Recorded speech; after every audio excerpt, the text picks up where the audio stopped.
sports leader. A little floater hit out into left center, and it's going to fall. And that'll score two. Heim home, Butler home. Muncy just blooped one into left center field. It's 9-6 A's. It's Dirty Work on a Thursday afternoon. Adam Copeland, Ted Ramey in for Derek Papa today. Ted is, I think, in the friendly confines of his home. I'm here live in the broadcast booth at Oracle Park, where the Giants have fallen 9-6 to the formerly Oakland Athletics. I just want to point this out, Ted. Can I tell you, I didn't come to the game last night. I didn't come to the game 2 nights ago. And today's the first A's-Giants game I've been to this season. Didn't go to any of the games in Sacramento. I all of a sudden, dude, as a kid who grew up in San Leandro, going to a lot of A's games, you and I hosted an A's podcast together for The Athletic, the Seamheads podcast. It's a team that I've saw hundreds of games for at the Coliseum, spent a lot of time there. Hated to see them go. I've got a little bit of disdain for fans who are out here wearing A's gear. You know what I mean? Like, I saw some fans in A's gear, and I was like, I don't know if I really agree with this person's view on baseball. Like, if you're an A's fan who came to the game this week and you're an Oakland A's fan, I got all the love in the world for you, and I don't blame you for wanting to remain a fan. But I saw some guys in some like brand new Butler jerseys. I saw a guy in a Kurtz jersey. I was like, I don't know if I feel good about this, Ted. By the way, there was a "Let's Go Oakland" chant. Yeah. When the A's pulled ahead there in the 9th inning against Killian, and I thought that's all the Giants need. That's all we need for the cherry on this week is a "Let's Go Oakland" and a come from behind win. I was driving home last night from when we did the show together, and I saw a guy wearing a Cell jersey as I was getting off at 6th Street. I still like seeing those. Yeah, I like seeing those. I was just like, well, at least they're still trying. You know, at least they've still got heart. But just, Copes, I got to go back to the intro. It's a dirty job, but somebody's got to do it. You know, it's a job that somebody's got to do for the Giants. They got to close the game. Yeah, well, I don't know, man.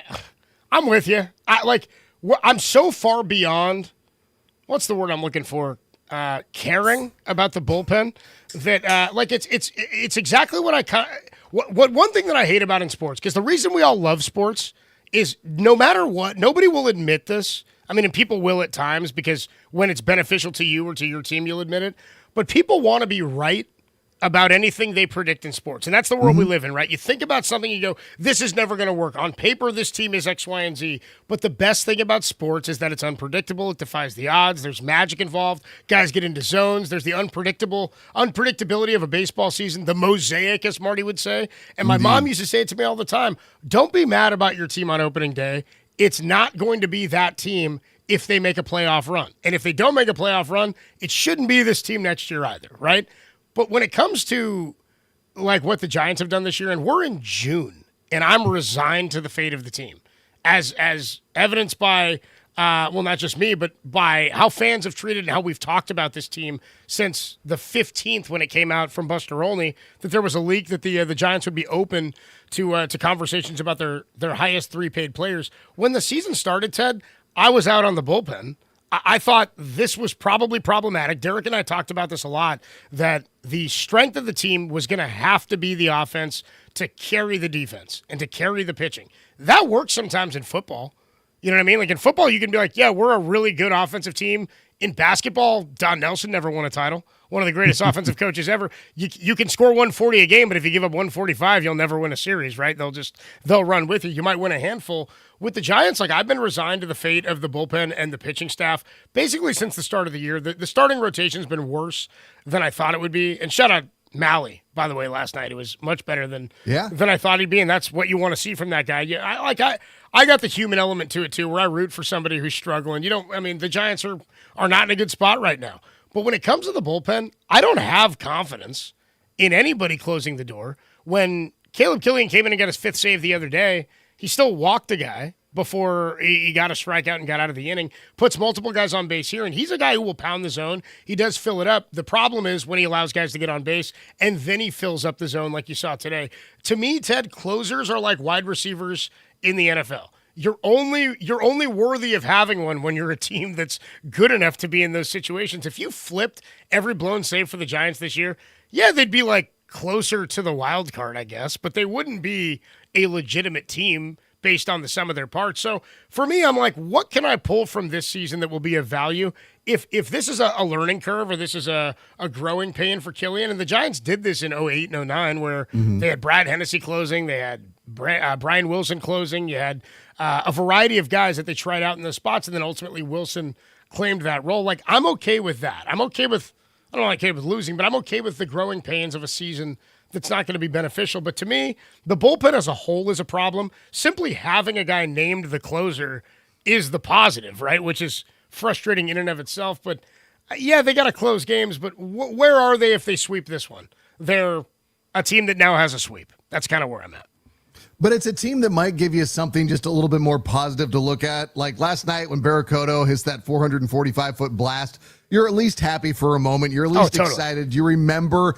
But I think with the bullpen, to me, Copes, it's just that it's the inning-by-inning failure. You give up 2 runs in the 7th when you've got that 6-2 lead. You give up a run in the 8th, and then you give up 4 runs in the 9th. It was just like, I've been watching that happen all year long, and it's like just an exclamation point, an emphatic reminder that this is the problem of the team. And I get your point about the closer not being the specific issue because, yeah, even if they had a closer, I guess they'd be closer to a wild card. Yeah, but they're only 10 games out, Coach. Yeah, right. 10 games. It wouldn't be in it, right? No, but it's just like, I can't believe the problem is as emphatically bad as we feared it would be. And no, you're right. You're not going to outscore your problems. But when you're hammered over the head continually about what it looks like, you just can't help but think, like, what were they thinking? How was this the quote-unquote plan coming into it? Because, yeah, at times this Giants offense looks great, and props to Barracoto today for going bomb, and you're going yard with another huge bomb, and Chung-Hoo Lee with that huge clutch at bat. Like, those should be galvanizing moments. And instead, we're sitting here at 4:15. Just, I feel like low-key sick to my stomach just because I was watching it. And I could see it coming. As soon as those 2 runs go on the board in the 7th, it was like, well, I know, I've watched this. I've seen this game. I know how it's going to end. And by the way, this was a rested Penn. You know what I mean? Like that's more of the problem to me is I'm like, this is the best situation the Penn could have been in coming into this series or into last night's game, being that Robbie Ray gave you 8 2 days ago. You got 8 from Logan Webb on, what was it, on Sunday of last week. Yeah. You had the Monday off day. It's been an absolute mess. And you get Malley, who goes, he went into the 6th inning last night. You get 6 more today from Landon Roop, who's had trouble getting out of the 6th, and he gets out of a jam in the 6th inning. They let him face Nick Kurtz a 3rd time. And he gets out of that jam, gets a great double play behind his back and all that. And the bullpen, which is rested, can't close the door. This is a mess. And I like, it's tough to put it on Vitello because, as I said at the start of the year, the only way fans will be able to evaluate a manager throughout his first season, and really the only way fans in general can. In football, we all just second guess anything that doesn't work, right? In baseball, everybody's got their thought. You should go to this guy. Why are they getting this guy up? There's sort of a precursor to the move at times that's coming. But what I said is when it comes to a first-year manager or any manager, all you have is wins and losses and bullpen management. That's kind of all you have. I mean, you have some steel stuff, but then there's questions about whose decision was it? Did the guy make a bad read? Whatever. He didn't execute. When it comes to a manager, when a guy pulls the right levers on the bullpen, it seems like he's amazing, as evidenced by a Gabe Kapler Manager of the Year award in 2021, right? Like that happened because every button they pressed worked, pinch hitter, bullpen, so on and so forth. With Vitello, because he's never even played in a game with a major league bullpen or been around it, and we all think we could manage a game because we've watched a lot of games. We think we could call plays in football because we know what to do in certain situations.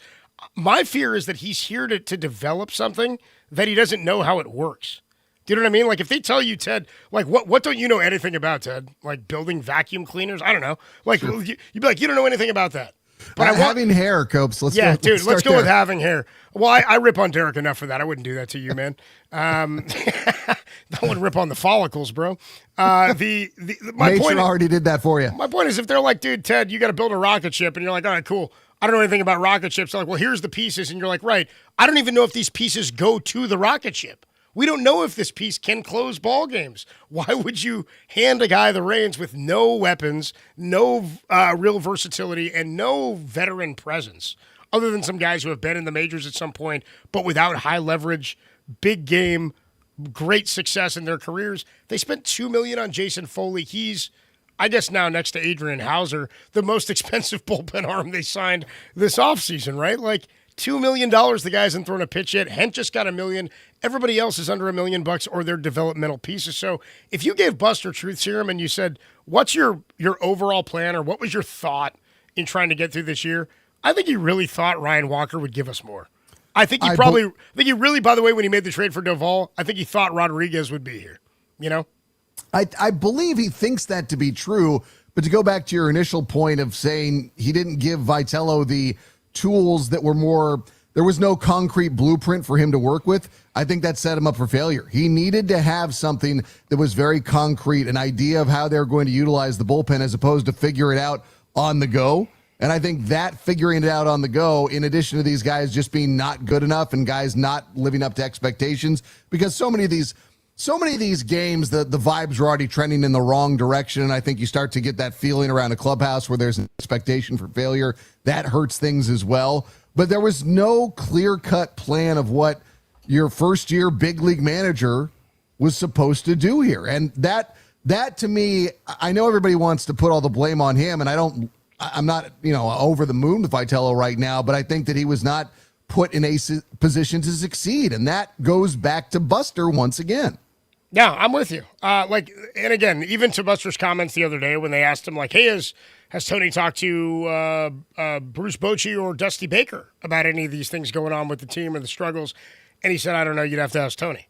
And they said, well, do you want him to use them that way? He said, I want him to be a sounding board. And I'm like, I get it. I don't think you should have Dusty Baker and Bruce Bochy sitting in Tony's office waiting after the game to break the game down and talk about what he did wrong. That's not the point. But I do think that if you have them here to be an asset for him and he's not using him, then maybe that's a bit of an issue as well. And if Buster doesn't know whether he's talked to them, then I question how involved everything is. I mean, Larry Baer, we'll talk about this a little bit later in the show, but Larry Baer was on KMBR earlier this morning, and he said something along the lines of like, Rafael Devers respects Tony Vitello about the incident the other day. And I thought, well, that's interesting that Larry's saying that because Buster didn't even talk to him. You know what I mean? I'm like, but the bigger question I have is, okay, the question was never does Tony Vitello respect Rafael Devers? It almost doesn't matter. Does Rafael Devers respect Tony Vitello? So I question greatly this week, and I think a lot of people do, about the leadership that's going on with this organization and this team right now. And it all comes back to what's on the field. We can talk about the stuff off the field, but all of that to me plays into what we're talking about on the field. He didn't give the guy a third base coach with any experience having played in a major league ballgame in any of these ballparks. So you've got a guy who's a former manager, of course, and Ron Washington, and I'm sure he's a sounding board, and I'm sure his opinion is felt and heard in the dugout, and the players have to execute. But to go with a manager with no experience, and I kind of thought if they put Vitello in a situation where he can be Dan Campbell and delegate work, where he can learn the game while he tries to get up to speed with everything it takes to be a big league manager. I mean, everything he's doing is for the first time. He's never managed this many games in a year. He's never had a bullpen. And then you hand him a coaching staff that doesn't have all the tools and resources to get the job done. I feel bad for him, and it makes it very tough to even gauge or judge what it is that he's good at or deficient at, because we don't know what he's been asked to do and at what level, right? The language we're using when talking about a manager, about learning, about first time, it's wild. I would never have ever expected us to be having this discussion. And this is the problem with Vitello because it's gone poorly, because you only had two options. Like I said yesterday, either you have wild success or everyone's pissed off constantly. This is not how you talk about a major league manager. We're not supposed to be talking about him delegating like an NFL head coach. It's not like you have a bullpen coordinator. It's not like you have, an offensive coordinator to try and figure out whether or not you're going to tell a guy to, bunt or steal or something. Those are the manager's decisions. Those aren't anyone else's to delegate. Now I'm saying he'll take advice, whatever, but this gets back at a core issue to me that you touched on as well about Buster Posey and whether or not he's talking to these guys. Was it too quick for Buster to come back? Was he still too close to the game and to the players on the field? Did there need to be more of an exhale before he got back into the business of being baseball? Because he was an incredible baseball player not too long ago. 2021, that's 5 years ago. And then suddenly last year he's back in charge and suddenly Buster's show to run. Like that's a very, very quick turnaround for somebody who is going to be in charge of everything. And I know that Buster's not quote unquote in charge of everything, but he's the president of baseball operations. And this is a guy who was on the field a very short amount of time ago. And I just wonder right now if it's too close, because I think he still has that idea of if I'm close, anything can happen, because I do believe Buster had the power of belief. I think he thought that he could do anything. Yeah. And I think he felt that same proximity would allow him to imbue his mentality, his culture, his ideology to the team. And it's clearly not working out right now. That doesn't happen the same way. And so I think he maybe with his relationship with Bomel, maybe he thought, I got to step back a little bit more because I directly went against this guy right here. I got to bring somebody in who isn't as close. And I know that that's a longer discussion about who they tried to get as the manager, but I don't know, man. It's just the way we're talking about Vitello, the way we're talking about how he should be managing, the proximity of Buster to the game before he got back in a management role. The more and more I think about it, the more and more I feel that it's just that it's not going to have success unless there is a drastic and wild change. And that's not the conversation. I mean, Larry Baer this morning on our airwaves acknowledged that if Buster comes in and says rebuild, that's what they would potentially talk about with the higher ups. That's never been acknowledged before. That was not what Buster was brought in for. He said that word? He said the word rebuild?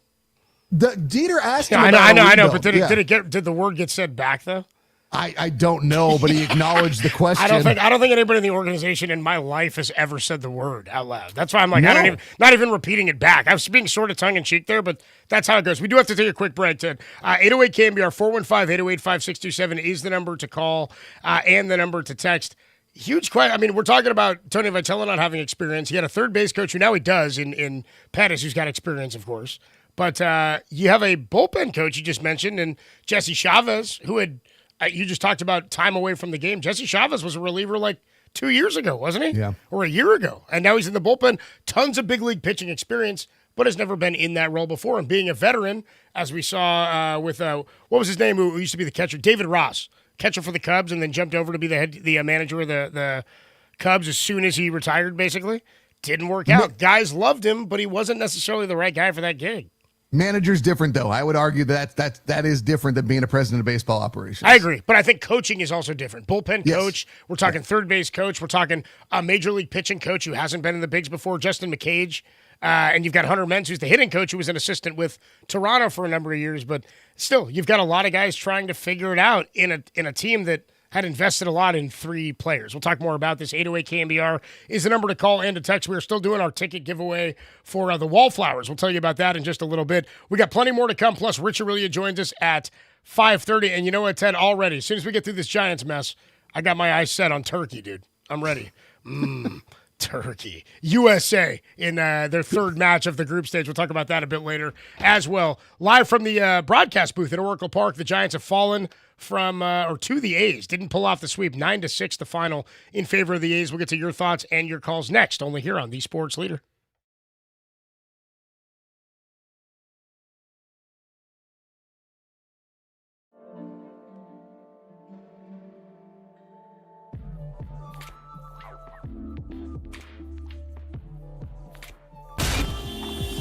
Time for your Bay Area Chevy dealers traffic update.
You found Dirty Work with Adam Copeland and Derek Papa, where no job is too dirty.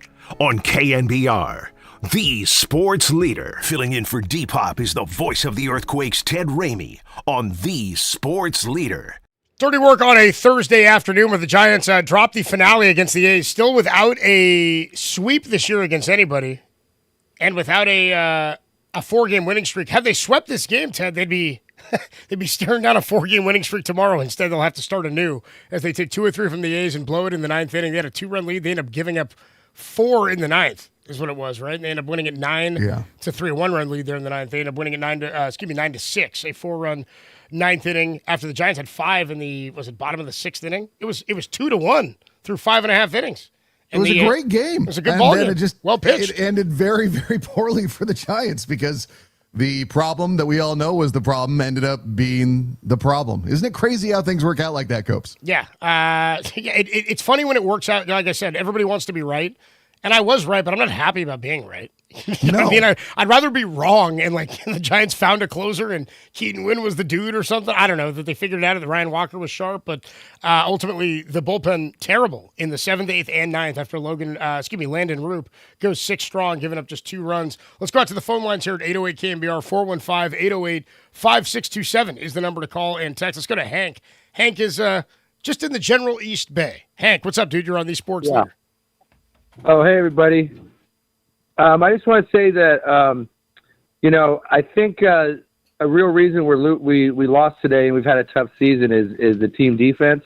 And I think the easy solution is just to have Dr. Drew Gilbert, play pretty much every inning in center. Maybe Cox could be a late inning pinch hitter, offensive replacement. We could do that. But I just think that in general, with the trade deadline, I think we have kind of the wrong attitude in terms of the fan base and the media. Is that we're talking about who's the high price guy we should move, and that's important. But I think really we have a lot of talent on this ball club, and I think the way we should work the trade deadline is if we choose to do that. I'm not in the front office, but we should say there's Barracoto, there's there's Cox, there's there's maybe getting Schmidt a permanent position. I think what we do is we say which one of these guys we want to elevate, because we got a lot of congestion, we got a lot of bats. It's a good thing, but I think that's how we should look at the trade deadline. And thanks a lot, you guys, and go Giants. Appreciate the call. Thanks so much. I mean, the trade deadline right now simply has to be, and there's an immediate problem too, Ted. I mean, Elliot Ramos is working his way back. Yeah. When Elliot Ramos got hurt, it was a bit of a relief for the roster. And I mean that in sort of relieving some of that blockage, and that they found a place for Schmidt to play. He's been solid in left. Arise is banged up right now, so he's at second base. But if you recall, dude, when Bryce Eldridge came up after the 6-game losing streak on that road trip against Philly and Tampa, Buster came out and had a statement about Bryce coming up and said, we're not going to, he said, quote, we're not going to punish Casey for doing his job and doing what we've asked of him, hitting at DH, hitting at second, hitting at first, then in left field, and even when he fills in at third. But he said some of these other guys have not been carrying their weight, and some guys are going to have to, there may be some uncomfortable moments or situations or conversations. And basically what we saw was Bryce Eldridge came in DH'd. I think Chapman sat for one game. The game that he sat and Casey Schmidt played, Arise got banged up and then missed 2 games. So then Casey went over to second. Then after that, Eldridge started hitting. Ramos goes down. They move Casey to left. They never really sat anybody down for any period of time. There was no rotation of, all right, today Adames is going to get a breather and Schmidt will play short. There was none of that. So I don't really know what path they go. When Ramos comes back, what do you do with Casey Schmidt? They still don't really have a center fielder. Well, they've decided Jung Hoo Lee is better in right, and he's been fantastic. Another good catch there last night. I don't know what they do until they move Luis Arise. So that, to me, is the number one thing that will go, that and Robbie Ray at the trade deadline. Anybody controllable or cheap or on a rookie deal, it doesn't make much sense unless you're really getting something back and you've got a redundancy. You talk about Eldridge, and they didn't really know what to do, and the injury allowed a little bit of pressure to be let off the logjam in terms of the roster.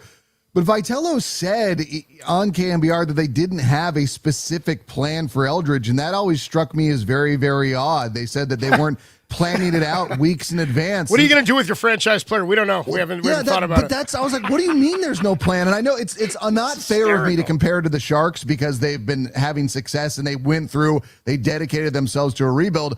But when they brought these young players up, Macklin Celebrini, Will Smith, Michael Misa, Sam Dickinson, these high trade or high draft value guys, they had a plan, and they said sometimes we're going to sit these guys down on a back-to-back, or sometimes we're going to sit them out if they're not playing well, or something to that effect. But there was a specific plan. I know it's not an apples-to-apples comparison, but when I heard that, it was like, well, what do you mean you don't have a plan? Like, this is the future. Like, this is the time to be developing it. It blew me away. And again, it sounds more harsh now that they're in the midst of a season that's gone far. Whereas at that time, I think there was still hope, and now it's just gotten so bad. But how is there no plan, Copes? Like, how is that not a core ideology of this year of saying to themselves, we need to get Bryce Eldridge on the field. We need to see what we've got. We need to see if he's the player to build around. Well, Ted, it reminds me of that famous Mike Tyson quote, everybody's got a plan until they get punched in the face, or you're the San Francisco Giants with Bryce Eldridge. I remember Tyson said that. You got to have a plan about Eldridge. 808 KMBR is the number to call and the number to text. I'm perplexed by it, especially for an organization that has struggled to develop its top talent, and not just their own top talent that was deemed top talent by, and again, this happens all the time.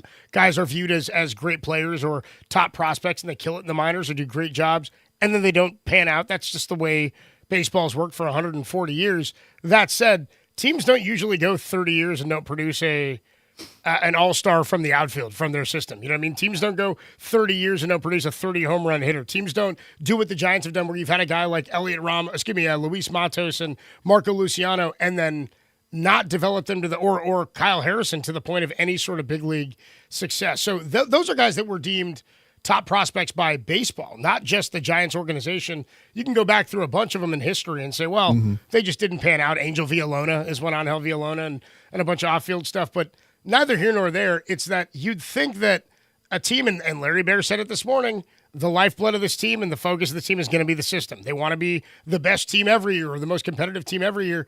Well, then you got to figure out a way to do something that is different than the way you've gone about it, because they've not developed talent at any rate since the World Series years to supplement the talent or the veteran presence you've brought to this team. And I'm struggling to find a place where I'm like, oh, the pitching is coming. Like, they've got some guys in the minors, but it's not like the pitching is dominant. It's not like there's a bunch of arms that are coming through, and that's right now the biggest problem. Let's go to George in Manteca, 808 KMBR, the number to call and text. George, what's up, dude? You're on the Sports Leader.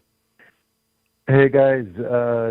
I want to hit Ted with something here in a second, but first with the Giants, you guys are basically just bringing out my frustration. Is like a guy like Barracoto, not because he's hit home runs the last 2 games, but why hasn't he been playing every day against lefties and righties?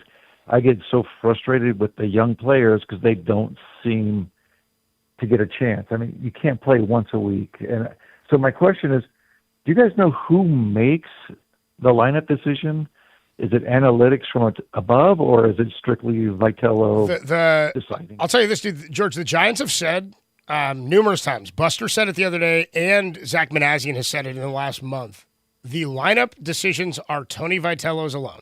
He may take their opinion into account. He may talk to guys within the coaching staff. Tony Vitello writes the lineup. It's not like we talked about, well, is it coming from Farhan? Is it coming from somebody else? Are they deciding who's playing that day? They might talk about who's available, and there's a discussion. There always has been, going back to Sabian, how you'd strategize against that team.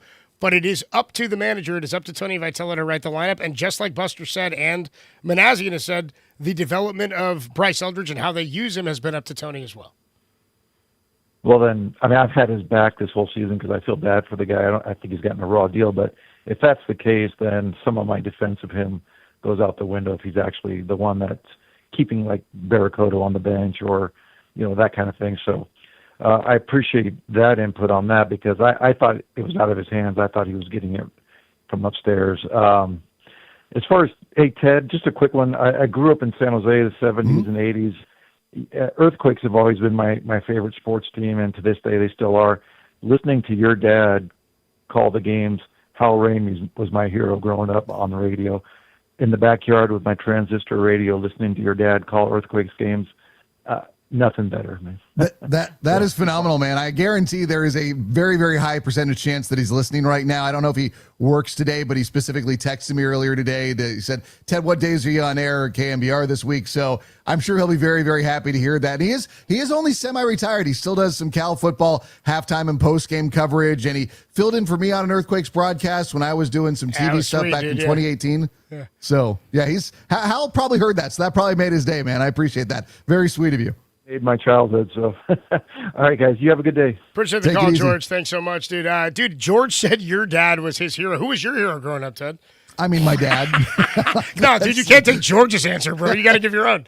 I mean, I go with the Gary Radnich answer that it is your parents because they're the ones who make it all possible for you. But, I was paying attention to your dad as well, Cope, so. That makes one of us. 808 KMBR 415-808-5627, the number to call and to text. Gabriel, Gene, Dan, and Paul. We will get to your calls next. Adam Copeland, Ted Ramey hanging out with you. On a Thursday, the Giants fell to the A's 9-6 the final.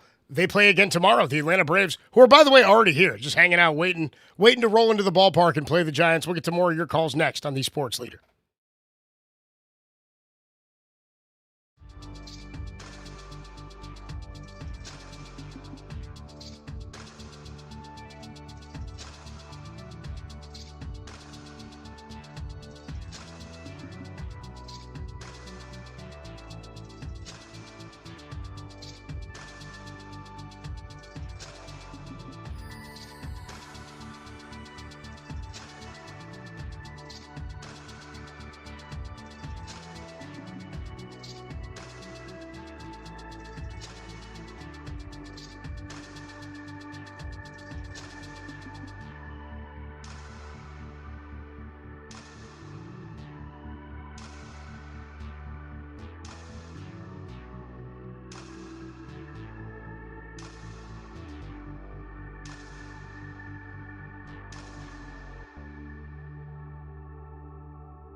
Now, back to Dirty Work.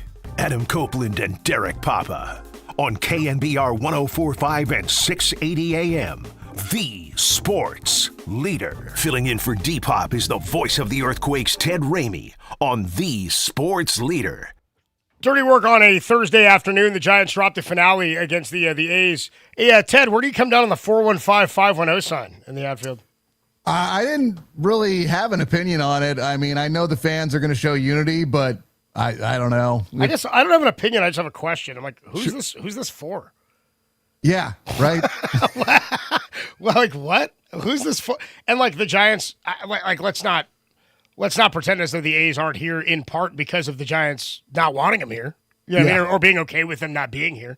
Like that's part of it. And I'm not an A's fan, but I have friends that are A's fans, and I grew up near the Coliseum. You're a friend of mine. You're an A's fan. Derek grew up an A's fan. Like it's worse for everybody that there's fewer teams in this region, a major market in the United States and in the sports market. But to throw up the 415 and the 510, I'm like, it sort of feels like somebody found it back in the closet and they're like, dude, just unfurl it, dude, just put it out. It's like after the A's traded Cespedes and then they had the T-shirt giveaway, and then Bean was like, yeah, so give them away. I don't care. Give them away. We have Lester now. Give them away. Didn't that happen? Wasn't there a team that recently did a trade and it was bobblehead night? Wasn't that a Bay Area thing? Didn't that happen recently? It may have been. Was it not Cespedes bobblehead? Well, maybe it was Cespedes bobblehead. I thought it was Cespedes T-shirt now, but it could have been bobblehead. It was after they traded him to Boston and they got John Lester back. Yeah. Oh no, I remember. Believe me, I can talk at length about Lester. No, it was 2014. 14. The A's were nails the first half of that season. They already acquired Samardzija right around the 4th of July. Samardzija apparently wasn't as good as Billy Beane expected him to be. They felt they needed the killer to go out there and bring in Lester because of his postseason acumen that he had up to that point. Yeah. Except that was the single-game playoff against the Royals in which the Lester was not the man. And the A's falter. But the entire way down the stretch, the offense went down the toilet.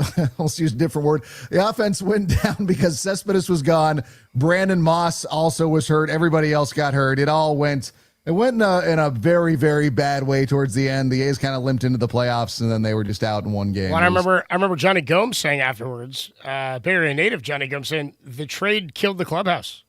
That it was taking Cespedes out of there. It really changed the pulse and the heartbeat of that team. And Lester didn't want to be there. Everybody knew he was gone after that half of a season. Giants tried to get him. As long as you don't need him to pick off to first base to try to get Gerard Dyson, you're good. But otherwise, it's problematic. Let's go to Gabriel. Gabriel's in Vallejo at 808 KNBR. Gabriel, you're on the Sports Leader. Hey, what's going on, guys? What's up, bro? What's up? Hey, so I want to touch on a couple things. So first, when Ramos comes back, I'm kind of getting tired of the Gilbert Cox, duo in center. So I know Ramos played center when Jungie got hurt in 24, and Jungie, he's played a little bit of center this year. So I'm not sure, once Ramos comes back, if one of them can slide to center and the other stays in right, and then a rise in the infield. What do you guys think about that? I appreciate the call, bro. I remember a game. I mean, Ramos was playing right and left and a little bit of center. I think when he was drafted, he was a center fielder, and they moved him to left. And that's where he kind of stuck. But he was playing some right, and he has the arm, I think, to play right field, especially here with just 309. I think Jung-Hoo Lee's got a better arm in general, but Jung-Hoo Lee's been a plus defensive right fielder. I feel like, especially in this ballpark, they really don't have a center fielder. If you were gonna make that move, I guess I'd prefer Jung-Hoo Lee in center and Ramos in right, but. I like you haven't tried Casey Schmidt out in right field. You probably wouldn't do that. I don't really know. It doesn't seem like they want to put Jung-Hoo Lee back in center.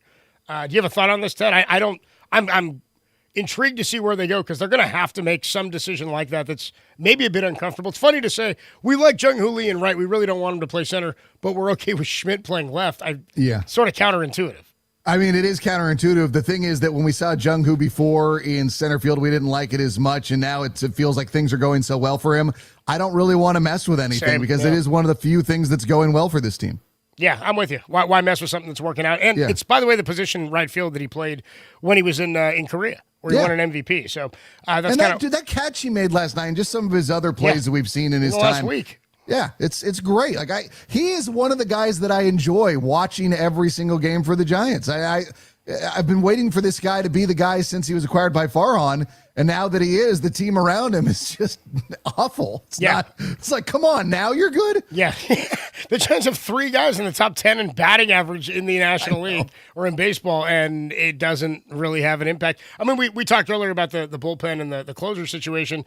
They didn't lose the game necessarily because of that. Let's not forget they were out hit 15-5. Mm-hmm. You know what I mean? Plus the free passes that allowed the A's to get guys in scoring position. 808 KMBR is the number to call and text. We'll get some more of your calls here as Rich Aurelia is going to join us in about an hour at 5:50. But Ted, I don't know if you know this. We provide a service here every week here on Dirty Work, and that is that people, Ted, they don't have phones, they don't have internet. They don't know how to spend their weekends, dude. They don't got access to a calendar, and that's why, yet again, it's time for us to present to you the unsponsored KNBR Dirty Work Bay Area Weekend Sports Calendar, sponsored now by Surfside. It's not a seltzer, it's Surfside, proud partner of the Giants. Well, it's Thursday, and you know what goes down on Thursdays, Ted? Major League Cricket, bro. Washington Freedom against the Seattle Orcas. How about that? You don't want to roll up on the Orcas, dude. 6:30 tonight. Guess where it is? The Oakland Coliseum. Yeah, just like you thought. The Washington Freedom against the Seattle Orcas at the Coliseum. Major League Cricket. Tomorrow night, 7:15 first pitch at Oracle Park. The Giants open a 3-game series against the Braves. I will be live from the patio at 58 Social before the game. And by the way, it is Firefighter Appreciation Night, so get your Bible verses ready.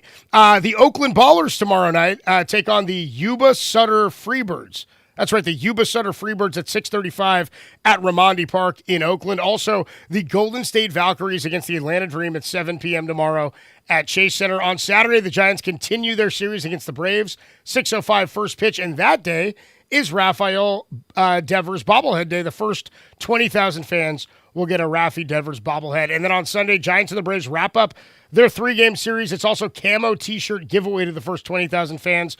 Also, the Valkyries are in action against the New York Liberty at 4 o'clock at Chase Center, plus the NASCAR Cup Series, Toyota Save Mart 350. If you see Mike Holler out there, ask him for one of his Miller High Lifes. And that is your unsponsored KNBR Dirty Work Bay Area Weekend Sports Calendar, sponsored by Surfside. We'll take a quick break. When we come on back, more of your calls and texts on the week that was or is in Giants baseball on the Sports Leader.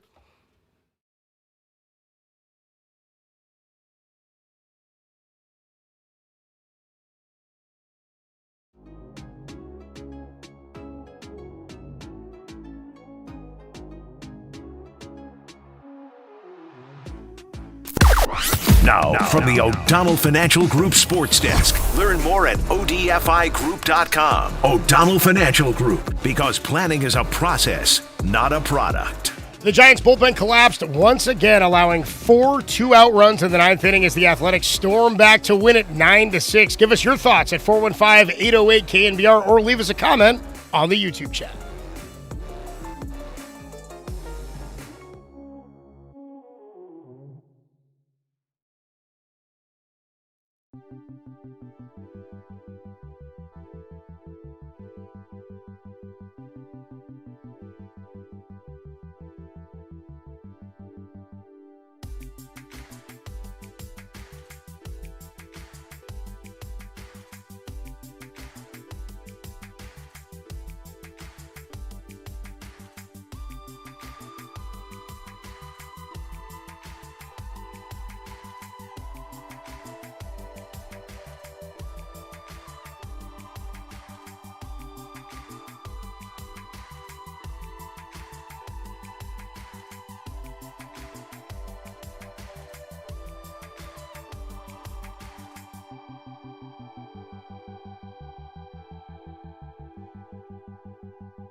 Now back to dirty work. Adam Copeland and Derek Papa in the KNBR Casino Matrix Progressive Jackpot Studios. Casino Matrix Progressive Jackpots are here. Where are you?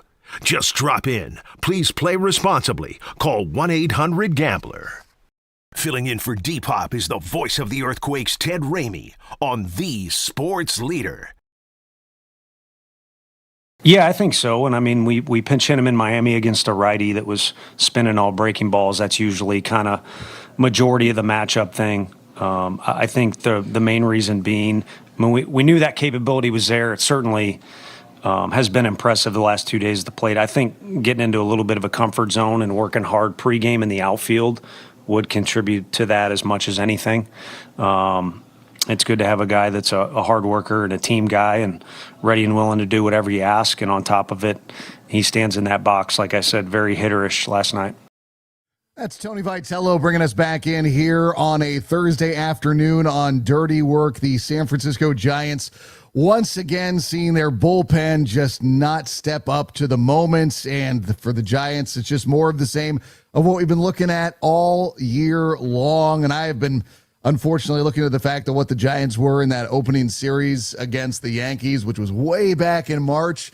It's been very indicative of what the team has mostly been up to this point of the season. And yes, sometimes the offense does show up, but more often than not, it doesn't give you everything you're hoping for. And then when you don't have a closer, when the bullpen is inconsistent, when everything hasn't worked or gone according to plan, you find yourself in the situation that you find yourself here today. And Copes, there's no way that any of us ever could have expected this. That's the other part about it that makes it so hard. If I had gone back to you before that opening series against the Yankees, and if I had tried to ask you, Copes, do you think that on June 25th, this team will be 14 or 15 games under 500? You've been like, what, are you crazy? No. Yeah. No one saw this coming. That's the other part about it. Well, that's the part about it that's weird. But also it's like, how could they be this much? Like, they're not that much different of a roster than they were once they acquired Rafael Devers last year. And when they acquired Devers last year, they were a game out of first place behind the Dodgers. Like, I go back to even 2022. Like, we all talk about 21 being that magical year, 107 wins. Dude, the Giants were cruising. We're like well over 500 into late May. They got the brakes beat off them by the Pirates. Somebody got swept. A dude hit 3 home runs for the Pirates in a game that beat the Giants in that final game. And then they just tailspun like into June, and that was it. And they kind of have been around 500 since. But to your point, like, nobody anticipated that this team would regress based on the moves that they made or didn't make this offseason. It was like, well, they might be flawed, but I didn't think they'd be bad. And really, there's no identity. Part of it is there's no face of the team. There's no obvious leadership of the team, right? Like we talked about yesterday and a couple of days ago, where you know who the leaders of the Warriors coaching and players are. You know who they are when it comes to the 49ers. You're hopeful about who it's going to be with the Sharks. But when it comes to this team, you're like, there's guys that it should be, but it's not. And so I'm with you. It's perplexing on a number of different levels. The off-field stuff adds to it. But if we were still only talking about the high and low points of the season from a player or on-field perspective, I didn't anticipate a lot of this. I might have anticipated the bullpen would be problematic, but not that they would be incapable of any level of consistency, which is weird because, not weird, but it's been that way now for, 5 years, 6 years now? There's no consistency. There's not any one thing they do well regularly. In 2021, you knew they could hit and they could come back and they could pitch it, right? I'm just saying, but this could all come back to an argument that this is all because they haven't rebuilt. They've been trying to pitch holes. They have been trying to, just figure it out as they go, as opposed to committing to building something from the ground up, figuring out what they're going to do, figuring out, like you said, what that identity is going to be, which inside of that park should be centered around pitching and defense. And if you get offense to go with it from the talent you develop, that's all gravy.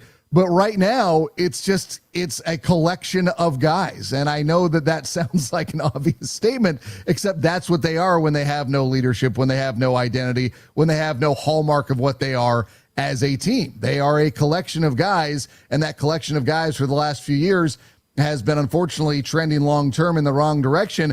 The other thing that's really frustrating about it is that while we also guessed there was no way they could have been this bad, there's no way we could have guessed that the Devers trade would have gone this poorly. And I still, when that happened, I was like, wow, Buster Posey going for it, getting himself a big bat. no one saw it going this poorly. Like, even if Devers had the reputation of being a bit of a prima donna, like, we had Barry Bonds here for quite a long time. Like, we had Barry Bonds from 1993 to 2006.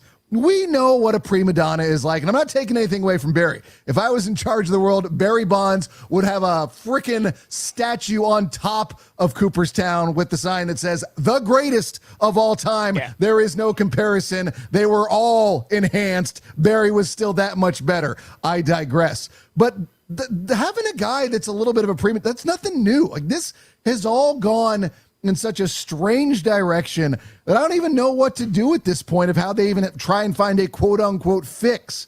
There is no fix. I think they're all coming to the realization of, we've been trying to figure this out for years now, half a decade. There is no fix. This is fundamentally broken. We need to start over. I don't know if they will.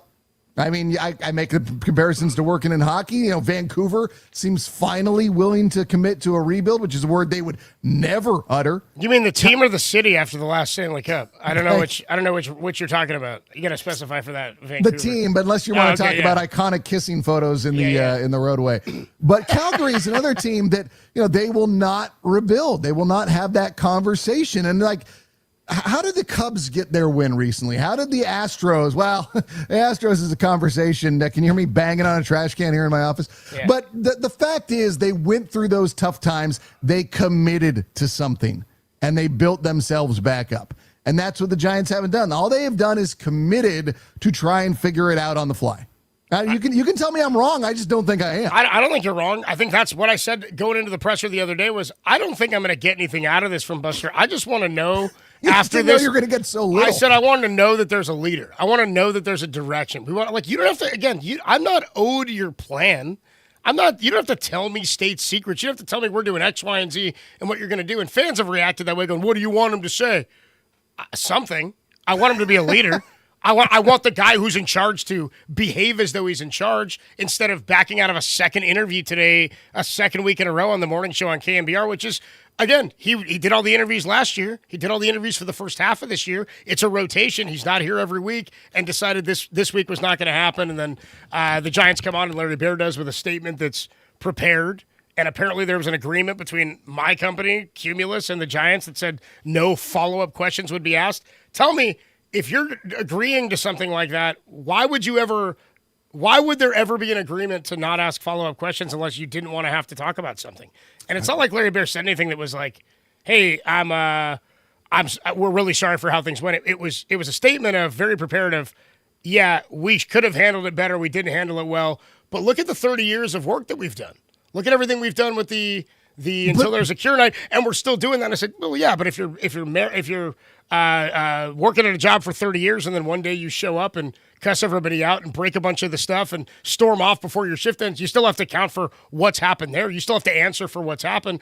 And to me, this was too little, too late. It was a statement after Buster. You could have done this 2 days ago, but you didn't. You had Buster do it, and then you're going to say at the end of that statement, "Okay, I want the fans. We need to move on and talk about something else. How about last night?" And I go, telling the fans to move on from something that you didn't answer for and that you admit you handled poorly as an organization is as out of touch as the situation itself. To tell fans to move on, it was insane. It was bizarro world Larry Baer, because I feel like Larry Baer has been a very intelligent and influential executive across all of North American sports. He's been a PR king for the Giants for a decade, for 20-plus years. Yeah. Unbelievable. And I think his impact is underrated. I am, by all accounts, other than this morning, a pretty big fan of Larry Baer, because I think he's just been so good at identifying how to wade through troubled waters, how to present situations, how to be on top and in 2 and 3 steps ahead, not light years ahead, but steps ahead, to be able to read the room and be able to figure things out. And this was the bizarro world Larry Baer that I was listening to, and I was just thinking, I don't like what the Giants are selling right now, because we juxtapose that, and this goes big picture. The Giants have been so good at this that to be so bad at it, it's more just glaringly painful to watch happen. And we go to what's happening on the field. Everybody's like, well, the Giants bullpen, why is it so bad? Why is it so painful? It's like, because you had Bruce Bochy, The architect of what a bullpen should do for an era in baseball show you exactly how it should be done, just in the same way that Larry Bear showed you exactly how PR should be handled. And we watch it go that poorly. It's because we all know what the peak looks like. And so when it's shoved in front of us, it's that much more glaringly bad to watch. The comparison is there, yeah. Yeah, we've seen the best. Just to echo that, he did actually, with Dieter and JD this morning, Larry Bear did say, no, Buster was not told what he could and couldn't spend on the bullpen. And I'm like, oh, good. Now I just have to assume it's ineptitude. You know what I mean? Now I just have to assume that you don't know what you're doing, that you didn't even Barucki and Foley and Henches, and then $20 million to Harrison Bader the week spring training starts, and $20 million to Hauser, and another 10 or 12 or whatever it was to Mahle. Like, I just have to assume you don't really know what's going on in free agency. It was either a strategic move, and maybe it was, but it was a bad one, and it was a foolish one, and it's blown up in your face before the midway point, which is tomorrow, by the way, as they're 14 games under yet again. We'll see if they can get back to 15 tomorrow against the Braves. More to my point, though, is like, I cannot comprehend how you'd go into this offseason thinking about it the way you did, knowing you blew up the bullpen last year. Like, wouldn't everybody? I know there are people who didn't like Tyler Rogers. He'd be your ninth inning guy right now. And I know he gets 13 a year or 12 a change a year from Toronto. I'm not saying you had to offer that, but that would be a fine guy to have even as a setup guy and as an emergency closer. The Giants won 3 World Series with 3 different closers. It wasn't one dude nailing it down for 5 years. It just wasn't. You had to be able to go to other guys that you trusted in other innings and roles that they knew. And Buster, I was watching the games. I thought he was too. I thought he was the guy with the fingers. He put the numbers down. He caught, dude, Miguel Cabrera's still waiting for that slider. Dude, I mean, he's still looking for one. Oh, my God. Gene, what do you got, dude? Gene, you're on the sports leader, 808 KMBR. See what happens? And now I'm all worked up at the midway point. Yeah, guys, this is my 79th year following the Giants. Hell yeah, Gene. And anyway, what I wanted to say is that you cannot serve 2 masters at one time. Posey is on the board. He's also on making decisions as to what can be, how much they can spend, sending the whole thing. Then he has to go sit down on the other end and try to make it work. And it's just too much for one individual to do. He can't turn around and say, okay, you guys, I'm only going to spend this amount of money, and then you go ahead and do this thing. He goes off and says, okay, I got this amount of money. I've got to try to make this thing work. And he has nobody to do the thing. His number 2, Madashian, for crying out loud, isn't that much better. I mean, hell, he's a GM of a team that's going to finish almost in last place, and his brother is the GM at the Angels, and he finishes in last place. So you sort of wonder about how much advice he gets, from these people to be able to create the thing. Gene, I appreciate the call, man. Thanks so much. I mean, that's a question I think we all have now, just as everybody was asking, well, who makes the lineup? It would be interesting to know what the breakdown of duties are. Like, is Manassian kind of getting off scot-free here? Because, like, when it was Pete Patilla and Farhan, we knew who was in charge. Yeah. And we knew who was calling the shots. But it was like, because we used to not have this role, president of baseball. It was Sabian was the general manager, and that was it, right? That was the highest position. They created. Didn't he advance when he might have advanced later on? But then Evans became the guy in charge, and Sabian might have moved to a different role. My point was, I thought that was it was a fairly new role for the organization because then Evans took over and he was the GM in charge. Mm-hmm. So when Farhan took over, it was like baseball is moving in a different direction. The Giants were behind because they'd been winning at the end of the previous generation. We came up for air after 2016, and it was like, what are all these analytics that everybody else is using and the Giants aren't? So he was the guy to get him into the next era of baseball and thinking in a different way. But Pete Patilla was the GM, and like I think I talked to him a couple of times, but it didn't seem like anything fell on him. It certainly does feel like Manassian has a bigger role than Patilla did, but I don't know. I don't know who calls the shots. I don't know. I genuinely don't. Well, what's the rotation now going to be on the executive show in the morning? Because I don't know, it's gotten all messed up. I want to know when we can get this conversation, find a little bit more clarity. I don't know.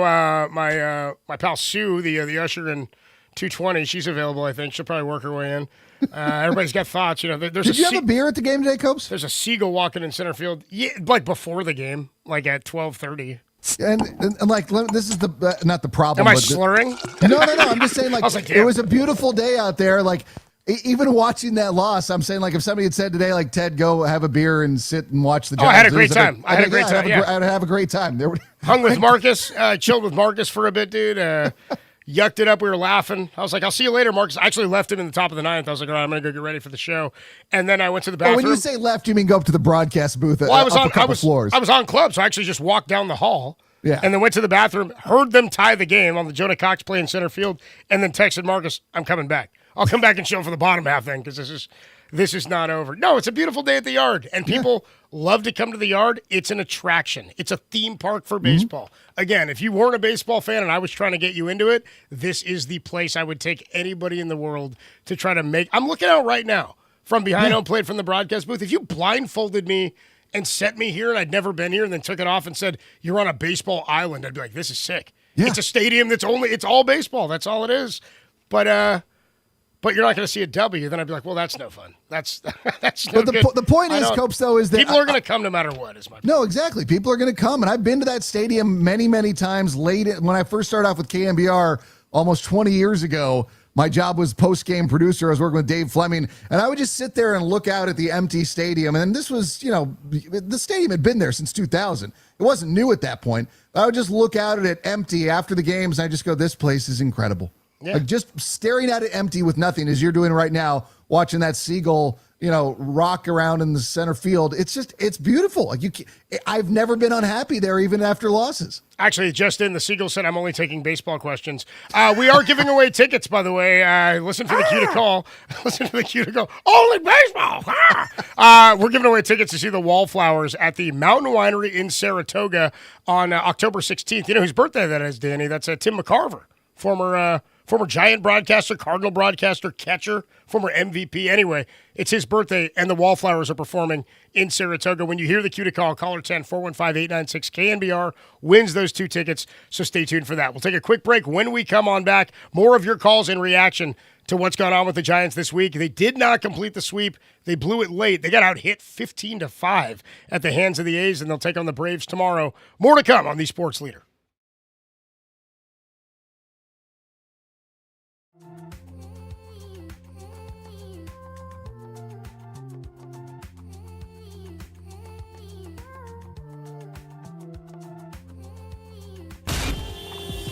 Time for your Bay Area Chevy dealers traffic update.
Now back to Dirty Work with Copes and Depop on 104.5 FM and 680 AM, the sports leader.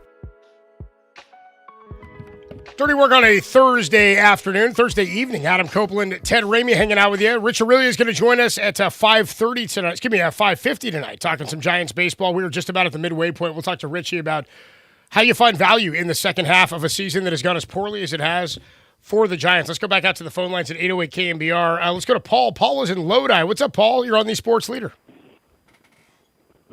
Well, I know if Bochy was still coaching the team, Devers would have at least sat one game. The press conference that Buster had, the press conference that Larry Bear had, just admit we screwed up. We're going to rebuild. They're almost like Fonzie on Happy Days. They're afraid to say, I'm sorry. You know what they're doing? They're pulling the comb out of their pocket, Paul, and they're going to the hair, and then they're like, now look at me, dude. It's all good. Looking in the mirror. It's fine. Everything's good, dude. I appreciate the call, Paul. Again, this team is never going to commit to it. And it's interesting. Like, I can understand almost the business logic when you build a stadium in the way that they did with private funding and never admitting publicly you're going to rebuild at a time where you're in downtown, you're the crown jewel of San Francisco, you're one of the jewels of baseball, your stadium's awesome, they were filling it every night, they're printing money, right, for all that period of time. I get it, where you're like, dude, we got to pay this thing off. But once you find gold and you win 3 world championships and you pay the stadium off early, and I think every fan who's followed this team for as long as the park's been open or from the World Series years to now, knows that the way it's being operated feels different from an ownership standpoint or from a leadership standpoint. The fans feel differently about it. And I get it. It's okay to be the casual fan. That's what keeps this thing full. They got 81 days a year out of 365, and they're trying to fill it, every one of them. I get it. But saying rebuild isn't going to turn those fans away. Those fans that are filling the ballpark on Friday night, tomorrow night, they're not here to see the Braves. There are Giants fans here, but there are people here because it's something to do in San Francisco on a Friday night, and it's an awesome place and environment to hang out, regardless of the product on the field. And that's sort of an underlying thing we don't talk about a lot is the ballpark is so great, the butts and seats are never going to act as in the way that they did in the Oakland Coliseum or at Candlestick Park because they didn't provide the same experience. Copes, you can actually rebuild without acknowledging it. That's the other thing that's funny about this situation. Totally. You can literally strip the roster down to the studs. You can get rid of all your high-priced talent. You can play nothing but the young guys. And you can just say, we're not rebuilding. We're just focusing on developing the youth. And, if you don't frame it that way, even if the media will say it all day long, because we all know we have our own assessment, but you don't have to actually say it. You can just do it. And like you said, if you develop those young players like Bryce Eldridge, I want to get my kids out to watch Bryce Eldridge because I think he'd be a fun player for them to watch. Like, that will put butts in seats. Like, they don't have to be good. Clearly, what were there, 35,000 out there today? Yeah.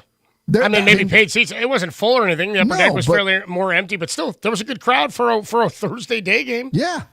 The money's spent. The seats, whether or not the seats were filled, the people paid for those tickets. Right. And so you go out there, you had 42,000 the other day as well. Like, people are going to show up. Might as well make sure you've got a better long-term project in place. 808 KMBR is the number to call in Texas. Go to Dan. Dan's in San Francisco, or Dan Francisco. What's up, Dan? You're on the Sports Leader. Hey, what's going on, guys? What's up, bro? Hey. You guys said, it is a beautiful park, but you know what? After a while, like, I'm a fan for 58 years, saw them win the 3 World Series, but watching this is like a second torture. I mean, this is pathetic. We don't have a pitching staff and we don't have a bullpen. How are you going to win games? I mean, I saw this coming beginning of the year. More to the point, Dan, how are they going to develop it? With a manager who doesn't know how to use a major league bullpen, how do you know which buttons to press if you've never? How do you know what to be like? This guy's good for this spot when you've never even done it. You don't know how to use it. No, I understand what you're saying, but okay, we had Verlander. You let Verlander go. Yep. Scherzer was out there, and we didn't get Scherzer. Why didn't we go after Scherzer? I thought he didn't want to come here. I thought that may have been it, but I'm as perplexed as you are though about how they spent it. Even if it's not Scherzer, even if it's not Edwin Diaz, to Buster's comments, like, you still spent money and you didn't do it on anything that's to this point of any value except for Luis Ariz. That's it. It's Harrison Bader, it's Jason Foley, it's Hentges, it's Hauser, it's Malley. Like, they brought in like 5 or 6 guys, and none of them have any value except for Ariz who you're going to get rid of. Yeah, and then you got Chapman. I mean, you got Adames. Okay, you got names here, but we're our bullpen and our rotation pitching. We have, besides Webb and Robbie Ray. Those are the only 2 guys that I know of, and I can tell you for the 3 World Series that we won, every single pitcher we had and every single guy that was in the bullpen for all those years. You were a big Chris Ray guy in 2010, huh? When he came over. Yeah. I mean, I don't know. This upper management. They're just worrying about condominiums and not worrying about the team. I appreciate the call, Dan. Thanks so much, man. I mean, it's funny because what you just mentioned, Ted, about the rebuild. Like, I came to 50 games in 2007 and in 2008, and in 2007, like, it was clearly one of my least favorite games I ever came to was the last game Barry ever played, and it was because it felt weird. The Giants didn't finish the season at home. They went to Colorado or somewhere after that to finish the year. They played a game against the Padres at home on a weeknight, and it was the final game of the year at Oracle Park or at AT&T Park at the time. And everybody was there to see Barry. We all wanted to see, is Barry going to hit the one more home run or something? And, of course, he didn't. But it was not, of course, he did that a lot in big moments. But I guess the point I'm trying to make here is after that season, and Lincecum came up that year, Matt Cain came up in 2005, they were basically in a rebuild. They went to a manager in Bruce Bochy who was a 3-year contract, who was for the most part, fairly average, won 1 pennant in San Diego, didn't win the World Series against the Yankees, and he was here to help kind of usher out the Barry Bonds era and usher in whatever the next era was. But don't forget, he went into a lame duck year in 2008. or in 2009. 88 wins they get after a 72-win season or something, a 16-game improvement. They make the jump, and he gets an extension, and then they're off and running, and they win the World Series. But they were effectively in a rebuild. I can't tell you how many guys came through that bullpen and that lineup in 2007. John Bowker was your opening day right fielder in 2010. Yeah. Right. I mean, you had Todd Wellemeyer was your fifth starter in 2010. People probably don't remember Alex Hinshaw and Osiris Matos and Denny's Baez, all these guys that they went through, or Denny Santana, who they went through out of the minor leagues to try to find places in the bullpen to plug guys in. They found Romo. They went out and they traded for Lopez, but they also had vets already where they had Guillermo Mota, who could close games for them if they needed to or pitch the eighth inning. They tried to build some stability in some places so they could develop, but also the key to all of that working was having at least it was a three-headed monster in Lincecum, Kane, and Jonathan Sanchez was a huge part of that. Homegrown as well and had already been here. Then you bring up Bumgarner. You've got four guys who are homegrown in your rotation. There's not a lot of other teams who have won World Series doing that, where four dudes are homegrown and you get that done. And they virtually, outside of Logan Webb, who was from the last regime, really, was recruited and scouted and drafted from the last regime, have had any success in any kind of development at that rate. So you're right. They didn't announce a rebuild, but Sabian didn't find the World Series success outside of 2002 until they built through the system rather than through free agency. I mean, in the Sabian era, prior to that, they didn't build a lot. I mean, Copes, if you look at that 2009 team, they still had Randy Wynn. That was at the end of his time. Still that had was Richie. Richie Aurelia. We saw the end of him. That team had Randy Johnson. Like, they had guys who were at the ends who were able to kind of usher them into the new era and work with a lot of those young guys who were coming in. They also had Uribe. He was with the team, and I believe he was there. Yeah, because he made the error on what would have been Sanchez's perfect game, which I was there for, which I should have seen. That's another conversation. But I turned down a ticket to that one too, by the way. Really? Yeah, I did. Me and my buddy were walking out of the ballpark the day before, or 2 days before. It was like Wednesday or Thursday. And he goes, "You want to come to the game tomorrow night or Friday, whatever it was?" And I said, "Oh, no, I'm going to go with my brother up to Clear Lake." And he goes, "All right, I'll take our other buddy, Gehrig." And, dude, me and my brother are driving to Clear Lake, and we're listening to the game. Yeah. And I remember I sped real fast at the very end of the trip because I was like, dude, we want to get there to catch the final inning and a half or whatever. But, yeah, that was first no-hitter since Mike McCormick in Giants history, Jonathan Sanchez. And yeah, turned it down. I've seen a few since. I'm okay. But that did rankle me for a while. The Giants have had some moments from pitchers since that point, but yeah, that was the first one in a long, long time. But that 2009 team, yeah, I mean, Benji Molina, let's not forget about him either. I didn't. Big Money Molina? Come on, bro. Remember Pablo came up in 08? I think they're calling him Big Money and Little Money. Remember that? You remember when he caught too, right? Pablo came up, he was a catcher, and they moved him to third. He was dude, the year he came up to the majors, I saw him play, I think it was 08. I saw him play a game in like May in San Jose. In single A. He was the starting catcher in that game. He was hitting like 415 when the game started. He homered from both sides of the plate, and he threw a dude out at second. I was like, they got to get this guy. I was like, this guy's sick. And he was, remember, he was like, Pablo's body. He was a tubby dude back there, man. I was like, this guy would be a blast. 3 months later, he's in the bigs, and the rest is history. He's a World Series MVP. No, the thing with him was I watched him when he first came up with the Giants is he would go out and swing at pitches he had no business swinging at, and he would get hits. And I was thinking to myself, like, you can't kind of go away from him. You can't, you have to either throw it away, throw it behind him, or else he might get a hit on it. I mean, he was a bad ball hitter. And I think that's one of the reasons why a guy like Justin Verlander probably had not have tons of experience with him, didn't know how to go about pitching around a guy like that. He knew, he's like, okay, you're going to go, away. I'll hit that out of the park. I will get myself on base. But we remember so much about the elder Pablo, the larger, like you said, he was already tubby, but he was a more athletic version of himself, more of the Livan Hernandez build as opposed to the guy who, and this is not a joke, he literally had chest pains the one time running around the bases in Boston, and he came out of the game. But I mean, he was an athlete. He was incredible, and again, he was not something that was projected to be something other than he was a prospect, and he turned into something. Yeah, it was legit, and he was a fan favorite. He was a blast to watch, dude. Good bad ball hitter. Rich Aureli is actually going to join us. We'll talk to him next about that. He's going to come up. You see him on NBC Sports Bay Area's pre- and post-game coverage of Giants baseball. We'll talk to Rich Aureli next about really what he went through in that 2009 season, because I think that's key in, like, what do veterans do for young guys? How do you find value in seasons that are sort of lost seasons. What would be a win for the Giants? What do the fans need to see that could be a legit building block? Rich Aurelia will join us next. It's Dirty Work on a Thursday. Adam Copeland, Ted Ramey, only here on the Sports Leader.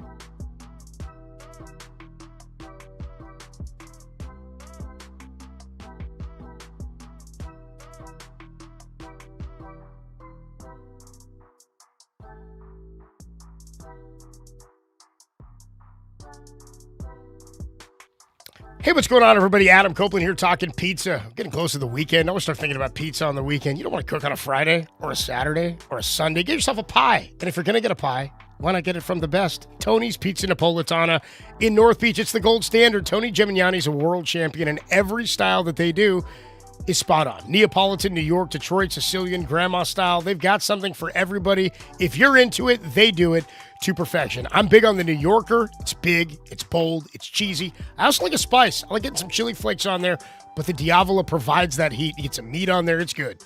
It's awesome. Tony's Pizza's the best.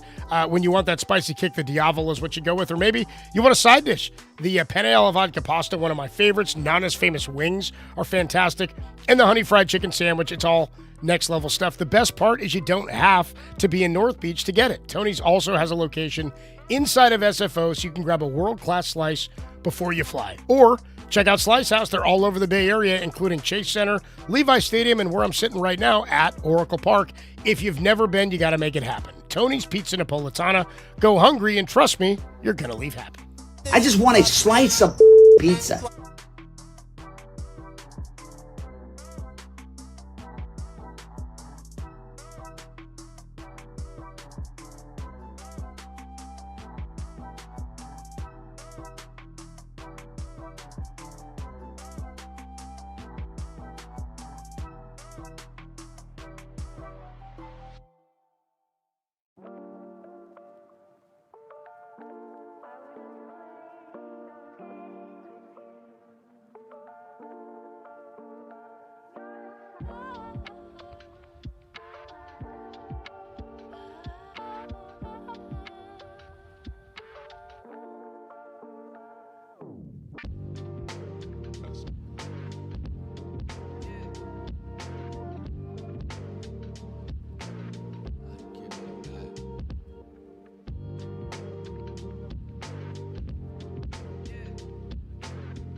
Was the original number 35 at third and King. Chipper swings, rolls one to short, and a bad hop. Aurelia somehow comes up with it, races to the bank with a putout, and the sign is retired. And now he joins Dirty Work every week. Here's the 2-2 pitch.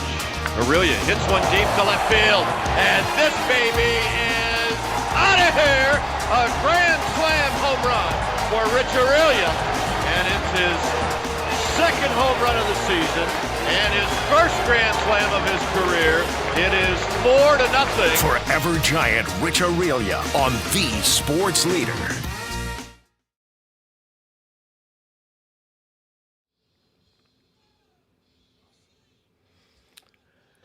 We do it every week with former Giants shortstop Rich Aurilia. You see him on NBC Sports Bay Area's pre- and post-game coverage of Giants baseball. Richie is sponsored by Ayala, Morgan, and Bazard. When you've been injured in an auto accident, you don't just need an attorney, you need a heavy hitter. Contact Ayala, Morgan, and Bazard, and sponsored by Surfside. It's not a seltzer. It's Surfside, proud partner of the Giants. Rich Aurilia joins us on the Uma guest line. Richie, what's going on, man? How you doing? Hey, Rich. I'm good, guys. What's going on, man? We're doing well, bro. We were actually just talking about you before we got you on because we were talking about how the Giants have historically never said they were going into a rebuild, and I said they kind of did it post Barry in 08 and 09 before the World Series years, and I said there was a lot of cycling through, and then Ted kind of went through the roster and pointed out that there were vets on the teams: Randy Johnson in 09, you and Randy Wynn. How important are those down years? What's important, I guess, let me reframe. What is important in those down years for young players when a team is trying to find identity, momentum, success, even though you weren't here for 10, you were a part of that in 09? Well, first of all, I was listening because I was sitting in bumper-to-bumper traffic trying to get home today. Oh, good. So I was listening to you guys. I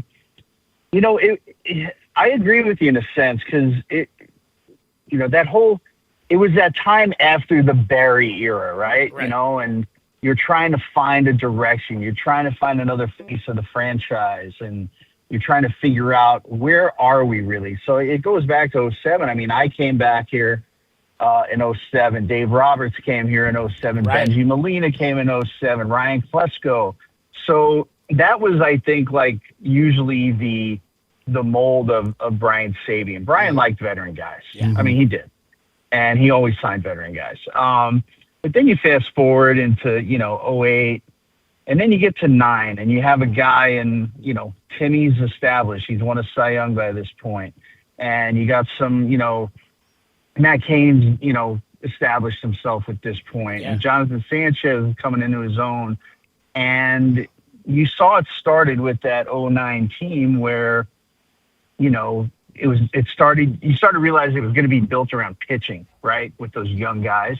But the way I looked at 09, I mean, on a personal note, was I knew that could have been my last season. So I went into it with just the idea of I want to have the best time I can because this is a place I never wanted to leave as a free agent. Yeah. And if I can impart some kind of knowledge on some of these guys, great. And I think Randy Wynn had the same attitude, and I think even Randy Johnson had an impact on those starting pitchers. And I just felt like that year for me. I didn't play much. I was fake IL'd a couple times, but I enjoyed my year because I felt like I got to know those young guys. So then when you watch the following year, I'm watching these guys go out. I'm watching Timmy dominate. So I'm watching Kaner dominate. I'm watching Romo, dominate out of the pen.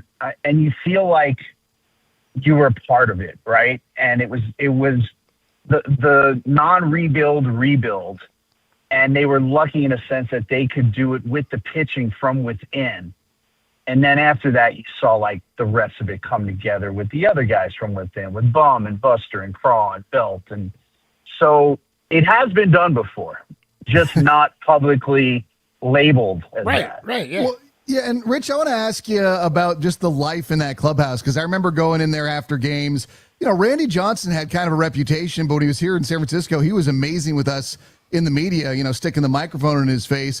Tim had his dog, the little Frenchie, Cy Young, running around. The vibes in there after wins were immaculate. You guys were having fun, and I remember seeing you guys having fun in the dugout, and I just look at and I don't mean this literally, but there's a depressed feel about the team. The attitudes are kept down. It was so great to see the way that Vitello reacted to Devers hitting a bomb the other day, Barracuda with it.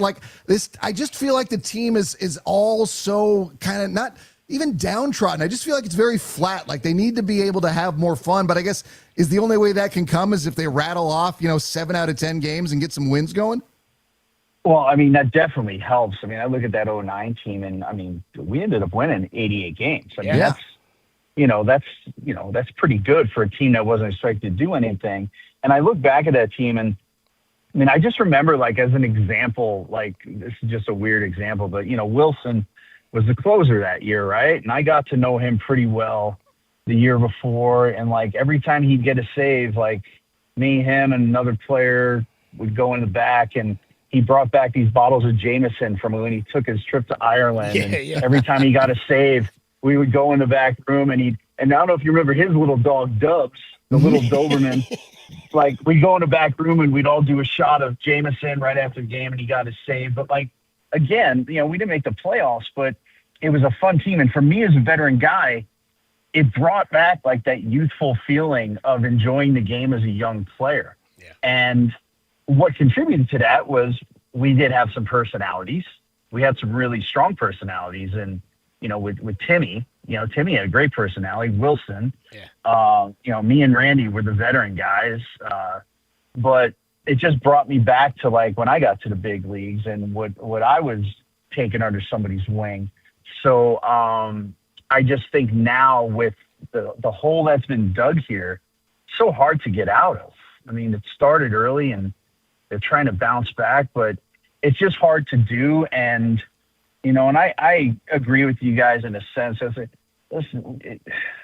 Tony, I mean, I feel bad for the guy. I think everything's been thrown at him this first 3 months. And again, I've said this before, Copes, when I've been on with you. I don't think we've gotten to see the true Tony Vitello yet with his personality, because all he's known since he's been here is either not winning ball games or controversy, or the bullpen hasn't been good, So it's just kind of snowballed for this team to a certain effect. And, now you just got to dictate what's going to happen when you get into July, into the trade deadline. Talking to Rich Aurelia on the UMA guest line, just sort of building on that, on the Tony Vitello thing, because, like, it's not like this team is – I would even say there were seemingly more youngsters on, like, the 08-09 team that we're talking about, and so many guys finding their roles in the bullpen. You guys had a lot of vets, as you pointed out, and I think this team does too. But the unique part of this team is you've got Tony Vitello, who's never managed a full season. We're almost at the midway point. What's important for Tony, do you think, in not just like this year, but for the remainder of this year and what it will mean for the growth of his career? What would you like to see? What are the deficiencies? What do you want to see him grow, or what area does he need to grow in as we play the final 82? Well, I think that number one, I like Tony. I was around him a week in spring training. I think he's a good guy, and he has everybody's best interest at heart. I know he got off to a little rough start with the media, right? Like with some of his comments early on, and I know it took a while to bounce back, but I think he'd be the first guy to tell you that he's in a learning process too now, because he's never done this before. He never played at this level or at the minor league level. So I think for me, if he could learn, I don't even want to say from mistakes, but just from being out there for 162 games and watching, situations and watching, maybe how look across the field sometimes, how somebody else maybe handles something. And, I made this comment today on postgame. It's, he was given a bullpen that was faulty, a little bit from the start, right? I mean, so I don't even know. And I said it today, I'm like, nobody in his bullpen until Killian was actually named the closer, a week or 10 days or 2 weeks ago. Nobody has really pitched well enough to step up and take a role where he can say, this guy's my setup guy, or this guy is my closer, or this guy is my left-handed situational guy. So I think that's a learning process for him too, to try and figure out, where guys can fit in at what times. And, I referenced it today. I'm like, we see, Ryan Walker come in the 8th inning one day. We see him come in the 5th inning another day. We see Matt Gage come in the 4th inning in Miami, and then he's in like the 9th today. There's no rhyme or reason for it, but I think it's because nobody's really taken that ball and really said, hey, this is going to be my role, and this is what he's going to tell me my role is. Rich, I've been feeling like there needs to be somebody who's more of a leader in the clubhouse, because I think everyone's looking to Tony Vitello, which he can only do so much. Is it possible to have more of the guys speak up and be a leader in the midst of things going so poorly when they're 14 under? Because I know that Devers has said he's not a leader, and Chappie I don't think is the rah-rah guy, even though he's clearly got a pedigree to him. But, like, can more of that vibe of leadership even come out amidst the losing, or is that what makes somebody a leader, to be able to have that voice while things are going poorly? Well, I think you definitely need a voice when things are going poorly. And I look at their team just, And I got to know some of these guys in years past in spring training, and the only guy I don't know is Devers. So you look at their four main guys, right? I would say Devers, Adames, Chapman, and Logan Webb. Well, Logan Webb is probably a leader in that clubhouse, and to his, not a fault, but he's a starting pitcher, right? So he plays once every 5 days. So maybe he's a leader of the staff. You could say that. And then you look at the other three guys, and they're all three totally different personalities. I mean, you already said it. Devers said, "Yeah, I'm not a leader. And, I just go play every day and whatever." And then you get Willie, who's a pretty upbeat guy. He's the guy that throws the Gatorade on you. And then Chappie is probably more like in the mold of a Buster, like a quiet leader on the field where he leads by example.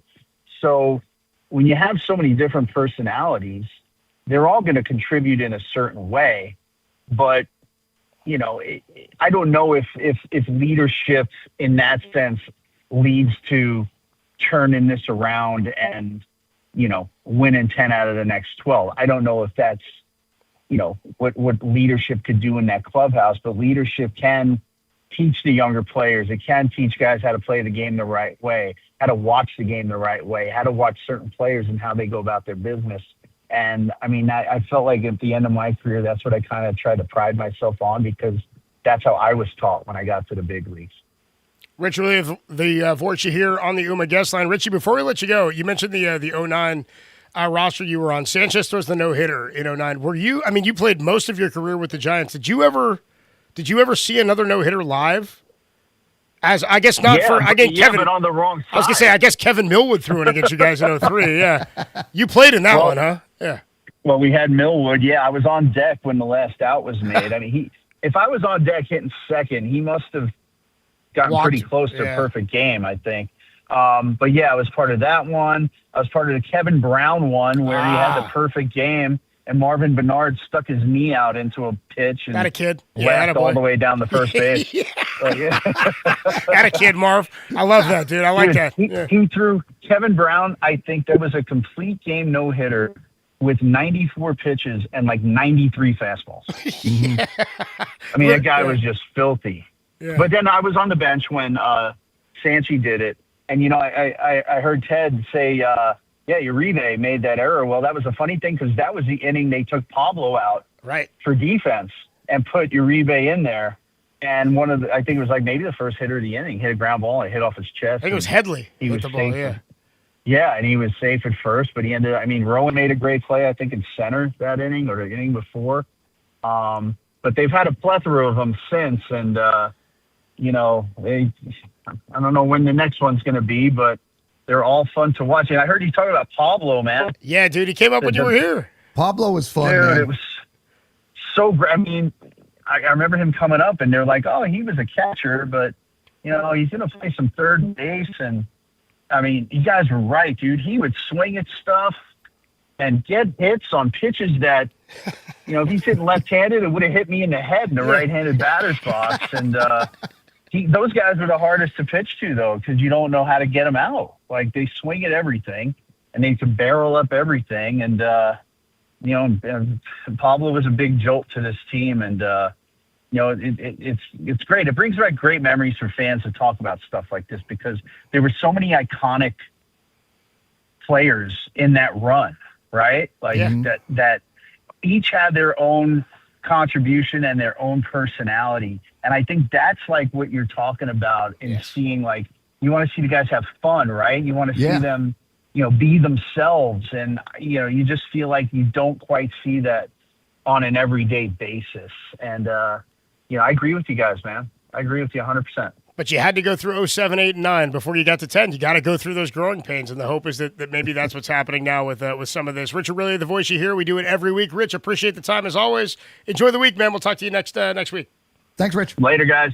Good stuff there from Richard Riley. Yeah, dude. That. By the way, I've always thought that ball to Uribe, I was grateful it was an error because it was hit so softly that if he's not ruled an error, I think it's an infield hit. Like I was miffed. People were like, I can't believe he made that error, and I'm like, bro, that was either an infield hit or an error, and I'm glad you lost the Fecto there. Yeah. I didn't mean to come off as harsh against Uribe. It was like that's one of the things you remember. But yeah, dude, and also he had some great moments for the Giants. Let's not overlook some of the things that he did for the team. But man, I think hearing Richie talking about those guys, because I was there in 09 and 010, I was there almost after every game for KNBR. And so I got to know a lot of those guys pretty well. And like the vibes were so good and Bochy was having fun. And, you know, even early in that 09 season when people were not expecting them to be anything, when they got some big wins and the pitching staff got rolling. And, you know, after some games, you know, Rich was holding court and talking to everybody. And there were times where he'd be ticked off too, and he would let us know. And like he said, there were different personalities and it bred a culture. And I just don't feel that right now. Although I loved it the other night. You could see Tony saying, "That's what I'm effing talking about," to Devers after he hit that home run and was there to greet him at the top of the steps. That was cool. I'm like, that's what I think that they thought they were getting with Tony V, that guy who's going to get fired up. And Barracoto and the bombs that he's been hitting, I was like, God, that's what they need to be able to capitalize on these things. And too many times, I'm not trying to focus on the bullpen even more so, but so many of these moments that looked like they would be galvanizing, like they would be something to build upon, you've then seen it slip away. And when you get a lead in a baseball game, when you have a big moment, there is nothing more frustrating than watching the bullpen just give it up. And that is eaten away at the core of what I feel we should be seeing with this team. And again, it's not all on them. The offense has had their moments, but it's just like, you need a shutdown inning, guys. Like, shut it down. Let's go home. Adam Copeland, Ted Ramey hanging out with you. All right, now is the time when you give the cue to call as per legal. Read this 100%. Make sure you're saying, okay, right now we'll take one caller 10 to 415-896-KNBR. You're going to win 2 tickets to see the Wallflowers at the Mountain Winery in Saratoga on October 16th, Tim McCarver's birthday. The prize is furnished by Golden Voice. Find the official rules at thesportsleader.com. See, Ted, I have to read every word, but they don't say anything about not saying Tim McCarver's birthday. Caller 10, 415-896-KNBR. We'll take a quick break. When we come on back, we'll put the show to bed on the Sports Leader.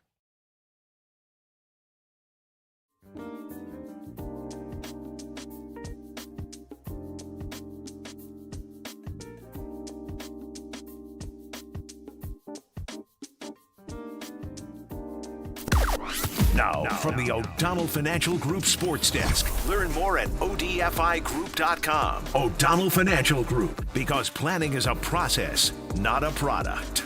The Giants' bullpen collapsed once again, allowing 4 2-out runs in the 9th inning as the Athletics storm back to win it 9-6. Give us your thoughts at 415-808-KNBR or leave us a comment on the YouTube chat.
Time for dirty work to put the show to bed. Are you crazy? I don't need a bed. On the sports leader.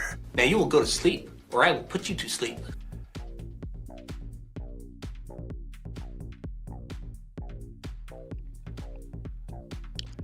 Dirty work, putting the show to bed on a Thursday evening. Adam Copeland, Ted Ramey hanging out with you.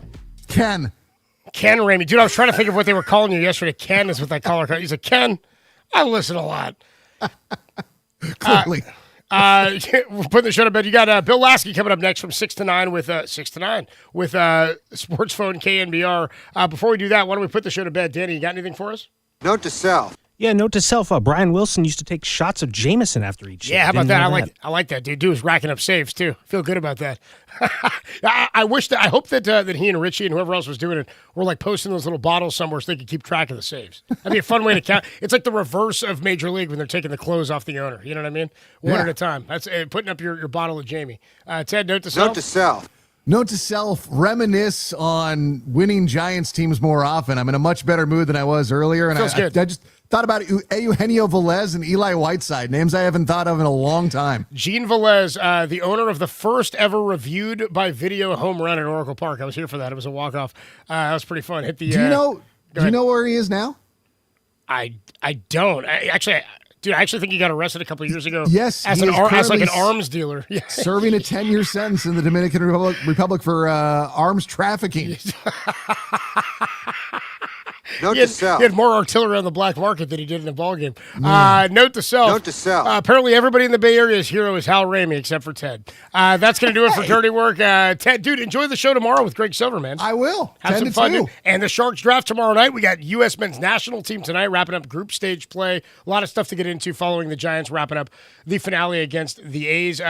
Thanks to Rich Aurelia. All that's available, thesportsleader.com and the The Sports Leader app. Really fun convo with Rich, talking about the 08-09 Giants and how that built into what they became. He was a part of those teams. Danny, great work back in the studio. I'll be back with you tomorrow, 2 o'clock from the patio of 58 Social, getting ready for the Giants and the Braves in a weekend series. And for anybody that needs to hear it, it gets easier.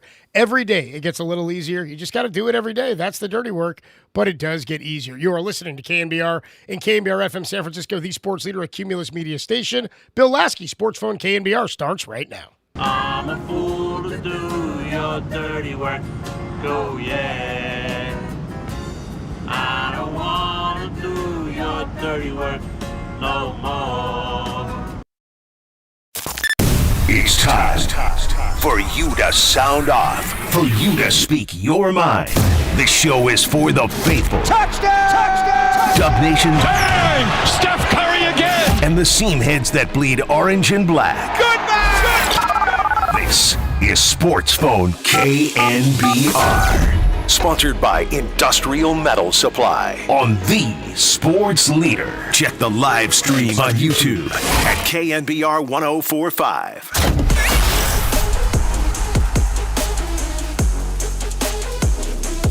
Welcome into a Thursday edition of Sports Phone KNBR with Bill Laskin. I think the first thing I really want to talk about is Venezuela. The earthquake there, devastating that country.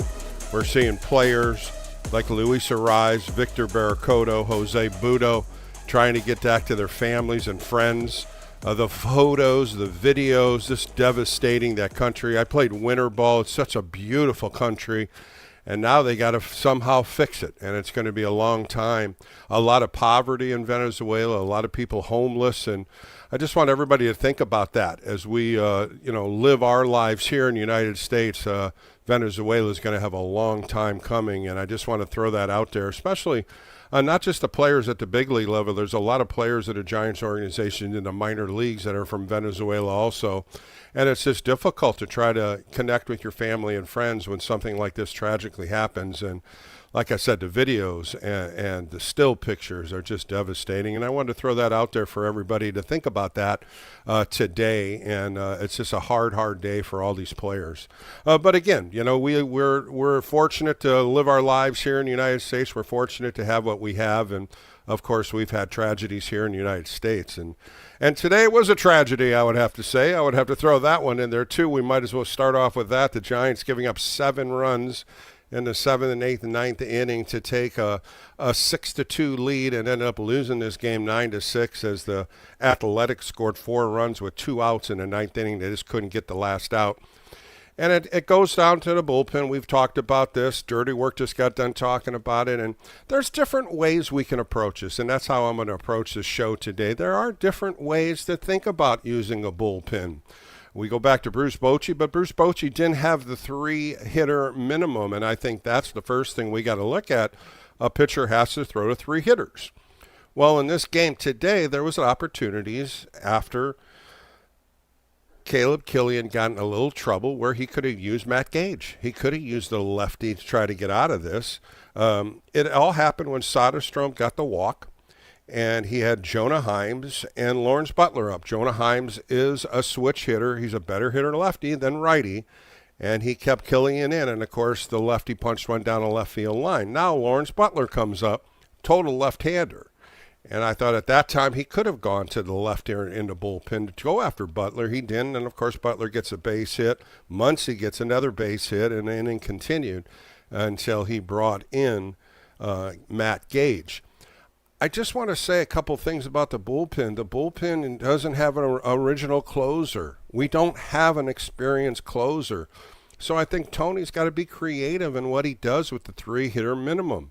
And that's kind of where I want to go with this tonight. 415-808-KNBR. There's different ways to maneuver your bullpen, and the roles we've said all the way back in spring training have to be identified. He hasn't done it. He said, Caleb Killian's my closer. Of course, the last bad game he had was in Colorado, and he has been pretty good.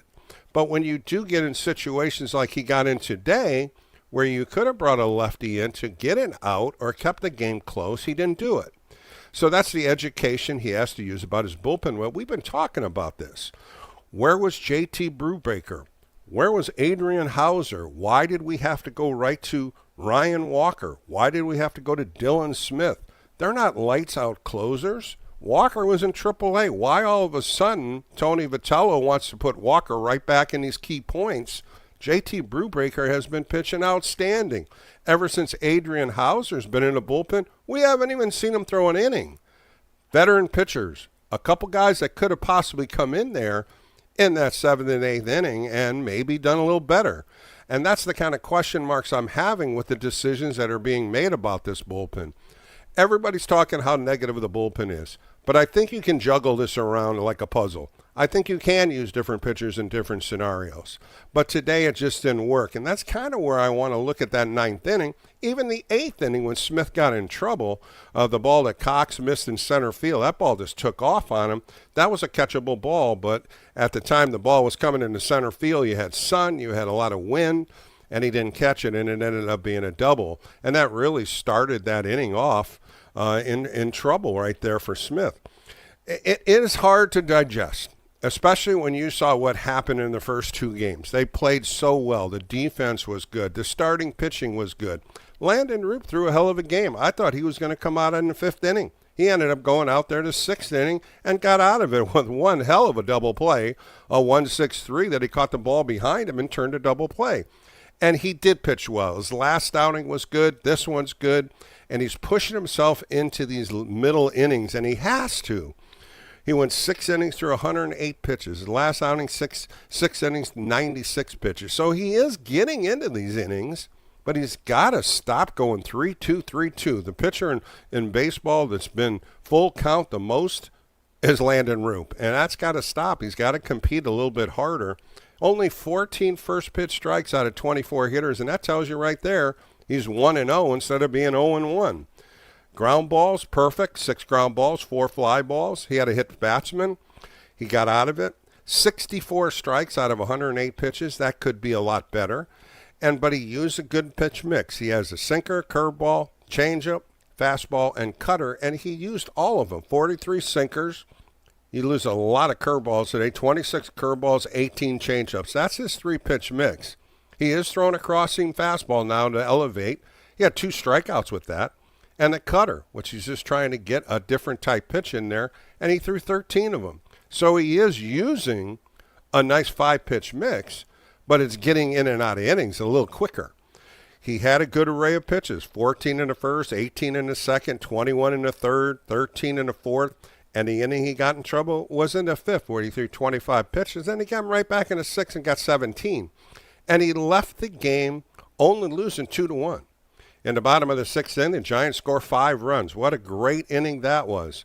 Jung-Hoo Lee coming up with bases loaded. The numbers that he has with runners in scoring position with 2 outs, he's almost hitting 500. He's hitting 490. 490 with runners in scoring position with 2 outs, and he's got 19 RBIs. A perfect guy. And, boy, he fought off some fantastic pitches by Matt Crook. The side armor was trying to get him to swing at the ball outside. He fouled him off, and then he laid one up, and he took advantage of it. Hit a nice base hit, and what happened in right field, Lawrence Butler tried to come in, got under his glove, cleared the bases. It was an exciting time of the game. The place was going crazy. Oracle fans were excited. And all of a sudden, they go to Justin Stearns, and what did Victor Barracoto say? Okay, I'll take 1 pitch, and then I'm going to knock the other one out of the ballpark. And, boy, he has just been playing well here in the last couple of games. It's going to be a tough decision on what the Giants are going to have to do when Elliot Ramos comes Friday. And that's going to happen tomorrow. He's going to come off the IL. They're going to have to make a decision. You also have Kennedy, a middle infielder that could possibly go. You also have a question mark with Daniel Susak coming out of the game with the lower back strain. And it's stiff. We'll find out more. But the catching position all of a sudden has got a big question mark. Neither one of these guys are hitting. Neither one of them. You have Haas, who's hitting 200, and Daniel Susak was hitting 400. He's down to 262. And you start looking at what he's done. 0 for 6 in this series. 1 for 10 on the road trip. So you're looking at Daniel Susak 1 for 16. That's not too good. And Eric Haas is just as bad. He was 0 for 4 in this series. He's 1 for 5 on the last road trip. 1 for 9. Where did the hitting go? Where did the offense go from the catching position?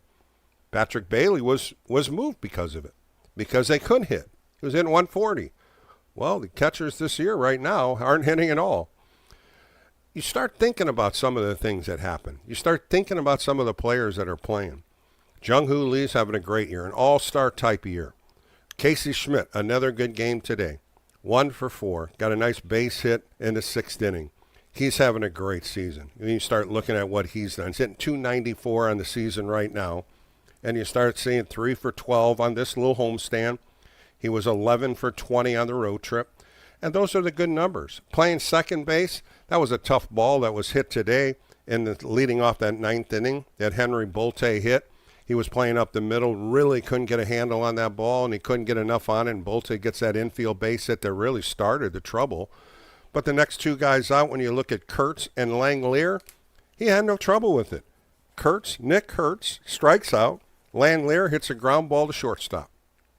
So if I told you that Nick Kurtz for a 3-game series was 0 for 12 with 1 RBI, and Shea Langelier was 1 for 11 with 2 RBIs, you would have thought for sure the Giants swept.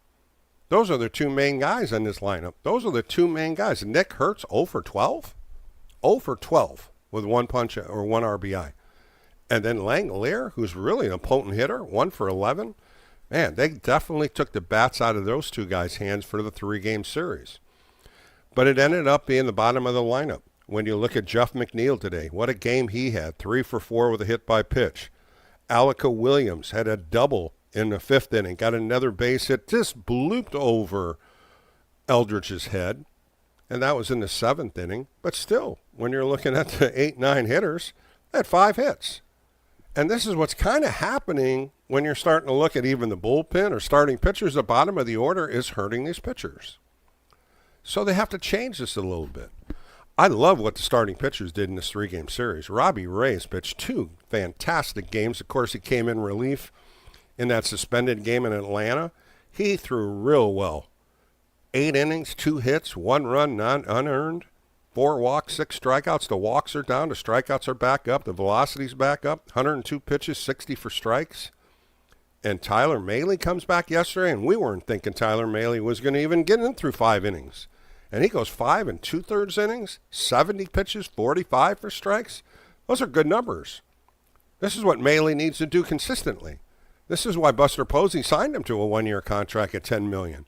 This is exactly what Mahle's supposed to be doing, and he was pinpoint control yesterday. Today, as I said, Landon Root, 6 innings, 6 hits, 2 earned, 1 walk, 6 strikeouts. In the postgame, he said I made a couple bad pitches, but I was extremely happy of what he did. And so am I. Logan Webb, what can you say about him? The ace has just been fantastic. So now Trevor McDonald's going to have to come to party. That's the 5th starter. He's pitching Friday. He's going to have to throw a little bit better. Last outing, 3 innings. The inning before, 3 2/3 innings. This is somebody that's got to get better. And you better start doing it quick. Carson Whisenhunt threw a gem against the Braves when they were in Atlanta. And there's somebody pushing the door on him. Why not? This is the time where you have to test everybody.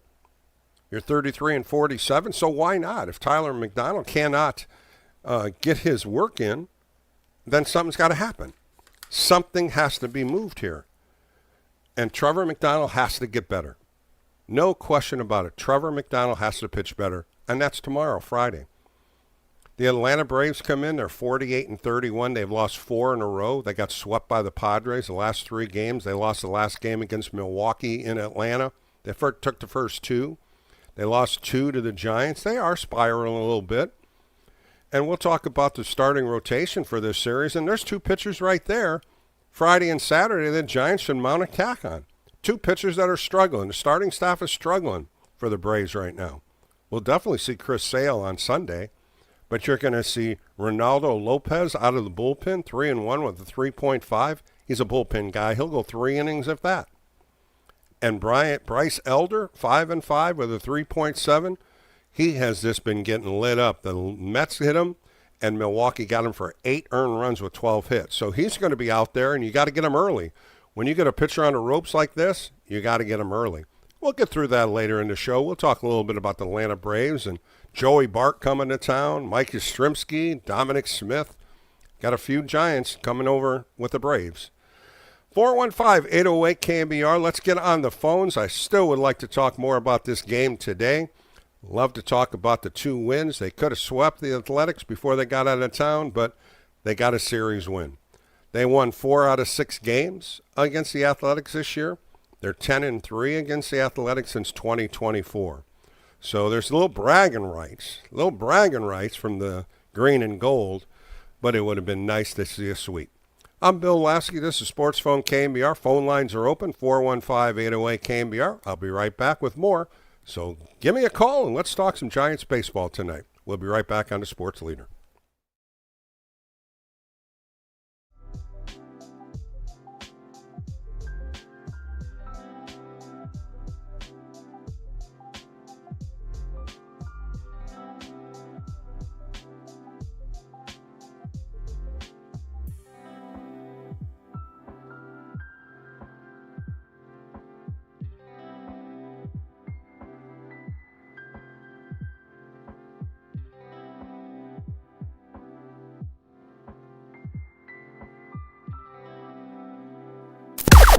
Now, from the O'Donnell Financial Group Sports Desk. Learn more at odfigroup.com. O'Donnell Financial Group, because planning is a process, not a product. The Giants bullpen collapsed once again, allowing 4 2-out runs in the 9th inning as the Athletics storm back to win it 9-6. Give us your thoughts at 415-808-KNBR or leave us a comment on the YouTube chat.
Giants fans, this is your hub to have your voice heard. Sports Phone KNBR. Streaming live on YouTube at KNBR 1045.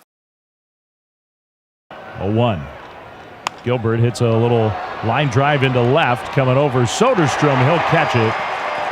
And that ends the game. Very disappointing for the Giants, who were an out away from a win and a series sweep, and yet they just couldn't do it. And the Giants bullpen ends up giving up 7 runs from the 7th inning on. The A's get the win by the final score of 9-6. Back on Sports Phone with Bill Lasky on the Thursday. Giants lose this one 9-6. As Dave Fleming said, they had a 6-2 lead. They gave up 2 in the 7th, 1 in the 8th, and 4 in the 9th. The 10th blow and saved by the San Francisco Giants. Their overall earned run average is a 4.44, which is 19th out of 30. But their bullpen numbers are now well over 6. And you start getting a couple good games and then a bad game. You start diving into some players and pitchers that are getting hot, and then you end up getting some that aren't. And that's kind of how this season's been going. You know, after tomorrow's game, which is a Friday night 7:15 start against the Atlanta Braves, 81 games will be played. How about that? Half of the season's over tomorrow. As they start Saturday, we're doing 162 games. You're down to 81 games left.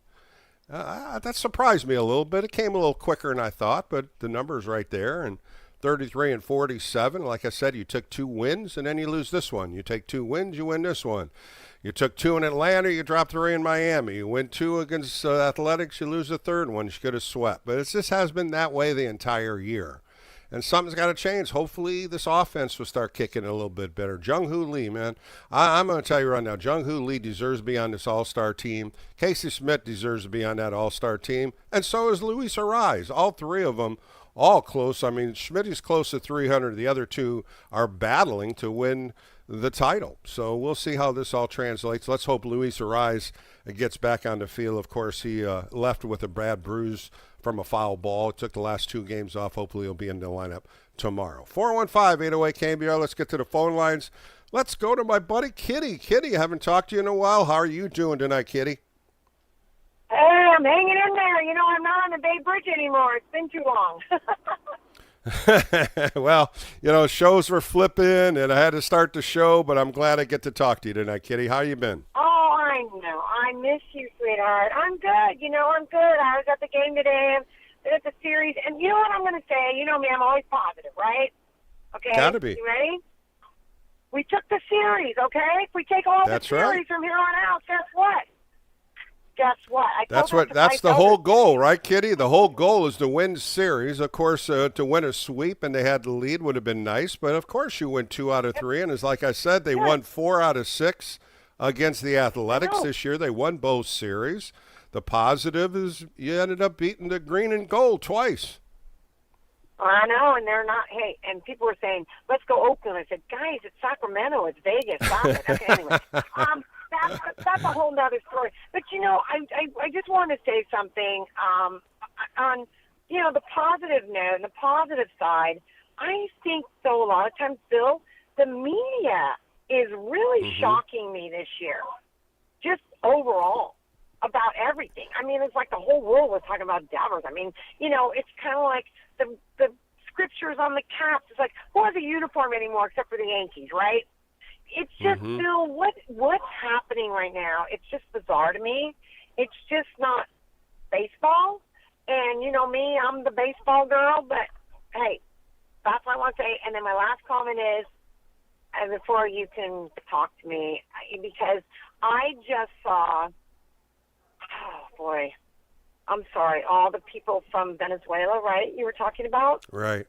And Disheartening, Barracuda, isn't it? It's said, really tough. Yeah, I talked to Barracuda for a few minutes as he was coming into Hotel Villa. I just said, God bless. You know what I mean? I was like, he just looks so devastated and down. No doubt.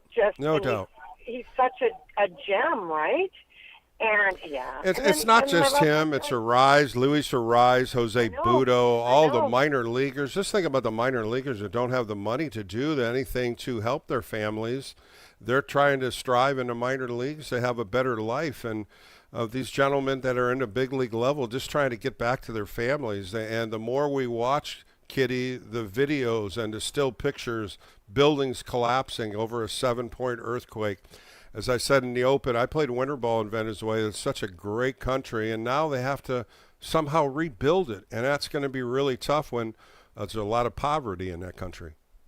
Oh, I know. And and Barracuda, did you hear, and I love what they put on the big screen before the game about Venezuela in a moment of silence, because we are so blessed here, right? And we don't realize, I think, until you see this devastation, that, did you know that Barracuda was affected directly? Yeah, I heard about his brother's girlfriend that passed away. Yeah, that was sad. And, I was watching a lot of it last night, and there was, there's a lot of baseball still going over, professional baseball still being played. And I guess the hotel where they had a lot of families and relatives collapsed, and a lot of the players were running back to see what happened. And it was devastating, and it continues to get worse. Of course, a lot of buildings are still teetering. And it's just a tough time there. The electricity, the water, you start thinking of all the different things we did here, when we had earthquakes. But that country is just devastated. And I keep saying that word because it is. And somehow, some way, they have to get help. I know. And you know what I said when I was watching Barracuda hit that home run? I was crying. I'm a joyful, cheerful person, but I was crying, and I said, "These are for your friends and family in Venezuela." Yeah. That's good. That's good, and I think, and with him playing the last couple of games and just doing so well on the defensive side, throwing a couple guys out, a couple home runs. He's proving that he can play at the big league level. He has not a lot of opportunities, and Tony V put him in there, and I think that's a great idea to give him a shot. The question is going to be what's going to happen when Elliot Ramos comes back, and what's that move going to be? And you hope it's not Barracuda, because I really believe he needs to stay in the big leagues, make some big money, and try to help his family. Well, I can suggest somebody else, and I won't say it over the air. Hey, I know you got other callers. I love you dearly. Well, Kitty, thanks for calling. But I was so excited you're on the air tonight. All right, love you. Bye-bye. Kitty, take care of yourself. Let's go up to Sonoma and talk to Chris. Chris, you're on a Sports Phone show with Bill Lasky on the Thursday. How's your evening going? Evening's going great, Bill. Undaunted. How are you?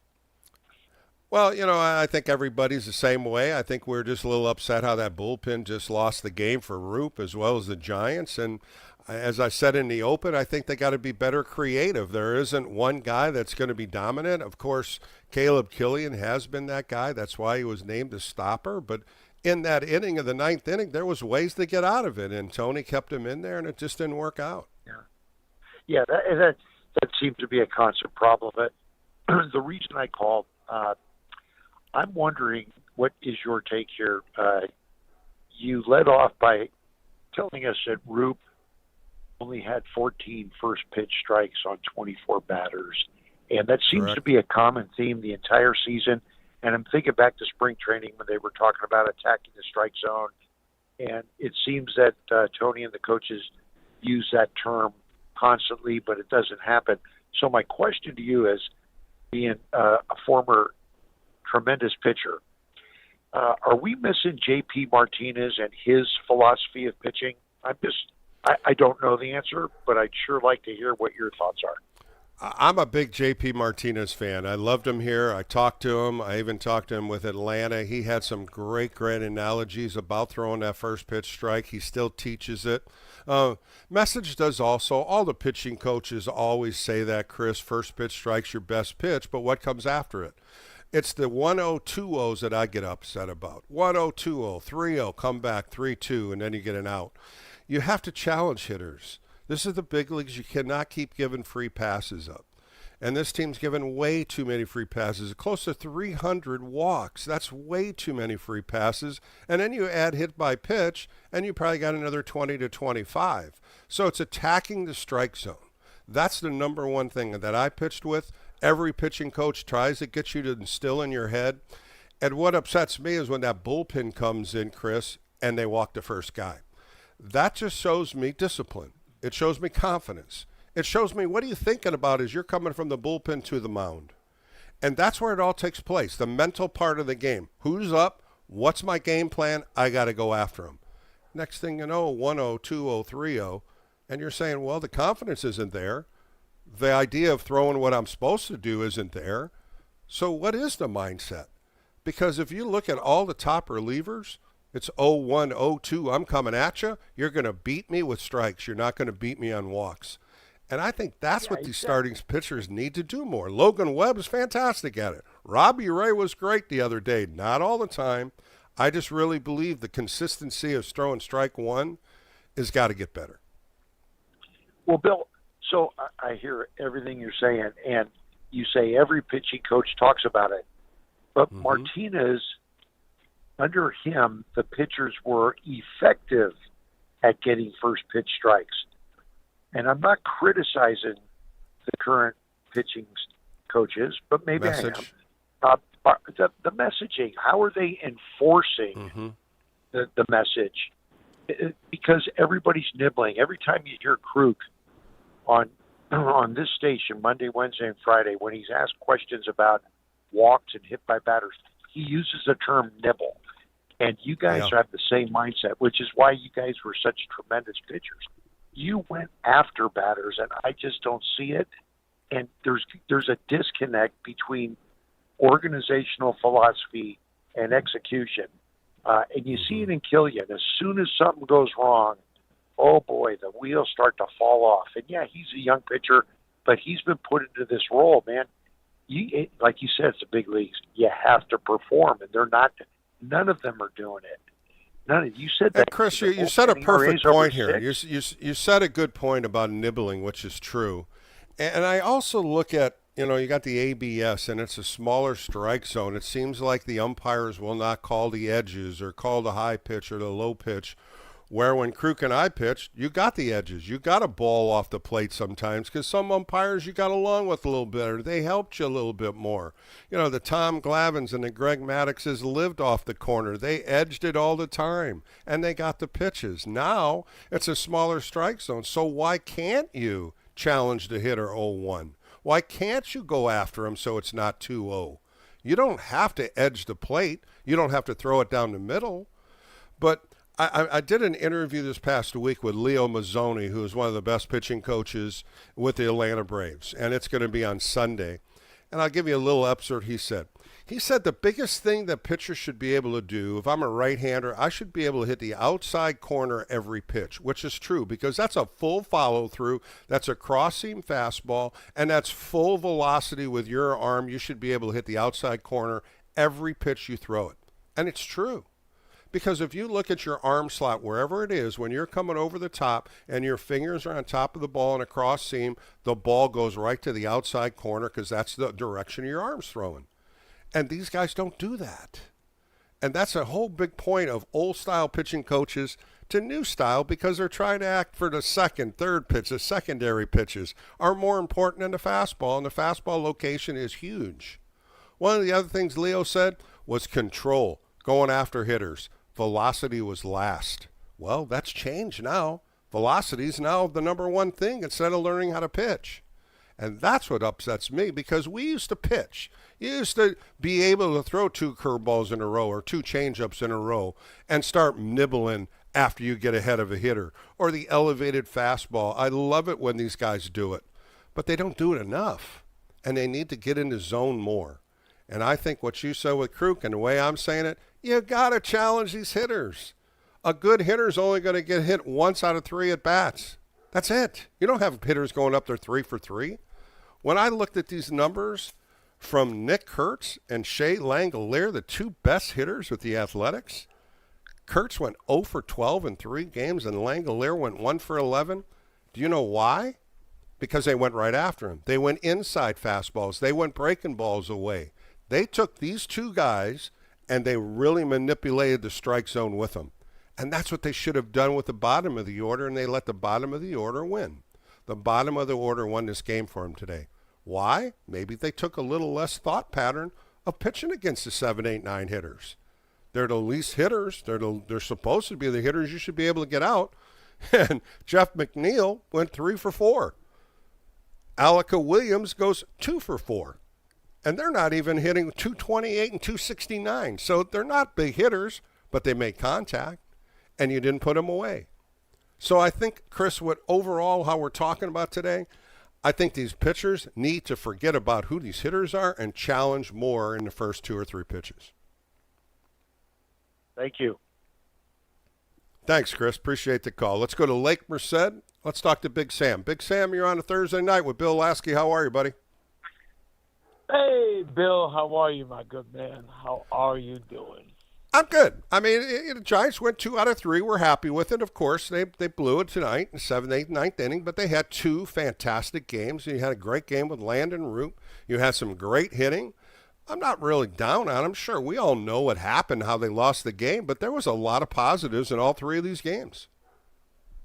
You know something? You have this. There's a lot of, I just came back from D.C., and it was really, really hot over there. Got back earlier today, and you look at, there's a lot more things in the world that you worry about, and you look at the Giants, and you want to inspire. You want to, make a difference and see what the baseball community can do for kids, for families. They go on a Friday night. The game is packed tomorrow night. It'll be great to see some of the old Giants, but there's a feeling of frustration, Bill.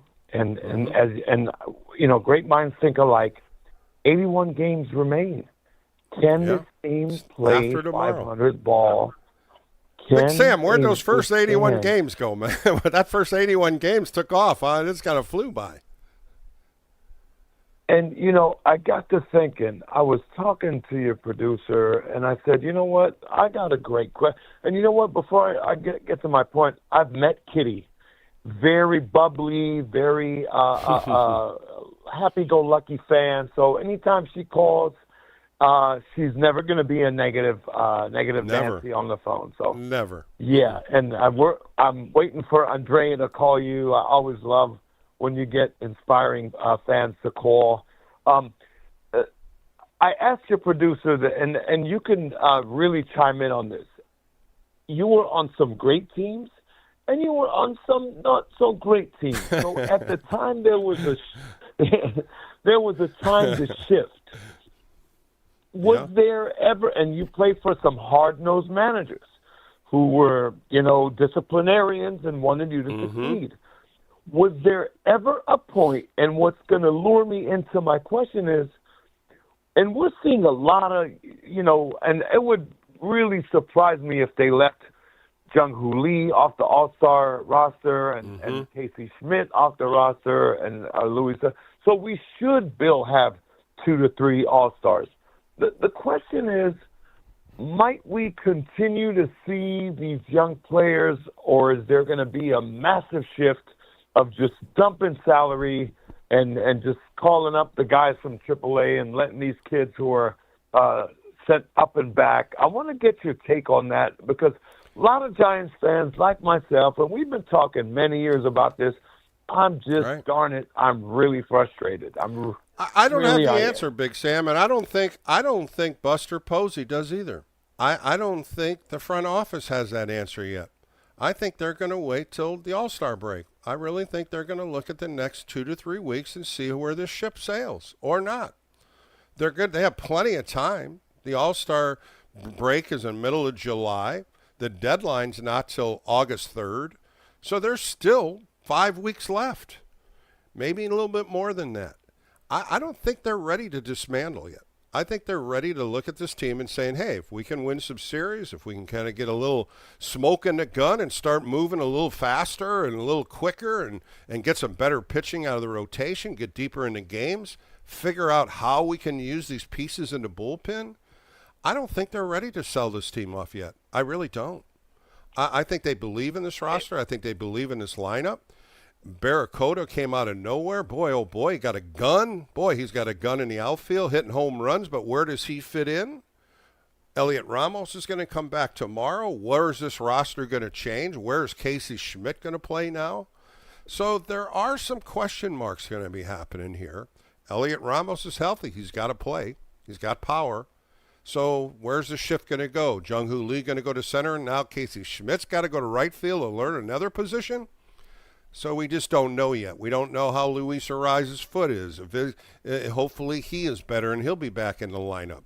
Starting rotations pitched well the last 4 games. But I'm not ready to see this thing fail. I'm not ready to take this puzzle and tear it apart. I really believe this team can win, but we just haven't seen consistency, Big Sam.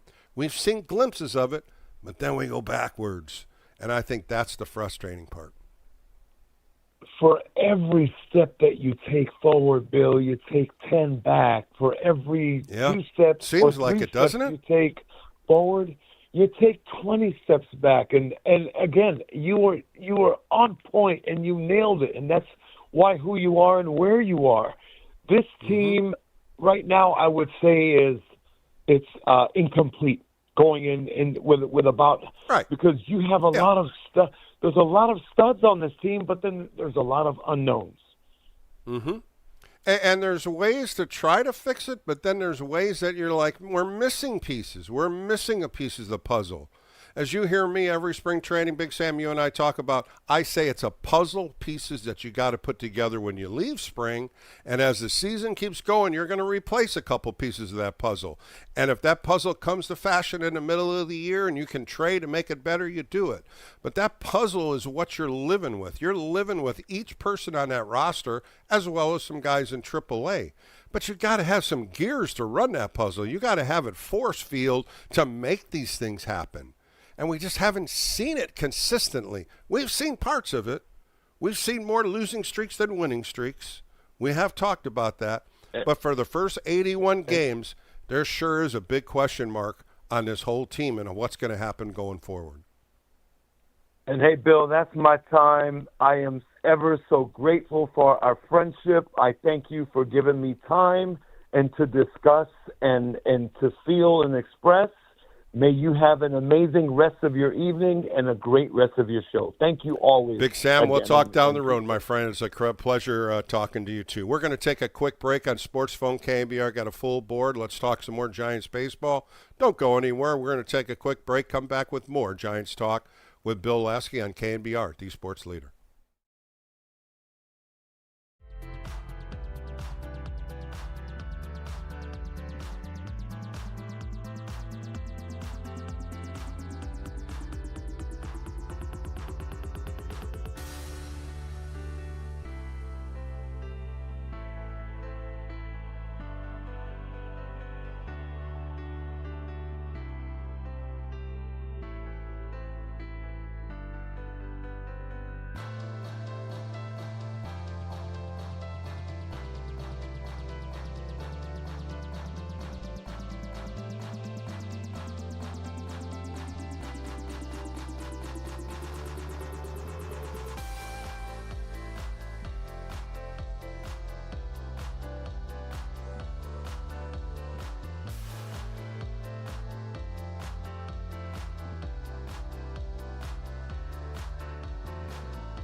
Giants fans, this is your hub to have your voice heard. Sports Phone KNBR. Streaming live on YouTube at KNBR 1045.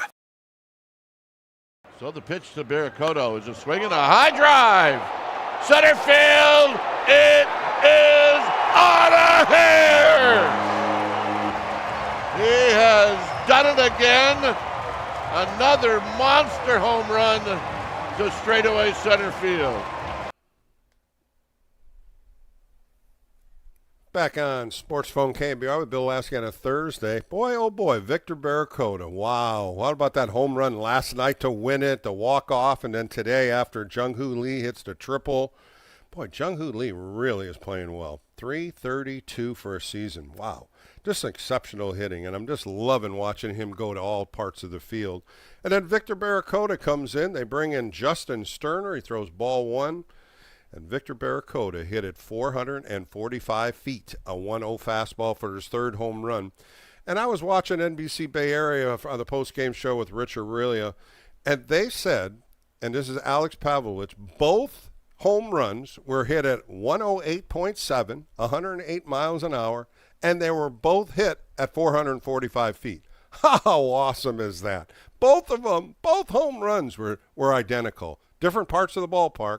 But that just amazes me. That's just baseball right there. You can't talk about anything different than that, and it worked. And Victor Barracoto, of course, we're all feeling his heart and all of Venezuela, and it's just a tough time with that country. And so many Latin players playing Major League Baseball, not just in major leagues, but in minor leagues, and our hearts go out to them. A devastating earthquake hit, and we just have to put our hands together and pray for God and help those that need our help, and I appreciate that. All right, let's go to Hayward and talk to Rick. Rick, you're on a Sports Phone with Bill Lasky on a Thursday. How you been, Rick? I thought I was going to be really happy today, but again, the bullpen. Anyways, I hope you're doing all right, Bill. Yeah, well, and, I said it in the open a little, Rick. I said, I understand Tony Vitello saying, hey, he's my closer, this is what we're going to do, but it shouldn't be set in stone. You should be watching the game a little bit more and watching how the inning is progressing and looking at your lineup card, knowing you've got a couple lefties coming up that you could put Matt Gage in or Hedges, and he just left him out there, and I thought that was the part of that inning where he could have been creative. He could have used another pitcher there, and you know what? We know that Caleb Killian's not the number one closer in Major League Baseball. He's never closed in his life. He has been good. But this is the time of the game where you got to think a little bit more and use your head on lefty-righty combinations. I talked about Bruce Bochy using it, but again, Bruce Bochy used it. You didn't have a 3-hitter minimum. Now they do. But at that time, there was lefties coming up, especially Lawrence Butler. And he ended up getting that base hit to really open up that inning. I'd love to hear your thoughts on my thoughts of that inning. Yeah, I tend to agree with you on Tony's strategy. It hasn't been perfect this year. I mean, I guess that's the learning curve that we're expected as fans to be patient with him on. But in this climate and with this team being expected to be competitive this year, I don't know how we're supposed to be patient like we are. I don't know how many blown saves that is now. I'm counting, 10. I think 10. It's 10, yeah, 10. It's 10. Yeah, so that's 10 leads that we've given away. And I mean, I know that most of them aren't one-run leads that we've given away.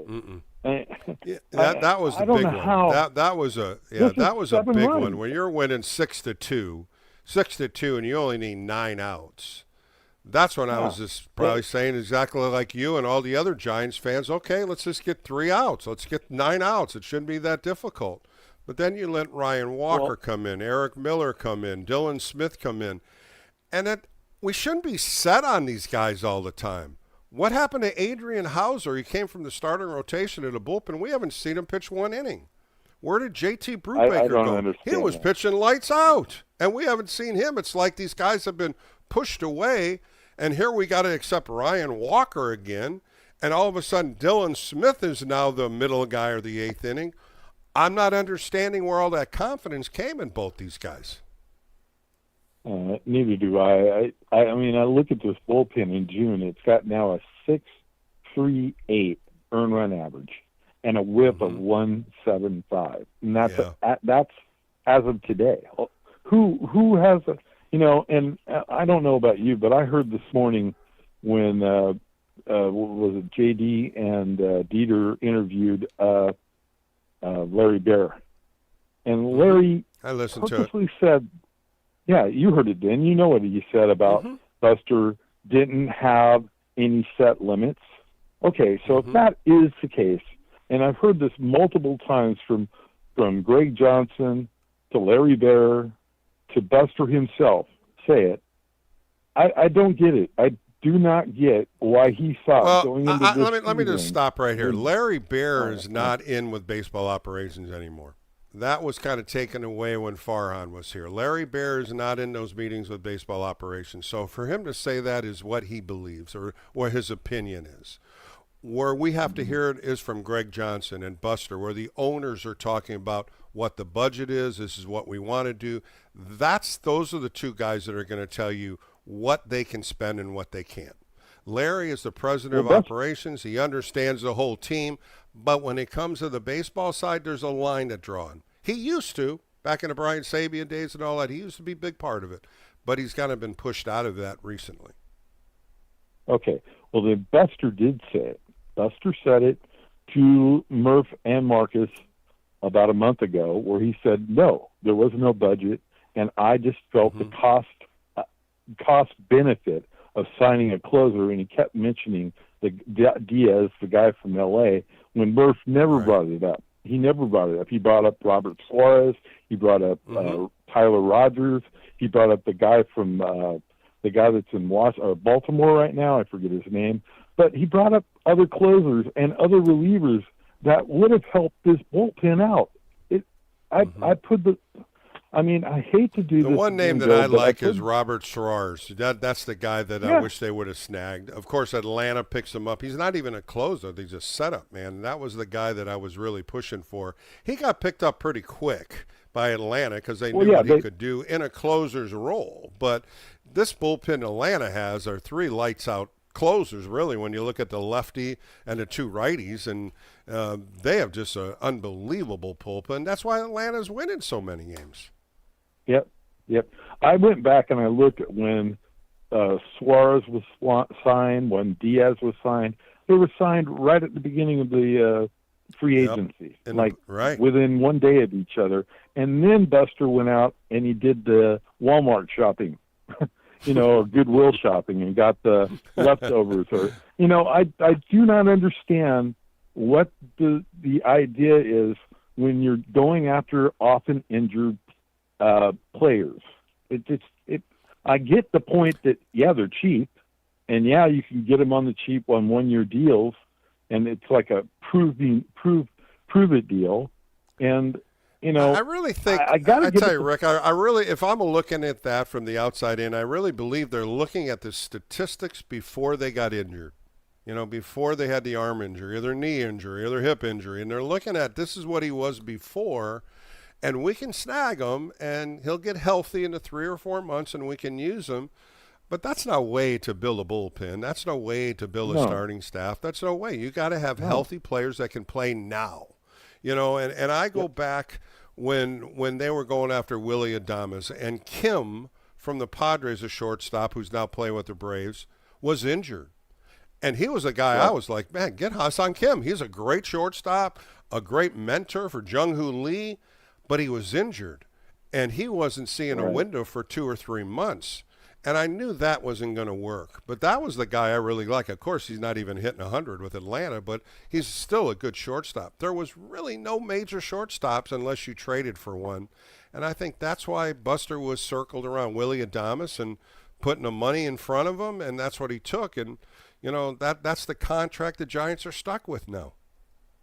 Yeah. He got that pitch today, but it's that slider that must be really hard to pick up because it breaks at the last second and ends up about 6 inches outside down at the ankles. And he swings at Yeah, so plus many he's of got those. that uppercut. He's got the uppercut. Yeah. And that's why Well, you can't so does- miss middle in or middle up. I mean, he'll knock the hell out of the ball. He's done that many a times. As you said, that breaking ball away or that curve ball that's, kind of cuts at the end, that real quick break. He doesn't have the swing path to even put that in play. Well, Bill, here's my last thought, and then I'll hang up. You said we got time until the All-Star break, or till the trade deadline. There's 16 games until the All-Star break. There's 32 games until the trade deadline. Just to be 4 games under 500, the team would have to go 21 and 11. I mean, probably that's something. not gonna happen. I haven't counted. I haven't counted it, but Yeah, I'm sure I believe you. It's 32 games, so they'd have to go 21 and 11, and they'd have 55, 54. But and let me ask you something. Do 58 you or have something to be like that. 500 to kind of pull this up? Do you have to try to be 500 if you're close to it and you see a surgence of this team where you're winning more and you're winning series? I mean, you start looking ahead. You got Atlanta here, and then you got Arizona, Colorado. You got Toronto, and then Colorado before the All-Star break. There is some movement, but Rick, you and I have talked about movement for many months when we thought the schedule was in favor of the Giants and it didn't work out. So you can't even look ahead and say, we can beat Arizona 2 out of 3. We can take 6 out of Colorado. We can't do that anymore because this team doesn't show us you that. can't.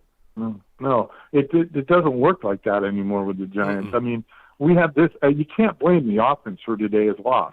I mean, they didn't get 15 hits, but they got 6 runs. They were leading the game. Landon Root pitched an excellent game today. He gave up 2 runs in 6 innings.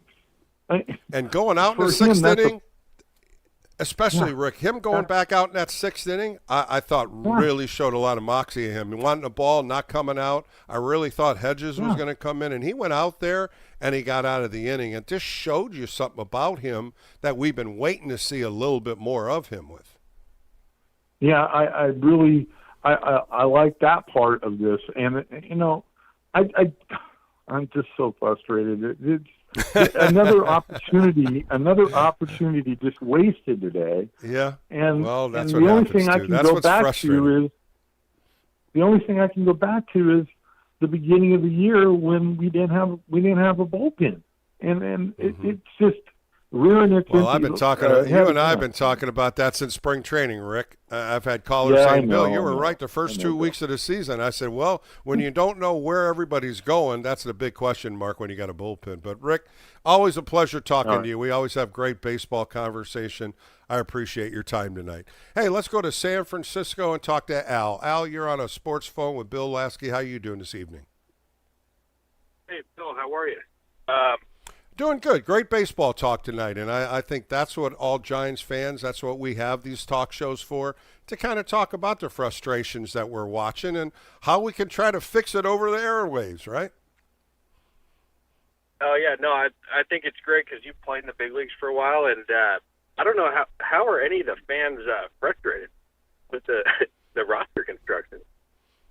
Yeah, I think that's the number one. I think that's the number one thing, Al. When you start looking at this roster and you start looking at what could be, if you could have, these guys could have done it. But as I've said in the last couple months doing talk shows, we always look at what if these guys did what they could do, but we never look at what if they don't. And that's what I think Buster did when he looked at these guys, looked at their baseball cards, looked at their year-to-year playing days and what their numbers are, but he never looked at what if this doesn't work? What is my backup plan? And the backup plan, that's why we're looking at 33 and 47. Oh, absolutely. I mean, for people to be mad at Botello, I mean, I had a coach one time that said you can't make chicken salad out of chicken, S-H-I-T. Well, I agree with this, Al, but I also disagree with it. I'm going to disagree because there's ways that Tony could coach. There's ways that Tony could manage, but he just doesn't do it that way. He's got to get creative, and he doesn't have the experience to be creative. Just like today, using that 9th inning where he could have used a lefty to face a couple of these hitters. And in 9th, he kept Caleb in. Caleb didn't have it, and that's where they got 4 runs before he brought Matt Gage in. There has been times where he could have shifted and moved different things to the bullpen. He just doesn't have the experience to it, and I don't think his coaching staff is helping him do that. No, absolutely. I think it's tough with one of the best moves I thought was getting Bailey out of there for somebody that plays the defensive position and brings their bat to the yard. So I do give Posey credit for that. But it's tough. They got a logjam at first base and left field, and I know you played in the big leagues long enough to know those are two bad spots to platoon. Yeah, it's going to be difficult to see what happens when Elliot Ramos comes back on Friday, what the move's going to be. Is it going to be Kennedy, who's kind of the backup infielder? Is it going to be Cox? Is it going to be Barracoto? Those are three of the names that you're probably going to see. One of them go to AAA, and it's sad. Kennedy really hasn't had any kind of chance to play. Cox has been playing defense plus his speed, and all of a sudden Barracoto is the power-hitting outfielder we've been waiting for. Yeah. Well, Bill, appreciate the time, and always great listening to you. Al, thanks so much. Let's go to Bruce. He's in Gilroy. Bruce, you're on the Sports Phone KNBR show on Thursday. How you been, Bruce? Good, Bill. How are you?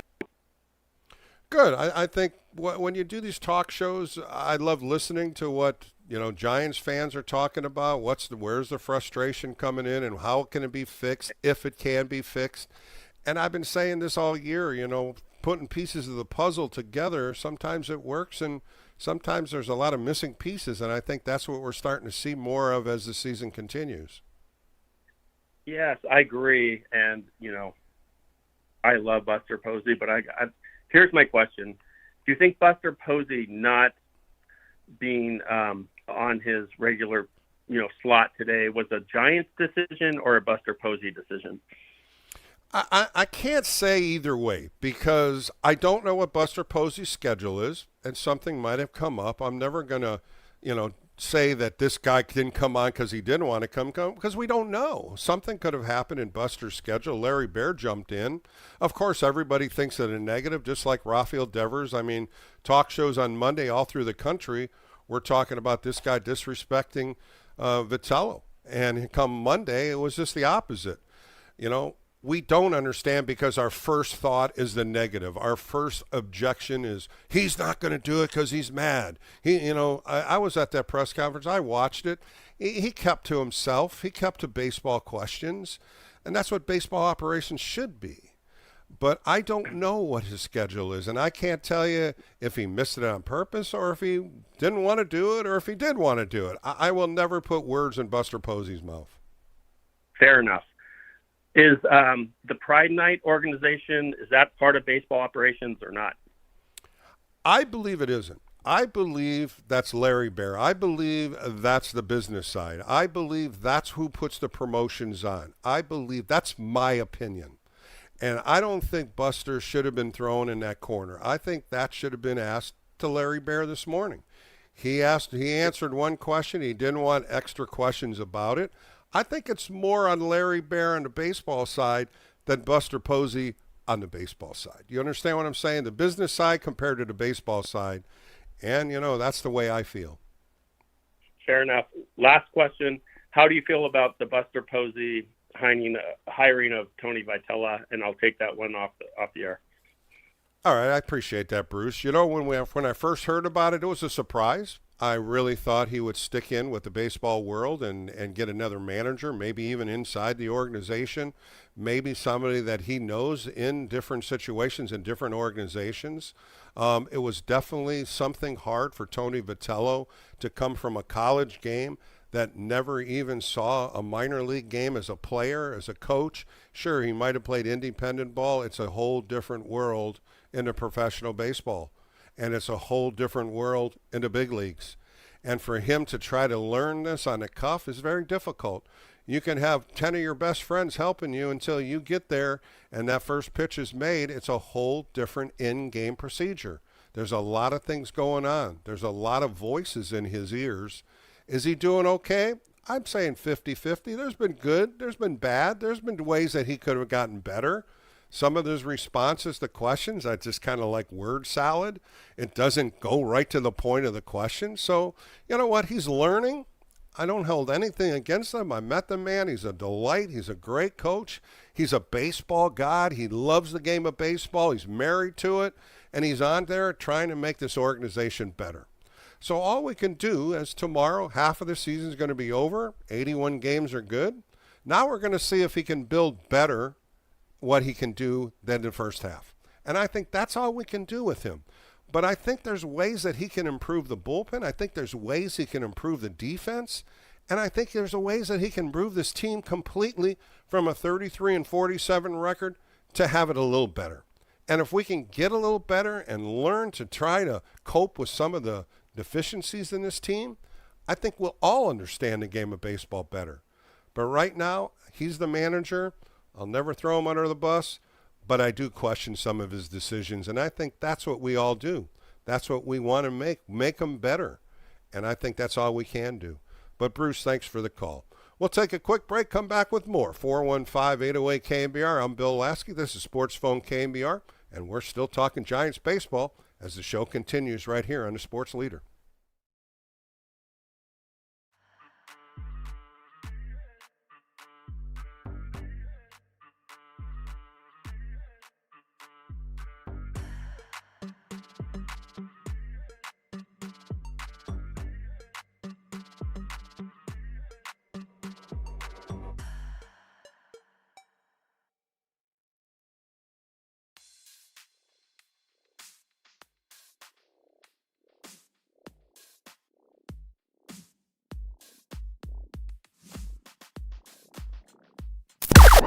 Now, from the O'Donnell Financial Group Sports Desk. Learn more at odfigroup.com. O'Donnell Financial Group, because planning is a process, not a product. The Giants' bullpen collapsed once again, allowing 4 2-out runs in the ninth inning as the Athletics storm back to win it 9-6. Give us your thoughts at 415-808-KNBR or leave us a comment on the YouTube chat.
Giants fans, this is your hub to have your voice heard. Sports Phone KNBR. Streaming live on YouTube at KNBR 1045.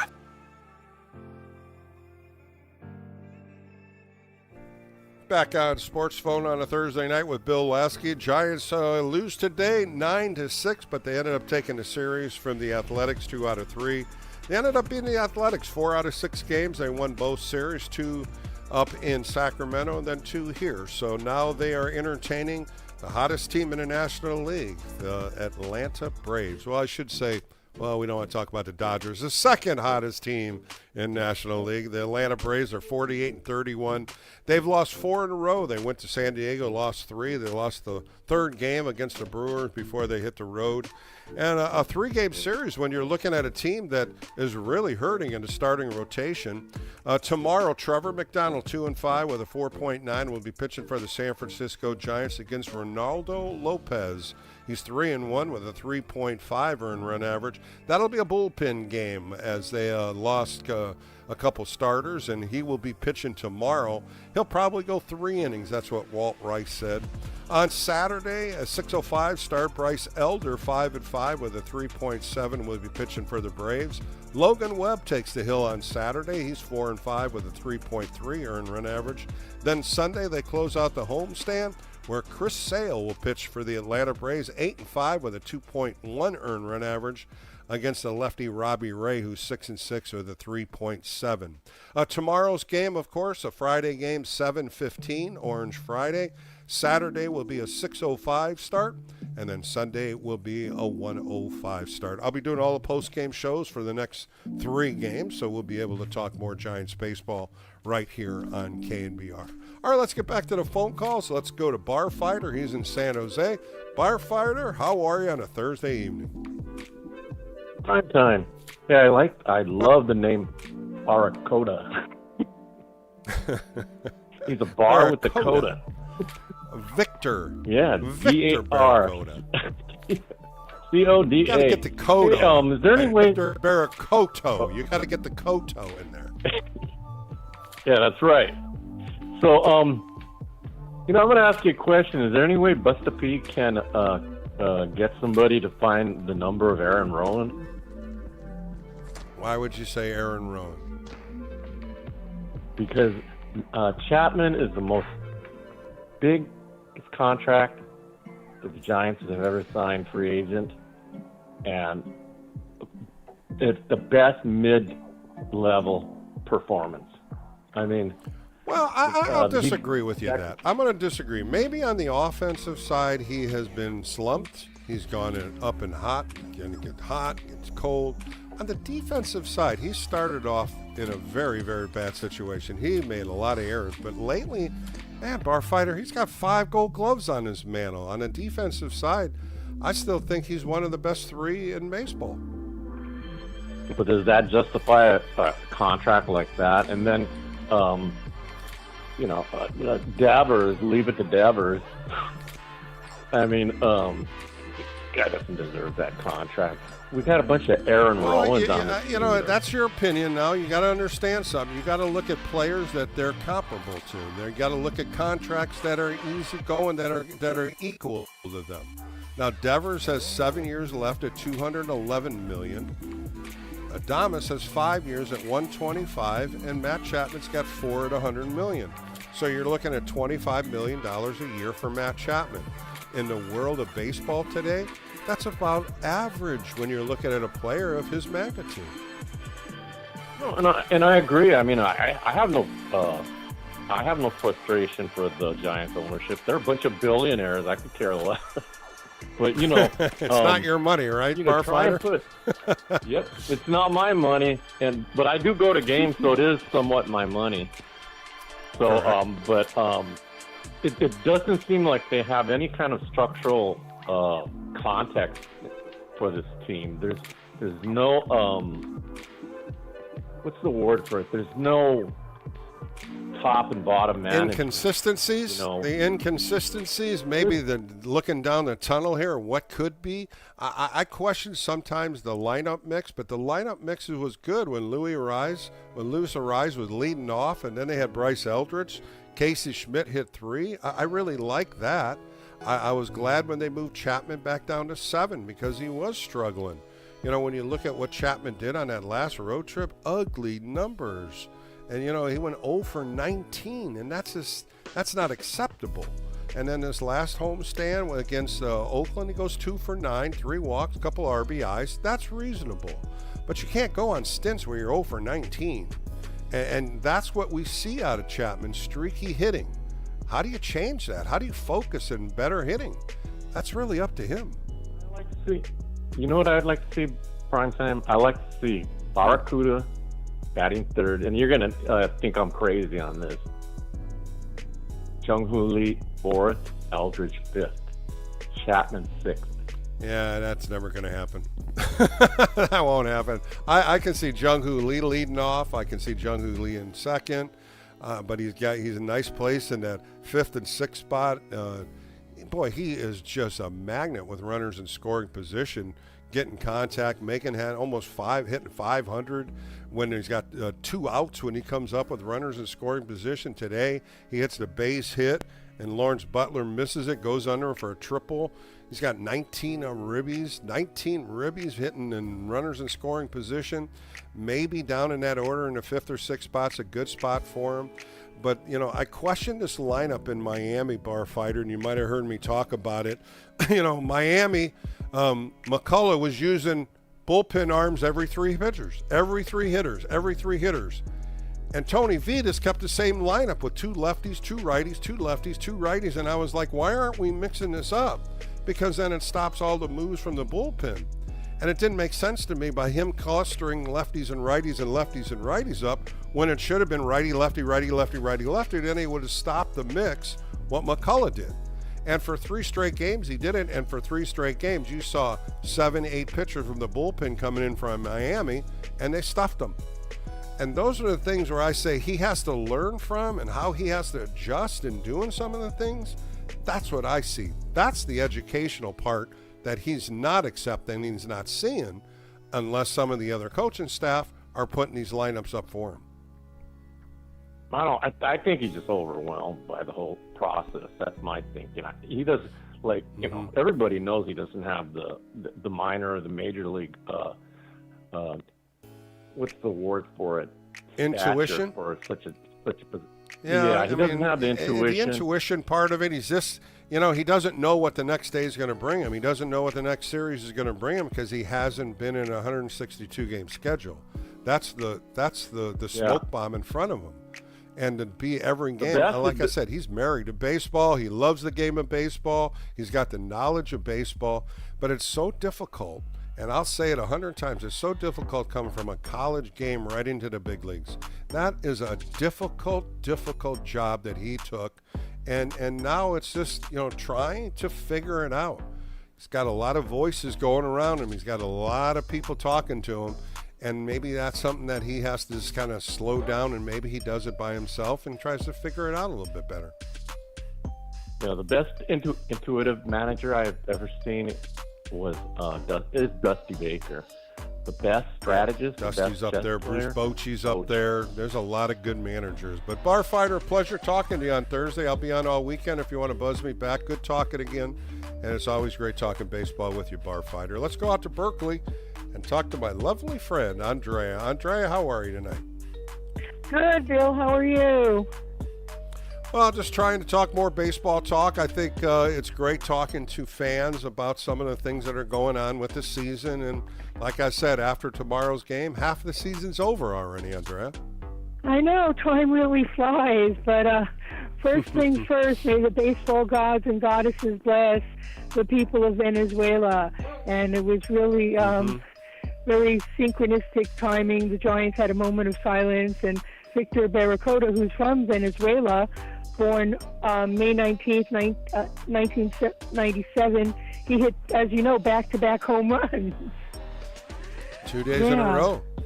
He sure did. And, you know, there's other Luis Arias from Venezuela, Jose Budos from Venezuela. There's a whole handful of players that are in the minor leagues in Sacramento, Richmond, Eugene, and San Jose, and then also down in Arizona and Papago. There's so many young players that have their families back there, and you know, they're trying to figure out baseball in the United States, and now they have to look back and what's my family doing? How are they acting? You know, you heard Barracuda talking about it. His brother lost his girlfriend. So much devastation, and the videos and the pictures, Andrea, they're getting worse, not better. I know. I've been looking on X, and I've been seeing quite a bit, and you know, it's just you know, get your priorities in order. And Victor Barracuda, he's 29. He's having a Saturn return, which is a cycle of endings, new beginnings, career success, opportunity.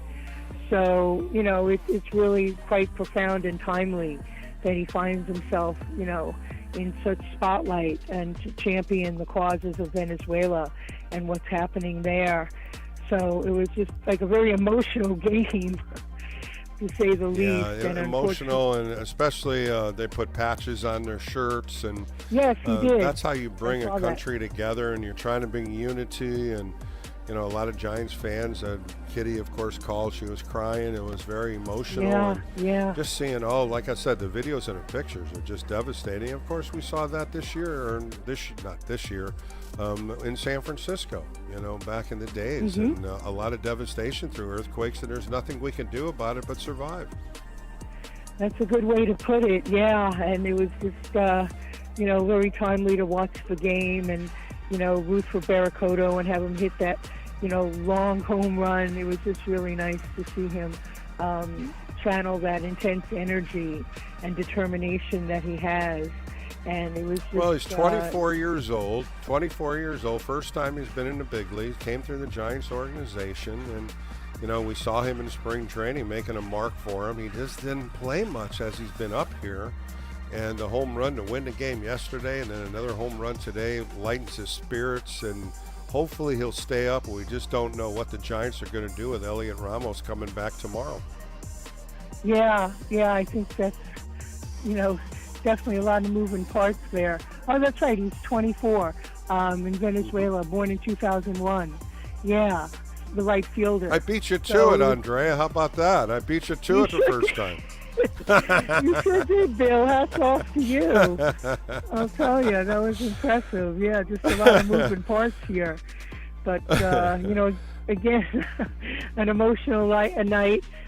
He did the walk-off homer last night. He already knew about the earthquake, and he went to, you know, do his job, and then to, you know, 445 foot home run. 445 feet. Yeah. Both of them. How about that? And they both got hit the same 108 miles an hour. It was just remarkable. Both home runs, the same exit velocity, and then the same distance. How strange is that? And both of them were hit very well, and Giants fans definitely approved. Yes, and the baseball gods and goddesses worked in mysterious ways, and with a heavy heart, Barracuda delivers again for the Giants. And yes, he had the VZ on his jersey to honor the earthquake victims in Venezuela. Well, Andrea, thank you for the call tonight. I'll be on all weekend, Friday, Saturday, Sunday, so if you feel like calling, we can talk some more Giants baseball. It's always a pleasure talking to you, Andrea. Yeah, same to you, Bill. Great show. Thank you. Thank you so much. All right, coming up next, we're going to sit down and talk to Dave Tobner, of course, from the SF Gate. We're going to get some insight on what he thinks that could possibly be the moves when Elliot Ramos comes back tomorrow, and we'll talk more baseball right here on the KNBR show, Sports Phone, and, of course, it's on the Sports Leader. I'm Bill Lasky. We'll be right back.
Giants fans, this is your hub to have your voice heard. Sports Phone KNBR. Streaming live on YouTube at KNBR 1045.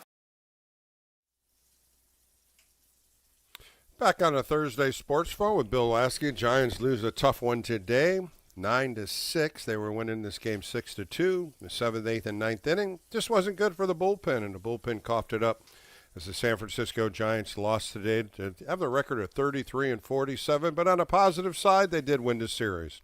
2 good games yesterday and on Tuesday, Wednesday, and they ended up taking the series and ended up beating the Athletics 4 out of 6 games.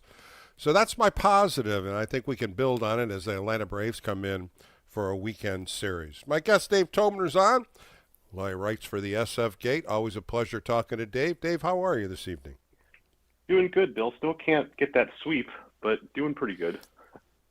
Yeah, you know, I thought the 5th inning was so enlightening when they scored 5 runs after Roop gives up 2 in the top of the 5th. They come back in the 6th inning, and I've been talking about Jung-Hoo Lee and how hot he's been. Boy, he had a great series against the Athletics, going 5 for 11, hitting .455, 1 home run, 3 extra base hits, 4 RBIs, and going against one of the top lefties in Matt Crook. And, man, 0-2, fouled him off, and finally hit a nice base hit that got under Lawrence Butler, and it ended up being a triple. But what a great play that was, and the crowd went crazy, and you felt good right then.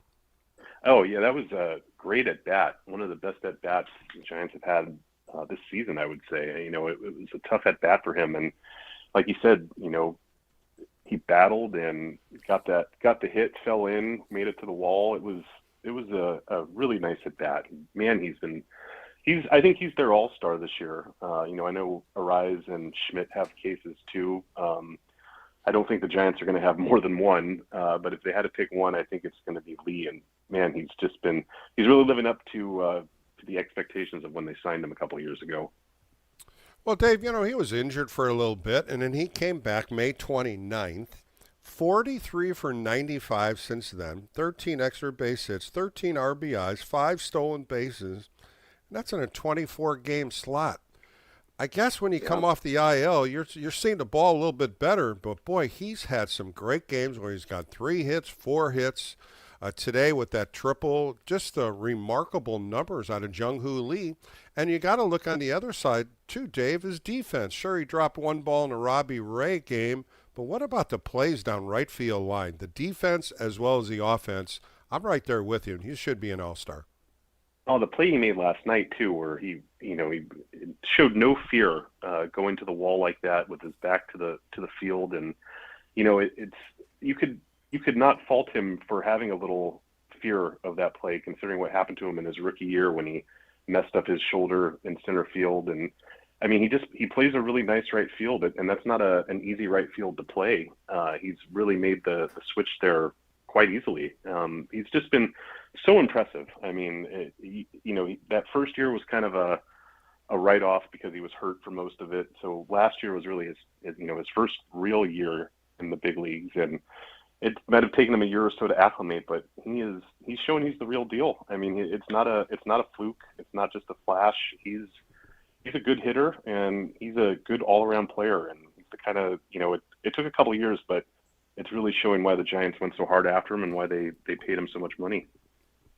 Do you feel the same way I, Dave, in the beginning of the year, taking the hard swings, the helmet flying off, and trying to hit home run balls when he really wasn't a home run hitter? And it just seems like after that IL, he took a step back. He took a step back where all I want to do is make contact, and he pushed the ball to left center field. He pushed it down the left field line, and then on that inside fastball, he pulled it down the right field line. He really used all the fields. And then I read a little story about one of the reporters saying that he was talking to Luis Arise, and they were kind of working together in the batting cage, and they were kind of understanding each one's theories. Man, he took off. He does hit like Luis Arise. He does. And, it's I always go back to that series in New York where he hit those home runs, and, after that, it just seemed like he was just, there was a couple last year, he was just swinging for the fences, and that kind of, he settled into being like a 260 hitter, and, he didn't use all the field, and, he was, like you said, helmet coming off, swinging for the fences, trying to pull everything. But he is the kind of hitter that arises. He might have a little more pop than Arise, but he really does use all the fields well, and I think having Arise on the roster really unlocks something in him. And we're seeing it every day, and he hasn't cooled off yet. It's really something to watch. Dave Tobner joining me on Sports Phone on a Thursday. You can read his work at SF Gate. So now the question comes next. Elliot Ramos comes off the IL tomorrow. It's already been announced. I was at the ballpark yesterday. Tony V said, and looks like Friday he will be active. Now you got to figure out, where is he going to play? Is he going to be in left field? Is he going to DH? You got Devers DHing, Eldridge playing first, a flip-flop in there. Now does Casey Schmidt go back out to right field and Jung-Hoo Lee go to center field? Ramos goes to left field, and now you're in that predicament of Casey Schmidt learning another position, 3 of them now in 1 year. Right. What do you do? There's a big mix and matchup, though. Yeah, they have a real log jam. I almost think that Schmidt might actually be a better defensive left fielder than Ramos at this point. Mm-hmm. Does that mean do you stick Ramos in right field, which he's played before, at Oracle? Does Lee move back to center field? I don't think you can play Ramos in center. So, and as far as DHing goes, they did try that, Dave. You remember they did try him in center. Didn't work too well. I don't want to talk about that, but that was a few years ago. But you have Eldridge and Devers switching off at DH, so that's really, you can't really take one of them out of the lineup. The only thing that's going to really kind of open things up is if a trade is coming, because they have too many guys for too many positions. I'm sure they want to see more of Barracoto after what he's done the last few days, but I don't see any place for him to play right now with Ramos back. So it wouldn't surprise me. I think the Giants are in a sell mode, even though they don't want to admit it. And maybe sooner rather than later, it might be a position player going, just to kind of open some playing time up, because they just have too many guys for not enough positions right now. And it's going to be, that's going to be a lot for Vitello to make that lineup card every day, because someone's going to be unhappy. And and the last name you talked about, Dave, the last name you talked about, Victor Barracoto. What a 2-game series he had. We haven't even talked about the defensive side and how much of an arm he has, throwing out a guy at second, throwing a guy at home yesterday. That was just a remarkable heads-up play. Yeah. And then you start looking at his power numbers. Sure, he's going to strike out. We understand that. He can't hit the breaking ball or the changeup. But don't test him with a fastball, because, boy, both those balls, like I said, 445 feet. And it kind of goes back to spring training. When you and I first talked about him, Dave, you and I both thought maybe he had an outside chance of making this club. And he goes down to AAA, hits over 300. He really hit great numbers, but he didn't play that much when he came up. And now we're seeing him. And is he going to be the guy that left off this roster? Yeah, I thought he had a great shot at making the club out of spring. I thought he and Eldridge both had a good shot at it. It wasn't meant to be, as you and I talked about. But gosh, it's nice to see a guy with an assist arm in the outfield again. The Giants haven't had one, in a bit, with a real strong arm and a real accurate arm. As far as him being off the roster, I would be surprised if they sent him down before Buddy Kennedy. I mean, Buddy Kennedy's just kind of hanging around. I don't really know. I don't think he's gotten to a game in a couple of weeks. Or Cox, he looks a little. I don't know that he quite belongs at this level yet. So, I'd like to see him stay up here. It's just going to be a matter of finding him at bats. And like we said, it's going to be a tough lineup card to crack right now. They just have too many guys and not enough spots. So, do they think it's better for him to go back to AAA and get consistent at bats? Do they keep him up here? It's a tough one. It's a really tough decision, but I can't see how they send him down after these last few games. I mean, what a jolt he's given them, defensively and offensively. Really, Dave Kennedy's really your backup infielder, and you really do have that with Schmidt. You got the 4 guys that are going to play all at first base. Of course, you got Eldridge and Devers. Second base, you got Arise. If he's healthy, he'll be back in there. And you got Adames and Chapman. They're not going anywhere. They want to play every game. So I think you could get rid of Kennedy and keep Barracuda as maybe a pinch hitter, maybe go out there against left-hand starters. But you're absolutely right. The pop that we've seen in the last 2 games, that's going to be a real difficult move to see him go down. And here's Kennedy, who really hasn't played much, hasn't even got a hit, and he's going to be left on the roster. That's going to be a big, meaningful move. Yeah, and it's you don't want to reward guys that come up and perform, and you don't want to have them come up here perform and then send them right down. And Barracuda, with all he's going through, with what's going on in his home country and what's happening with his family, the fact that he's able to to still focus on the game, put that aside for 9 innings and perform like he's performing. He's strong mentally. He's got good pop. He plays good defense. I don't know if he's going to keep this up, but it would sure be nice to give him a little bit of an extended run and see what they have in him. But again, it's going to be tough to find him at bats with the way the roster is constructed currently. So, I could see them saying that we'd rather have him play every day than not, and him being the move to be sent down, I wouldn't like it, but I would understand that reasoning. But until they make a move, until they trade someone, it's going to be tough for a guy like that to break into the lineup right now, in spite of what he's done the last 2 days. That voice you hear on Sports Phone KMBR, Dave Tobner. You can read his work at SF Gate. Joins me a lot on these post-game shows as we talk more baseball, but we never get wins, Dave, so I don't know if I'm going to be able to use you anymore. Maybe off days. Maybe only off days. Well, we got to look at some positive things, and the positive things, the starting pitching has sure pitched great. Ever since Logan Webb pitched that gem in Miami, this homestand, everybody has thrown the ball well. You look at Robbie Ray, 2 good outings, one in Atlanta, and then he pitched extremely well on Tuesday. Maley coming back from the IL, he threw the ball well. And against Roop today, I thought he was back to form. That was 2 good games in a row, and I loved when he went back out there in the 6th inning and dazzled, and he got through 6 innings. What have you seen out of the starting rotation? Because the numbers don't lie. They've been throwing good. No, it's nice to see them. Everybody's throwing well, which hasn't happened this year yet. They hadn't gotten the offense. They didn't get the offense that they needed today, obviously, but that's not on them.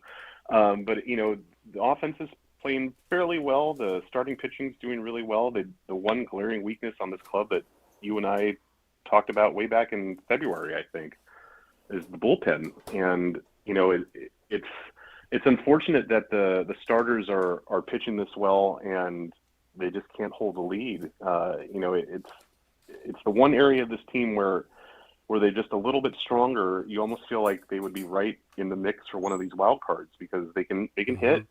Their starting pitching is coming around, and they just don't have the guys in the bullpen to back it up. And I was listening to your show, and I totally agree with you that when you have a bullpen like this, it's hard to have guys set in certain spots because they're just not those guys. You don't have a closer. Killian's not a closer.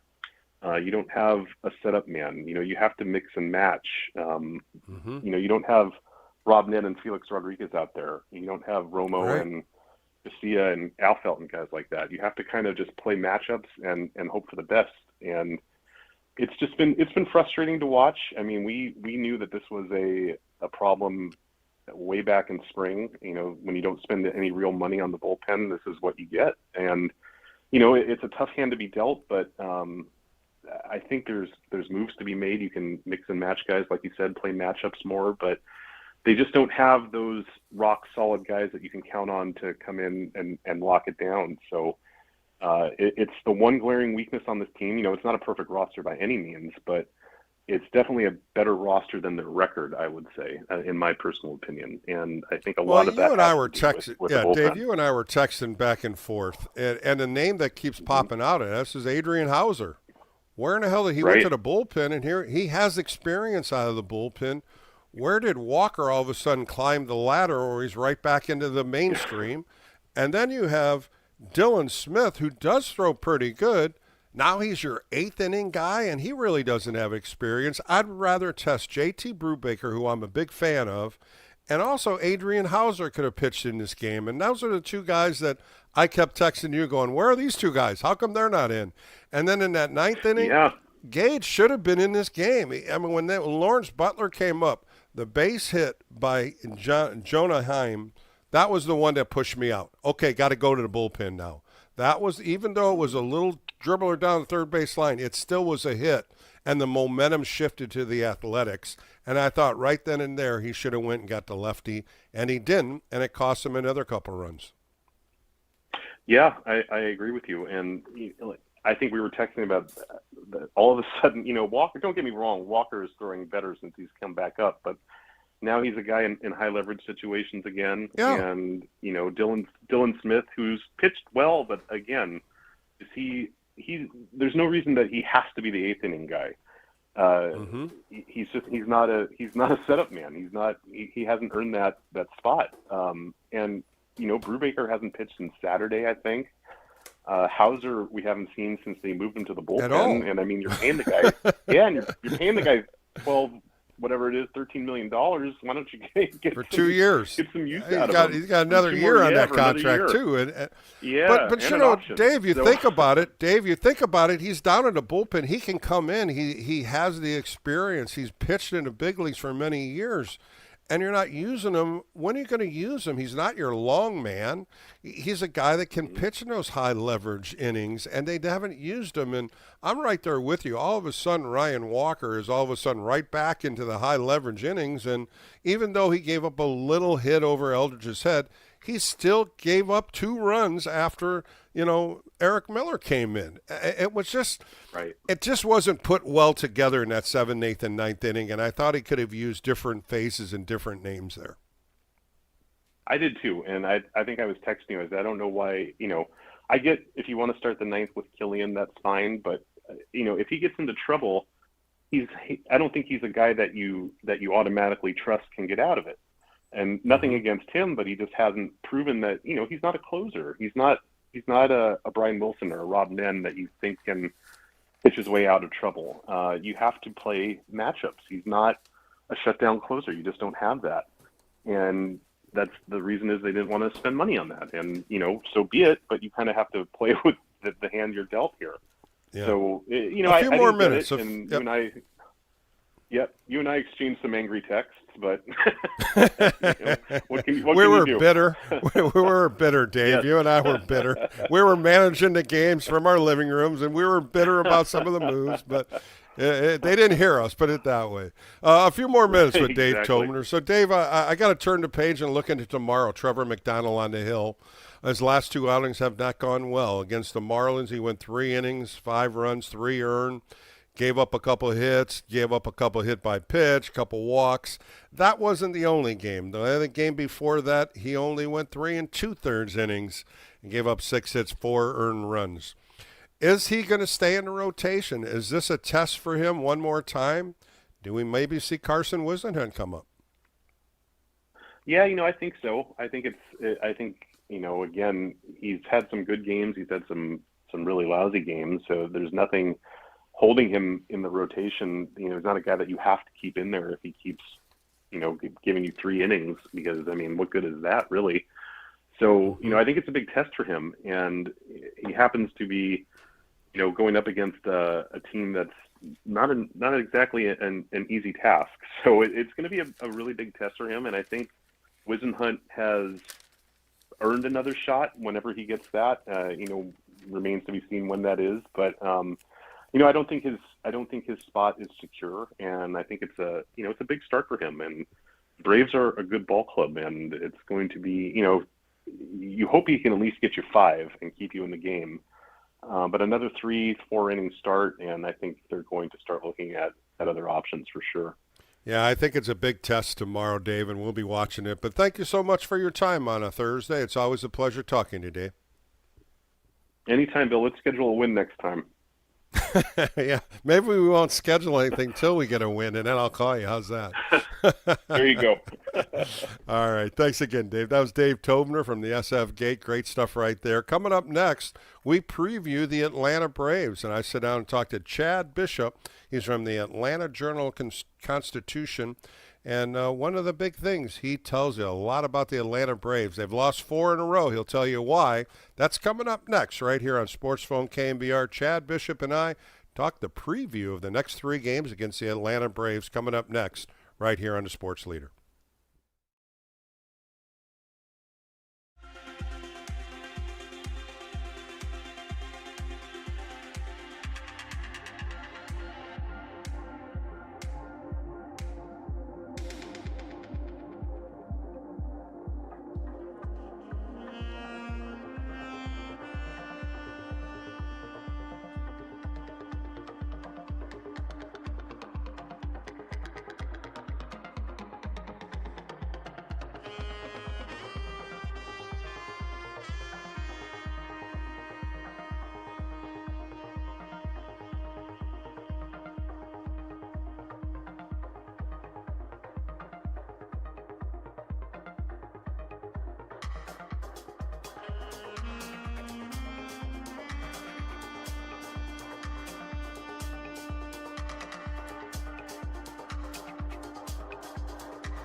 Giants fans, this is your hub to have your voice heard. Sports Phone KNBR. Streaming live on YouTube at KNBR 1045.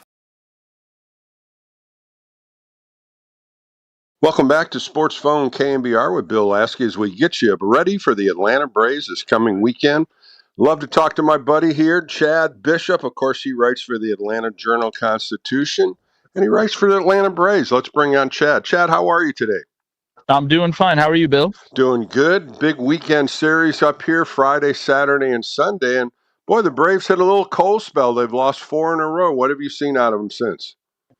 Yeah, man, they're just not playing good ball at all. I mean, to be quite frank about it, pitching, defense, hitting, situational hitting, everything that was going right for this team through the first 2 months, months and a half, sort of reverted the other way. Some of that is injury induced, right? Like Ronald Acuna's on the IL for an extended time. Spencer Strider is out for a very long time. and they just haven't put it together like they were in the early months. It's to be expected. Walt Weiss, even when they were playing well, manager Walt Weiss was like, it's coming. Every team goes through this. Every team goes through a cold spell. And it really showed its teeth in San Diego this week, getting swept by kind of a middling Padres team, and the Braves just can't seem to get that big hit, can't seem to get that big strikeout. The bullpen is taxed, et cetera, et cetera. So they got to figure a way to get out of it. Maybe this weekend in San Francisco, or maybe when they get home next week. Well, Chad, you talked about Spencer Strider being on the shelf. Now Friday, Ronaldo Lopez, experienced pitcher. He's pitched out of the bullpen. He's had a few starts. He's going to get to start on Friday. Tell me a little bit about that move. Really a strange season for Ronaldo. He came to spring training permanently a fixture in the rotation. There was one start down there in Florida where his fastball dipped to 92, 93 miles an hour, and there were red flags. Is something wrong with his shoulder, something wrong with his elbow, and he just said, no, it's a mechanical issue, nothing to worry about. And sure enough, he started the season pretty well, but then he got in that infamous brawl with Jorge Soler in Anaheim early this season and really never was the same since. And the Braves moved him into the bullpen to see if he could sort of work on some things and try to fix some things with his mechanics and with his consistency. And it's been hit and miss. His last outing, almost 60 pitches, pretty good pitching, but there's been other times where he'll give up 3-4 runs in a relief appearance. Really hasn't gone more than 2 or 3 innings. And they're gonna throw him back to the rotation and see if that is an option, if that's an answer for this ball club. He's not going to go more than 3 innings on Friday, so it'll probably be much of a bullpen game for the Braves. So very interesting to see them sort of turn to Ronaldo Lopez in this spot. A lot of us think this could be sort of a stopgap for maybe one of the prospects down at AAA, maybe to get, limp to the finish line is a bad phrase to the All-Star break, but maybe just get over these last, 2 weeks until the break, until they can sort of figure out a more permanent solution for this starting rotation. Chad, looking at Ronaldo's numbers, the walks are pretty high, 21 walks in 43 innings. You add another 39 hits. There's a lot of base runners on the path for him coming out of the bullpen as well as being a spot starter. Is this something that you've seen some control problems out of him? Definitely. And that goes back to sort of the discussion about coming out of spring training where his stuff is good and his fastball can get up there to 96, 97. And when that happens, like a lot of pitchers, right, then the other pitches sort of fall in line. But when he can't control that fastball in his other pitches and starts walking guys, that's been his bugaboo. So you can see Ronaldo Lopez pitch 3 scoreless, maybe even no-hit innings, and then all of a sudden, boom, he's walking some guys. It's erratic, and I know it's super hard to do for any pitcher, right, to be consistent and go out there time and time again and put up zeros. But certainly for Ronaldo, that's been the case in terms of trying to do it inning in and inning out and get his team in a position to where he's not putting them in a hole. Chad Bishop joining me. Of course, we're previewing the Atlanta Braves series this weekend. On Saturday, Bryce Elder, he has been struggling his last 2 outings against the Mets, 4 innings, 6 earned runs, and then against Milwaukee, 6 innings, 8 earned runs, 12 hits in that game. Boy, he has just been struggling so far. What has happened to Bryce Elder? We thought Bryce Elder was returning to how he was an all-star a few years ago, and the way he was pitching. I mean, dare we say he's a potential Cy Young dark horse? And then the bottom has fallen out on Bryce. Part of the issue there is Bryce sort of has a newfound philosophy of pitching to contact, which is not at all a bad thing. And for much of the season, it had worked with his movement and his fastball, the way he sinks the ball, getting a lot of ground balls. Last few times out, those ground balls have found holes. And then, the last outing gives up 8 runs in a single inning, the most of his career. Brewers, or not the Brewers, they were hitting the ball every which way, through holes, into gaps, and then left one over the plate that went out of the ballpark for a home run, and boom, it's an 8-1 deficit after the second inning.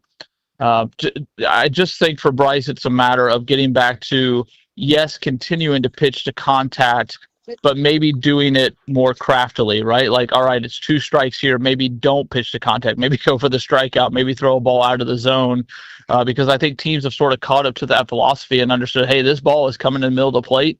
If you put a good swing on it, there's a chance you could get on base, and they're really exposing him right now. Chad, on Sunday, one of the best left-handers in baseball, Chris Sale. I love watching him pitch, but he's not getting deep in the games. His last 3 outings, when you look at it, all Toronto, White Sox, and the Brewers, all 5 2/3 innings, still getting outs, but he's not getting deep in the games. What have you seen out of Chris Sale, and why the length? Why can't he get through the 6th, 7th inning anymore? Well, I think some of that is also part of the Braves as an organization's philosophy. Very, very cautious with all their pitchers, and especially their starters. So anytime there's trouble brewing in these later innings, you're going to see the Braves go to their bullpen, which has been outstanding for the most part this season. Knowing that they have a long season, that's why Chris Sale hasn't pitched in a week. I mean, he's going. We were joking with him in the dugout the other day. He's working 1 day a week. He doesn't feel like he's contributing very much, but it's been true at this point. They're sort of, letting him rest, trying to keep him healthy, trying to keep him intact for much of the season. So I don't really think it's any fault of Chris's. I mean, I'm sure, he'd like to pitch better. I'm sure he'd like to go 8 innings, but I think there's a duality there of look, if he's in a little bit of trouble late, the Braves have an outstanding bullpen when healthy. Let's try to save his arm and save the wear and tear on him for August and September and possibly October.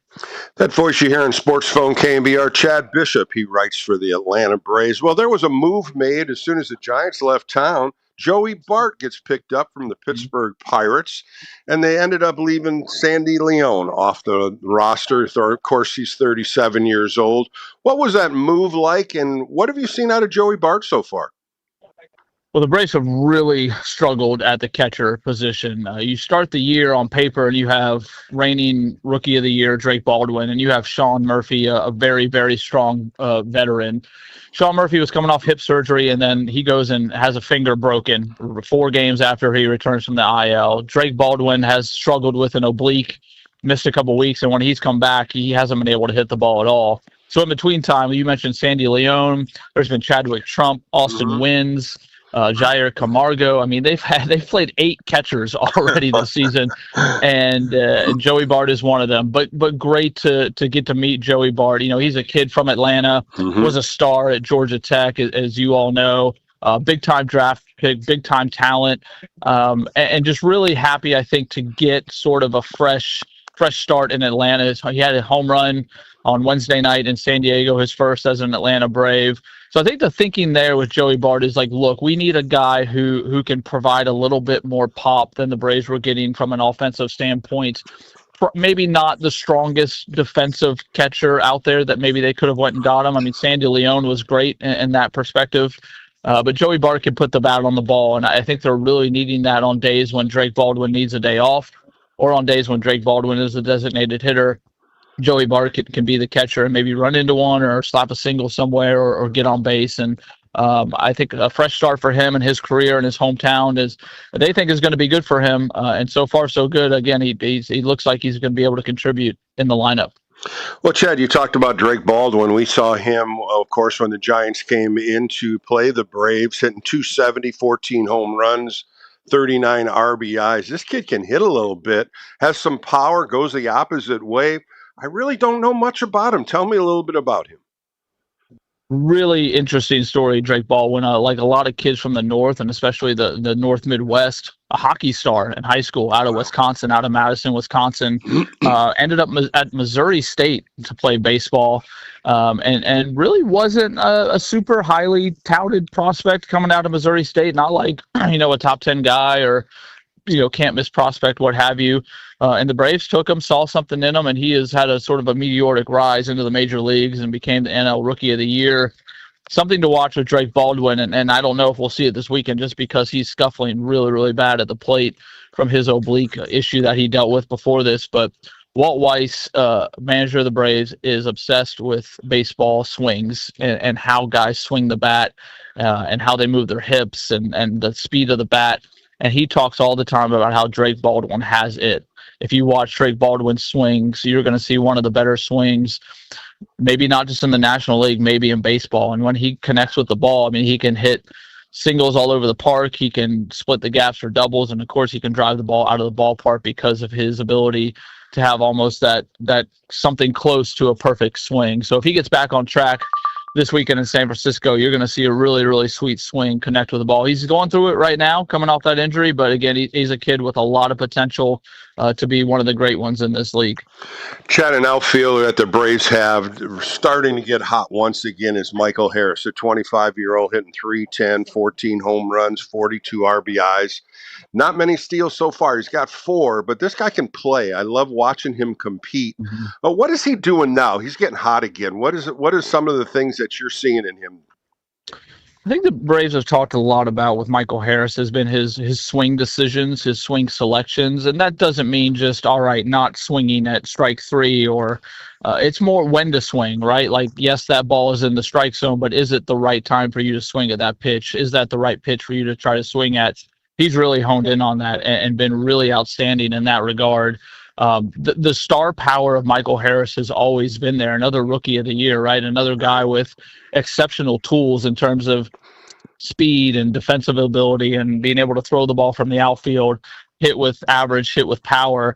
He's really starting to put it all together. There's some confidence there. He also had a baby this year, so there's something real to dad power. You know, he's put it all together. But I think it really comes with that approach. I mean, he's still going to swing at the first pitch. He's still going to swing and be very, very aggressive. But I think you'll notice with him, it's all right, this pitch is down and away. I'm going to hit it to center field for a single and not try to mash this ball. And then this ball is coming inside of the inner half, and I can totally turn on this one and take it out of the ballpark. I think some of those approaches and those decision-making situations from Michael Harris have really helped him turn the corner. Well, Matt Olson's getting hot again. This guy just continues to have a great year. He's got 20 home runs now, over 50 RBIs. He's a constant player at first base, never wants to come out of the lineup. And again, one of the great hitters in this Brave lineup. Does anybody out there in the National League know about Matt Olson? I feel like no one ever talks about this guy. It's true. I think that's just because of his demeanor. Like you said, he just goes out there and plays every single day. You never see him make a stink about everything. You never see him celebrate wildly about anything. He's having an outstanding June. I think so far June is his best month of the season. Just such a professional at bat. He had one Wednesday night in San Diego where the ball was way off the plate and he went opposite field for a single, which I rarely see him do, but just goes to show that he understands, the game so much better than most. Walt Weiss has talked a ton about Matt's ability to recenter, where, some guys can go for 0 for 6, 0 for 10, 2 for 12, and they sort of spiral and now are in a month-long slump. And he has the ability so well to recenter, refocus, and get himself back to what he always does, and that's hitting out of the ballpark and driving in runs. And then, again, you have to touch on his defense. I mean, the way he is able to save runs with his length and his wingspan, scooping balls, getting in front of balls over there at first base, another facet that's completely underrated. And again, nobody talks about this guy in terms of, MVPs or all-star games, and he just continues to go out and do it every single day. It's a lot of fun to watch when I come to the ballpark. Well, Chad, I can guarantee you this. We won't have a rain out this week. We won't have any rain delays, and we won't have any double hitters because of the rain. But again, it's a great time checking up with you, Chad, and we'll see you this weekend. All right, let's do it. Thanks, my friend. That was Chad Bishop from the Atlanta Journal-Constitution on Sports Phone KNBR. More coming up right here on the Sports Leader.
Giants fans, this is your hub to have your voice heard. Sports Phone KNBR. Streaming live on YouTube at KNBR 1045.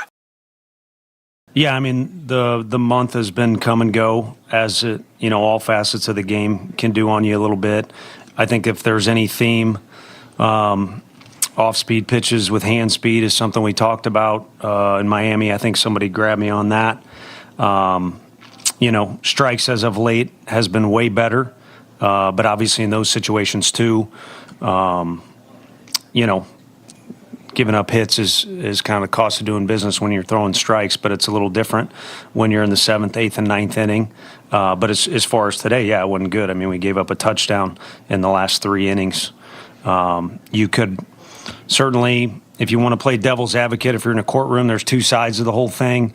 You could talk about some balls, finding holes or broken bat hit and things like that. But the bottom line is we needed to do better. And again, if you're going to play both sides of the coin, or however you want to say it, the A's, I think, had been held down well below their capabilities offensively. And eventually they were going to get some hits. Unfortunately, it was against us today. All right, back on Sports Phone on a Thursday night with Bill Lasky, Tony Vitello on his post-game remarks about what the team has done the last 3 games. And he talks about the bullpen and the woes of today. Of course, as he said, I gave up a touchdown. Of course, the Giants gave up 7 runs total in the 7th, 8th, and 9th inning, 2, 1, and 4. And it ended up giving the opportunities for the Athletics to win this game as they came back from a 6-2 deficit. And they just added on. And, of course, the 9th inning, keeping Caleb Killian there for a little bit too long, my opinion, was the downer right there. And the Giants just couldn't do anything in the bottom of the 9th. There was a quick 1-2-3 inning. And the Giants end up losing this game, but they ended up taking the series. Right? They took 2 out of 3 from the A's, and they took 4 out of 6 from them in 2 series. So you got to look at the positives on that side. And the Athletics right now are playing very good baseball. They're 39-42. They're in the AL West as a contender. And now they're off to Anaheim when the Atlanta Braves are coming in here. And I love that interview that Chad Bishop gave us, a great preview of what the Braves are bringing. And I wanted to kind of expand it a little bit. Joey Bart was playing with the Giants for 4 years. In those 4 years, he had 11 home runs, 2 triples, 16 doubles, 100 hits. And this is over a 4-year span. He ended up only hitting .219. So when he got traded to Pittsburgh, you thought maybe he was going to get bigger opportunity. He played 3 years there. He only had 30 more at-bats. The numbers are just a little better, 24 doubles, 1 triple, 19 home runs, 81 RBIs, where the Giants, he had 38, and he had 257.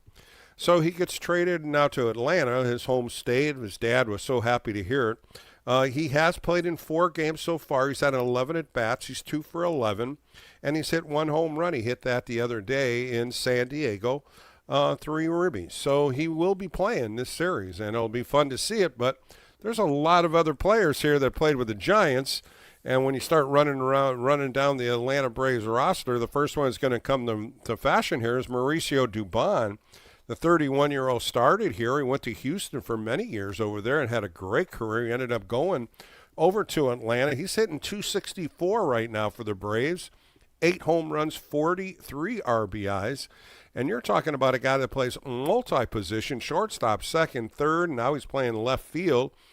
And in an interview before, when I was talking to Chad, he said, I'll even put the catching gear on if you need me. But that was Mauricio Dubon. To this day, I still don't know why the Giants got rid of him. I really liked him as a player. He always hustled. He always did so many different things on the field. He was always there with a smile on his face. And now he's performing for the Atlanta Braves. The other one, too, is Dominic Smith. We saw Dominic Smith here last year, fantastic defender. There was just no place for him. That was the issue why the Giants did not sign him. He's hitting .280 right now, 6 home runs, 31 RBIs. And as we talked in that interview, Matt Olson doesn't get off of first base.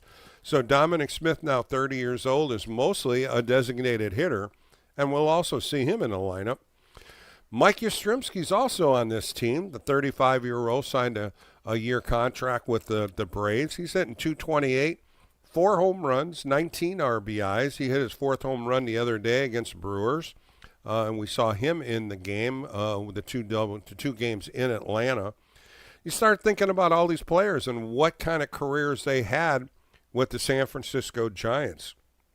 One player on this Braves team that just is a superstar, I believe, is Ronald Acuna Jr. The 28-year-old just can't get healthy. It seems like every year he starts off really well and then he gets injured. And now he's on the IL once again. They don't know when he'll be back. 15 stolen bases, 22 RBI, 7 home runs, hitting about .255 when he was injured. And then you start thinking, man, if he was there, this team would really, I mean, right now you're looking at a team that's got 48 wins. And they just lost 4 in a row, and here they're second with most wins in the National League. You know, Ozzie Albies. This is another name. I couldn't come up with it. Ozzie Albies is a second baseman. 29-year-old, 281, 12 home runs, 42 RBIs. That's a solid second baseman. That guy can really rake. He raked the ball real well in that doubleheader against the Giants. And you look at the side lineup, Austin Riley's another one. He's only hitting .215, 8 home runs, 36 RBIs. But this is a solid lineup, no question. And they are winning, and they have a gap now against the Phillies. But this team is a team that's destined for the playoffs, and they could win the division, no question. The starting pitching is going to be a big question mark for them, and I think that's where they're looking to get starting pitcher. Of course, their name's been with for Struble out of Detroit. That would be a huge plus for the Braves to do it. And now we start looking at this 3-game series. And really, the Giants could really muster something here in the first couple of games when you got Ronaldo Lopez coming out of the bullpen. He will only pitch 3 innings, and then it's going to go to the bullpen. But you definitely don't want to get to the back of this bullpen. His back of the bullpen is so solid. And then you also have Bryce Elder, who's really struggled his last 2 outings, and we'll see what he can do. But right now the Giants are looking at 2 starting pitchers that they can mount an attack in these first 2 games. And then they got Chris Sale. But then you got to turn to the Giants side, and I really think tomorrow is a huge game for Trevor McDonald. When I talked about his last couple outings against the Marlins, he only went 3 innings, 3 hits, 3 earned, threw 69 pitches, 39 for strikes, 3 hits batsmen, 3 walks, too many free passes. You got to stop giving free passes out. And the 93 free passes are hurting him. The game before that, when he pitched against the Cubs, 3 2/3 innings, 6 hits, 3 walks again, hits batsmen, gave up a home run, 4 earned runs. His last 5 starts before this last Marlin game, he had thrown 23 1/3 innings, 24 hits, and 16 earned runs. So you're adding 3 more to it, so you're talking 26 1/3 innings, and he's given up 19 earned runs. Something's got to change here, Trevor McDonald. He's got to get some quick outs. He's had long innings, and the long innings end up walking or hits by pitch. And tomorrow's a real big game for him. He's got to go out there against a very good lineup and stop the damage. Stop giving up free passes. Put zeros on the board and contend with this team. And this is the 5th man in this rotation. 4 good starts right now, and then Logan Webb will throw Saturday. And Logan Webb's just been outstanding. 35 1/3 innings in the 6 starts that he's had. Or 5 starts that he's had, 35 1/3 innings, 21 hits, 4 earned runs. That's it. That's a 1.02 earned run average. He has just been lights out. Lights out. You can't ask for more from him. He's only given up 5 home runs on the year. And in the starts against Colorado, 4 1/3, 1 earned run. Threw against Milwaukee, 7 innings, no earned runs. Backed it up with Washington, 8 innings, 1 earned run. The Cubs, 8 innings, no earned runs. His last start against Miami, 8 innings, 2 earned runs. 3 games, he's gone 8 innings in each start. So that's your solid numbers right there. That's the Logan Webb we love, and he loves to pitch at Oracle. And then you look at what Robbie Ray's done. Robbie Ray, his last outing against Atlanta, pitched a gem. Of course, that game was suspended. He came back, got the win. And then his last outing was awesome against the Athletics. 8 innings, 2 hits, no earned runs, 4 walks, 6 Ks, 102 pitches, 60 for strikes. That's the Robbie Ray we know. That's the guy that we want to see pitch consistently. If you remember, Logan Webb, Robbie Ray, the 1-2 punch was fabulous last year. And that's what we got coming up this weekend. And it's going to be a battle against the Braves. They can hit. No question there. They can hit for home runs too. But the Giants did beat them. They beat them twice in Atlanta. And the Braves are now down 4. They've lost their last 4. So we'll see how the Giants rebound tomorrow. It's an Orange Friday or 7:15 start. Coming up next, I sat down with a good friend of mine, Mike Aldretti. Of course, he's been coaching with the Oakland A's since 2015 to the present day. He's a bench coach. He was a hitting coach, first base coach. He was in town, so I sat down with Mike, and we talked a lot about the game, how it was when he played, how the game has changed, to how things have changed in the art of defense, offense, and just how players react. It's a great interview. It's a great time just to talk some more Giants and athletics baseball, as the Athletics are now done with the Giants for the season. And just, reflecting on Aldo, reflecting on his career with the San Francisco Giants and some of the things that he did as a first baseman. And then Will Clark came and he had to go out and play left field at Candlestick Park. Some of the things he did on the defensive side was a gem. He really played good defense. On the offensive side, you're talking about a guy that hit 263 for a career, 41 home runs, 271 RBIs. He was a guy that made contact. And when I say contact, when you look at walks to Ks, 314 walks, 381 strikeouts in a 10-year career. A real solid hitter. Of course, he went to Stanford. We knew that 4 years at Stanford. And then he ended up starting coaching in 2004 with the Mariners, went to the Diamondbacks, and went to the Cardinals, and now he's with the Athletics. Coming up next, Mike Aldretti. We all know Aldo from the Giant days. Great conversation with him. That's coming up next on Sports Phone KNBR with Bill Lasky on The Sports Leader. That's coming up next right here.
Giants fans. This is your hub to have your voice heard. Sports Phone KNBR. Streaming live on YouTube at KNBR 1045.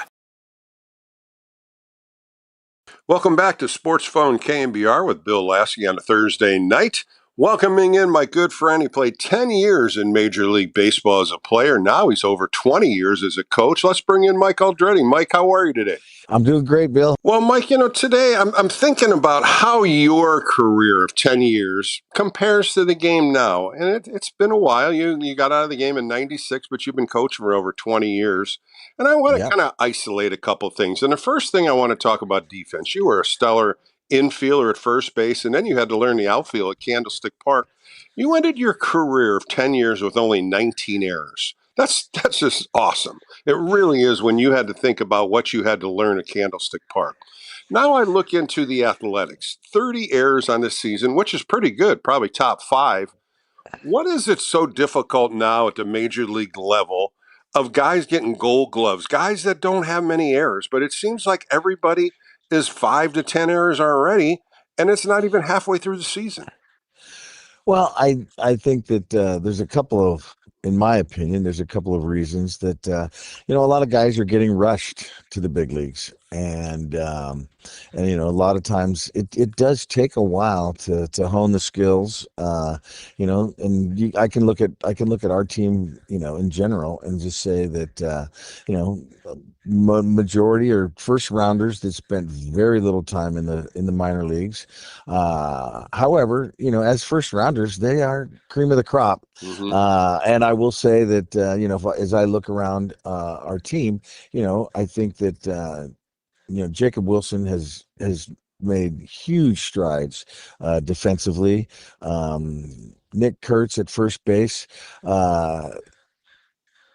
has turned himself into a solid defender, and I think down the road will become a Gold Glover. And this is only couple years out removed from playing college baseball. So it does take a little time for everybody to hone these skills. Now, you played multiple positions, as I just said, outfield and then first base. A lot of players are moving around, some playing, middle infield one day and they're in the outfield the next day. The multitasking, learning new positions, using a different kind of glove. Does that change a lot of the theory of baseball? Well, I think you almost have to do that now because now I'm on the coaching side, and I realize that the versatility is so important and it's valuable for the coaching staff, for the manager to be able to to work different lineups and have guys do different things, and to have that ability. And I will be the first to say that probably the reason why I was able to stick around for as many years as I did is because I had the ability to play the infield and play the outfield. When they trim the rosters down, you've only got 4 guys on the bench, and one of them has to be a catcher. So at least one has to be a catcher. So those other 3 guys, if they're versatile, that just helps out from a managerial standpoint. Mike Aldretti joining me on Sports Phone KNBR. Let's go to the offensive side. Some numbers that really pop on your resume: 314 walks, 381 strikeouts. You were definitely a guy that put the ball in play. And you're looking at over 600 strikeouts right now in the Athletics, and that's a team number. But there is a lot more strikeouts. When guys struck out 100 times, you were ashamed of yourself at the end of the season. That this doesn't happen when we played. Now it seems like 100 strikeouts and it's okay. And I don't understand that from the hitting side.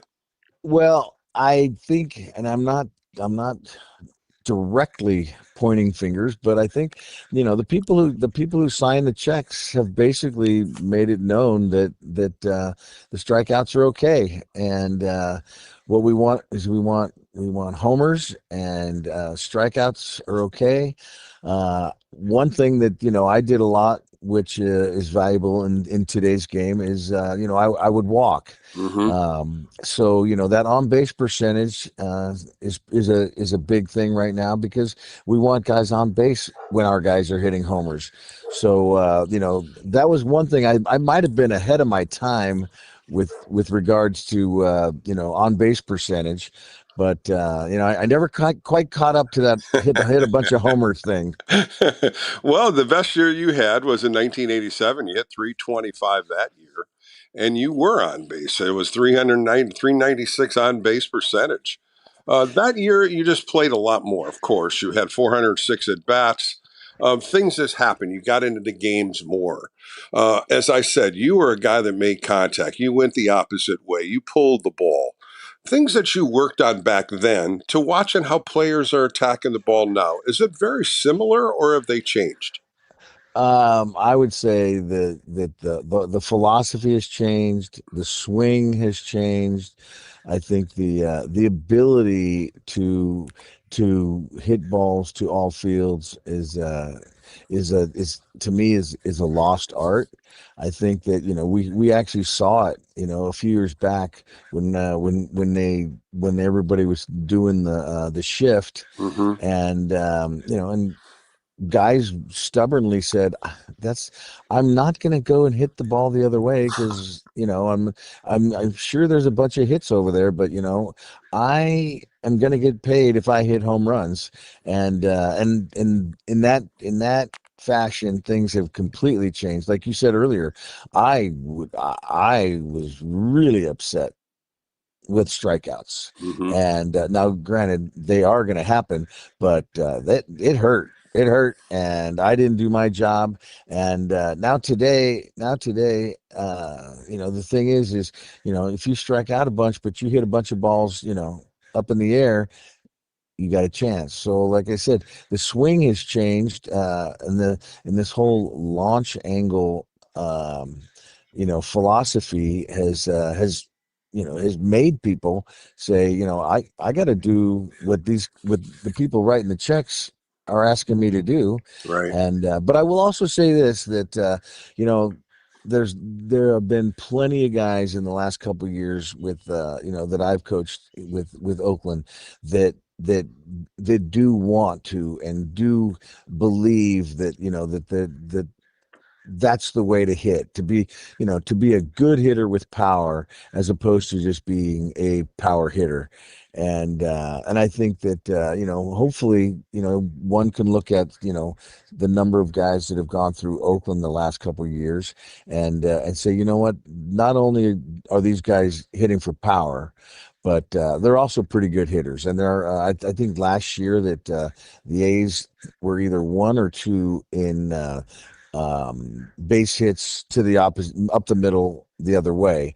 And the philosophy that I grew up with was, once you establish that you have your stroke going up the middle the other way, the pull side will come. Mm-hmm. And if for whatever reason it doesn't work in the reverse, it doesn't work to just work on yanking the ball and get real good at that, and then next thing you know, okay, now I'm going to try to go the other way. For the whole mechanics of the swing do not work that way.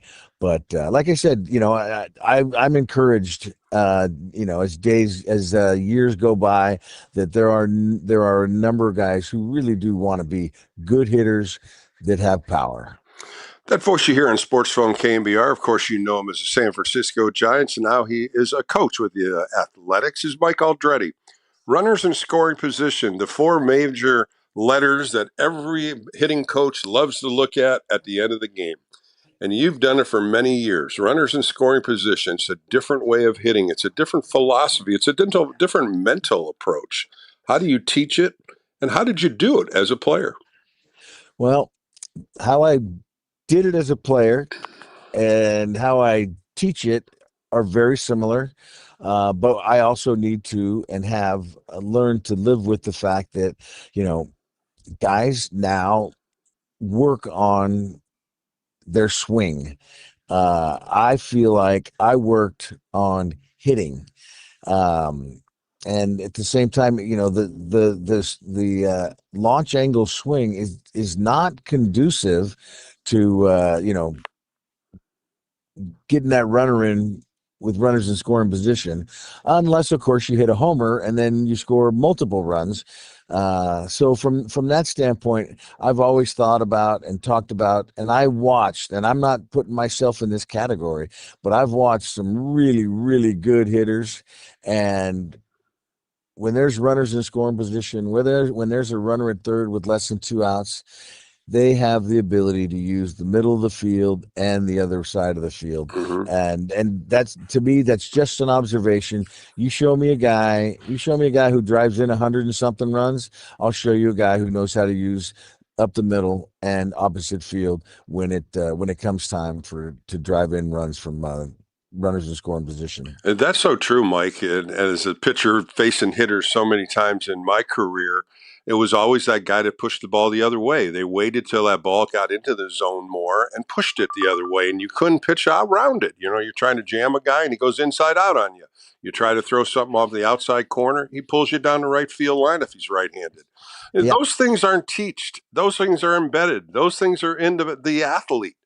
But you got to get them in that mode. You got to get them in that slow motion mode where they understand it. And I'm going right back to it. How do you talk about that to a hitter? Well, I think I have just a little quirky thing that I do when I'm on the bench. And if you talk to anybody who's played in Oakland or Sacramento for the last 10 years, they will tell you that there's this old guy sitting on the bench every time somebody drives a run in up the middle the other way, every time somebody gets a base hit over there's some old guy sitting there saying, a lot of hits over there, guys. I don't know if you're watching the same game I'm watching, but there's a lot of hits and a lot of ribbies up the middle the other way. And so, like I said, they give me a hard time because, like I said, I've had guys that have gone on to other teams, and when they come back around, every time if they get a base hit up the middle the other way, they'll look over at me and they'll say, a lot of hits over there. And so and you know as well as I do, the guy that all he's gonna do is pull the baseball. He's a guy you want to pitch to in those situations. Now, you make a mistake, he's got a chance to hit one out of the ballpark. But if you make your pitch, you're going to throw a sinker down and in. He's going to ground it to third. That swing, that launch angle swing is produces a lot of strikeouts, which is what you want, and a lot of pop ups. So, if you're a one-dimensional hitter with runners in scoring position, that's who the pitcher wants up there. Correct. And if you can focus and have the ability to, to use the middle of the field, I think A, it's a better swing, and B, you got a chance to get that run in without necessarily getting a base hit. So those are things, and I have yet to see a guy drive a run in, with a strikeout. So, the bottom line is, the more chances, your better ability that you have to put the ball in play, the better chance you got to get that guy in from third. As we finish up with Michael Dreddy on Sports Phone KNBR, I got to ask you about the ABS. Some guys like it, some guys don't. I saw it on the first pitch of the game the other day. I couldn't believe it.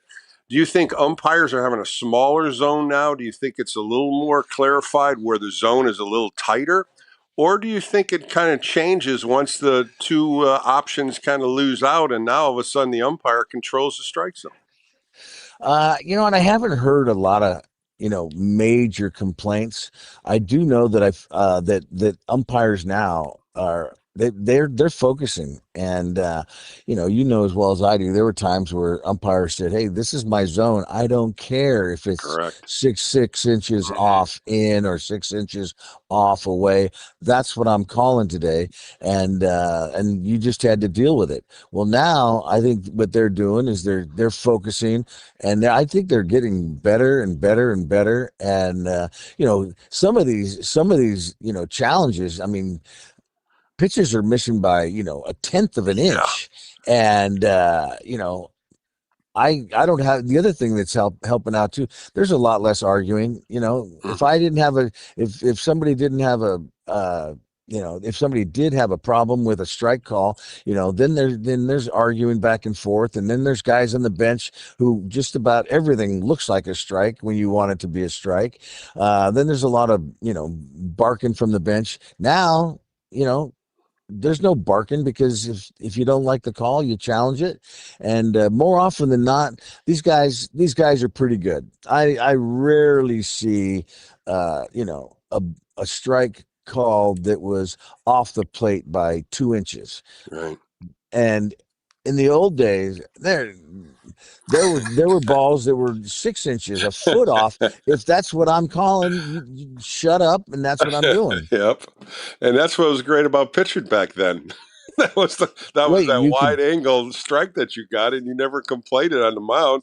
You always heard the hitters complaining about it, and next thing you know, the manager was getting tossed because he That's didn't it. like the call. But I think it cleans up the game. I really believe, like you said, the umpires are concentrating a lot better behind the plate. And some of the misses, like you said, are minuscule. But, Mike, a great time again catching up with you today. And once again, man, enjoy coaching, because you're doing a hell of a job. Well, I'm going to keep doing it until they rip that uniform off me. Well, Mike, congratulations again on a great career playing-wise and now as a coach. But again, thanks again for your time, Mike. All right, thanks, Lass. That was Mike Aldretti on Sports Phone KNBR. More coming up right here on The Sports Leader.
The nighttime is the right time for Sports Phone KNBR. Let's f***ing go on the Sports Leader. Streaming live on YouTube at KNBR 1045.